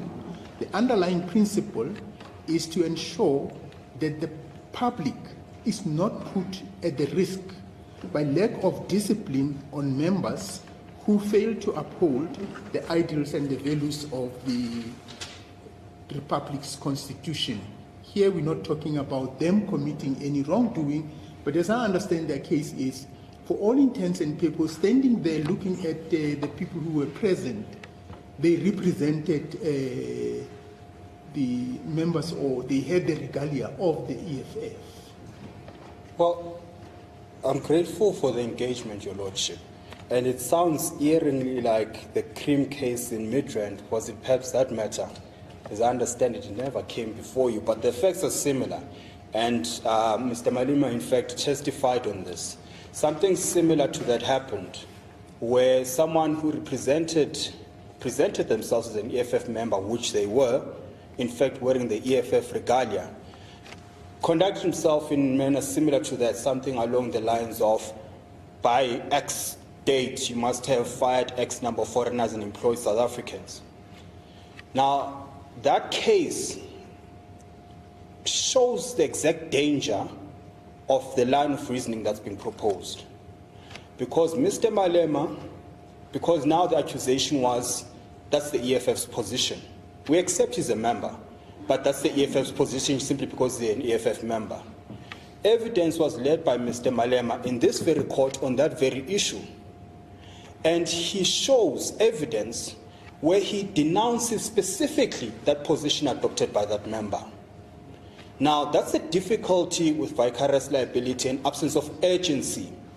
It's very important to understand, Your Lordship, that simply because I am an employee, for example, that does not mean at all times without qualification, whatever I do, provided I represent myself as an employer for a particular employer, then it must follow that they are guilty. Particularly in this context, Your Lordship, because here we're talking about, this is why there must be a full investigation of what happened outside, and that paragraph 40 I made reference to. The difficulty is that what this court was told in cynical is that EFF members sang the song. The difficulty is the video that was being shown, and I'm pretty sure you watch it again, Your Lordship, watch it carefully. No one wearing EFF regalia sings Kill the Boer. Two individuals sing Kill the Boer in that video, both wearing black t-shirts. Now, to then say it's EFF members because they're surrounded by EFF members creates a problem for the EFF, because then, to quote-unquote Mr. Kroos, then you have vigilantes infiltrating a good cause. And simply because they're associated with a group, EFF, it must follow the EFF is guilty. It can't be. This is precisely why we say, Your Lordship, even with the events that happened outside of court, I alluded to this problem to court, and I said the danger with calling Mr. Malema to testify on this, and he did not take my advice, to his detriment. But the point I was making is the case law says you must allow a full investigation. Because once you do a full investigation, you start to see these cracks. These people were unled, Your Lordship. There was no leadership of the EFF leading them in song, nor asked them to come to court for that matter. Mr. Malema could not identify any of them other than the fact that they were wearing EFF t-shirts. That's the difficulty we face, Your Lordship, because we might face the same issue with Senegal. We are accused of being part of rogue elements, when in fact once you investigate you find out that what is apparent is actually not the truth. And that's the point, Your Lordship, we're trying to make. You said the other case you were referring to, what's the name of the case? Your Lordship, I was asking if that's the case you dealt with, because that was quite recent. This was a case which was brought, I think, on an urgent basis. I'll give you the full citation now. This, I think, came before me on an urgent. No, it came on the opposed motion as an interdict. No, it served before this court as an urgent application, yes. And that's the case of AFRI 6, Pty Limited versus Economic Freedom Fighters. I very much suspect it's the same case. Is that in Centurion Midrand Cream Restaurant? It sounds like it. If you're familiar with the facts, it's not that one. Well, be that as it may, Your Lordship, the point we simply make is that even on the basis of vicarious liability, once employees act out of their own volition without mandate, without urgency from the principal, you can't be held liable. My learned friend has failed to show the connection between the people that are outside and the EFF's mandate, or that they were led for that matter. For all we know, it's the same scenario that happened in Senegal. We're not denying nor are we presenting evidence, we're simply saying it requires full investigation. Well, you see, in this case, the argument was also around the question of mandate. Yes. And EFF's argument was, we actually have a structure, I think they call it employment desk. And Labor they say desk. the only way that you would have a mandate to go into a shopping mall and demand to employ certain people is if you are mandated by the employment desk. But then I looked at one of the cases which also deals with this issue. I think it's a case involving the ANC, where the court said that the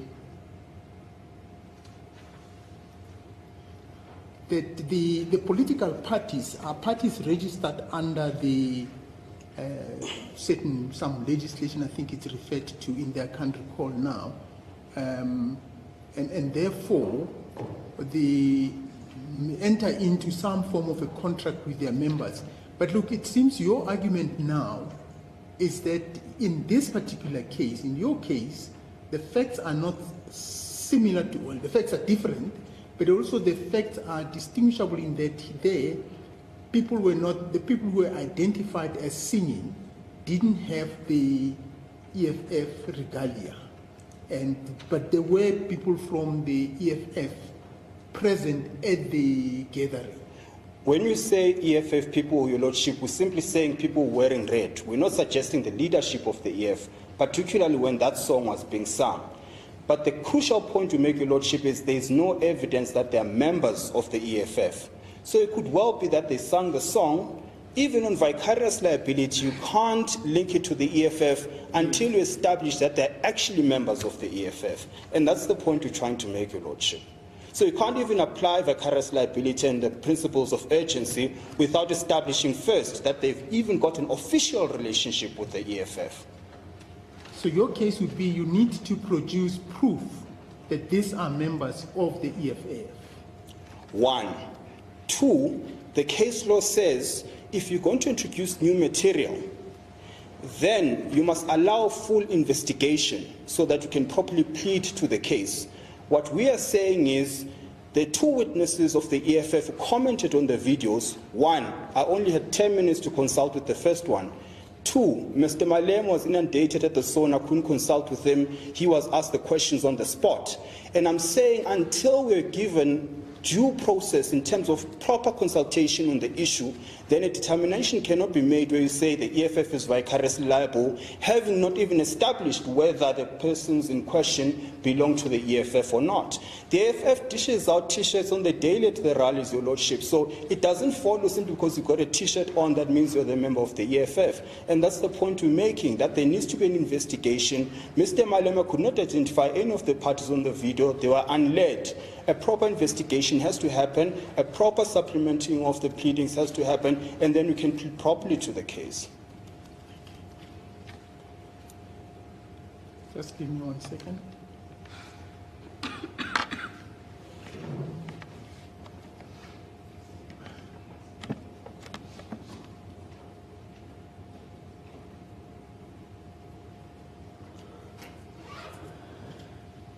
Yes, I found that the ANC case, it's actually the Ramakatsa versus Mahashule case, where the court said that common law, a voluntary association like the ANC is taken to have been created by agreement as it is not a body established by statute. The ANC's constitution, together with the audit guidelines and any other rules, collectively constitute the terms of the agreement entered into. Thus, the relationship between the party and its members is contractual. So this was dealing with more the question of whether what he did was permissible under in terms of the law. But okay, I hear what you're saying. Thank you very much. That was the point. I don't know, Mr. Oppenheimer, any follow-up from the point I raised? Just something brief. My little friend points out that in the case of Oba King, who was going around as an EFF member and telling restaurants who they can and can't hire, Mr. Malema denounced it. He said, no, that's an unacceptable thing and this guy shouldn't be doing that.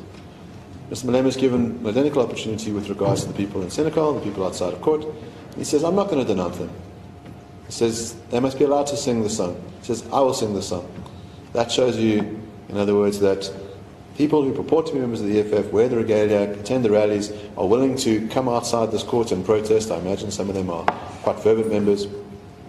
That gives you an indication of what the party does, and that's why the party must be held liable. And when given an opportunity to distance itself, Mr. Lema says, no, we're not going to distance ourselves. We have no problem with what they're doing. And that's why there must be liability for the EFF as a party for what's done by its members or those who purport to be its members. Yes, except to say that, sorry, I picked these judgments as we were going along. As you saw me passing on the papers, they were just coming to mind, and I asked the secretary to look for them for me. But in this judgment, I actually underline one of the judgment, the National Party versus Jami, and another, an electoral appeal court tribunal, where the court, amongst others, said, not going to read the full quotation, it says, it would be necessary to allege and prove facts which at common law would give rise to vicarious liability on the part of the political party, if it were sought to hold the political party liable for acts committed by its members or supporters. And I think that's the point that Mr. Kasibuto is making, that what ought to have happened here is they ought to have been given an opportunity to disprove that these are their members. Although here it says you have to prove the facts. So it means you had the burden of proving that those people who were singing there are in fact members of the EFF. Yes, I suppose the question is what would count as proof? I'd say the video evidence of people wearing the shirts at an EFF rally is sufficient evidence to show it. The idea that you should check their membership cards, and by the way, there are many people who are members of parties without holding membership cards. It's quite a rare thing, people to spend their 10 rand and sign up. But one is a member. Mr. Malema identified those people outside. He says they're my members, they're my supporters, they're my voters. Okay. Thank you very much. Thank you. That brings us to the end of this hearing.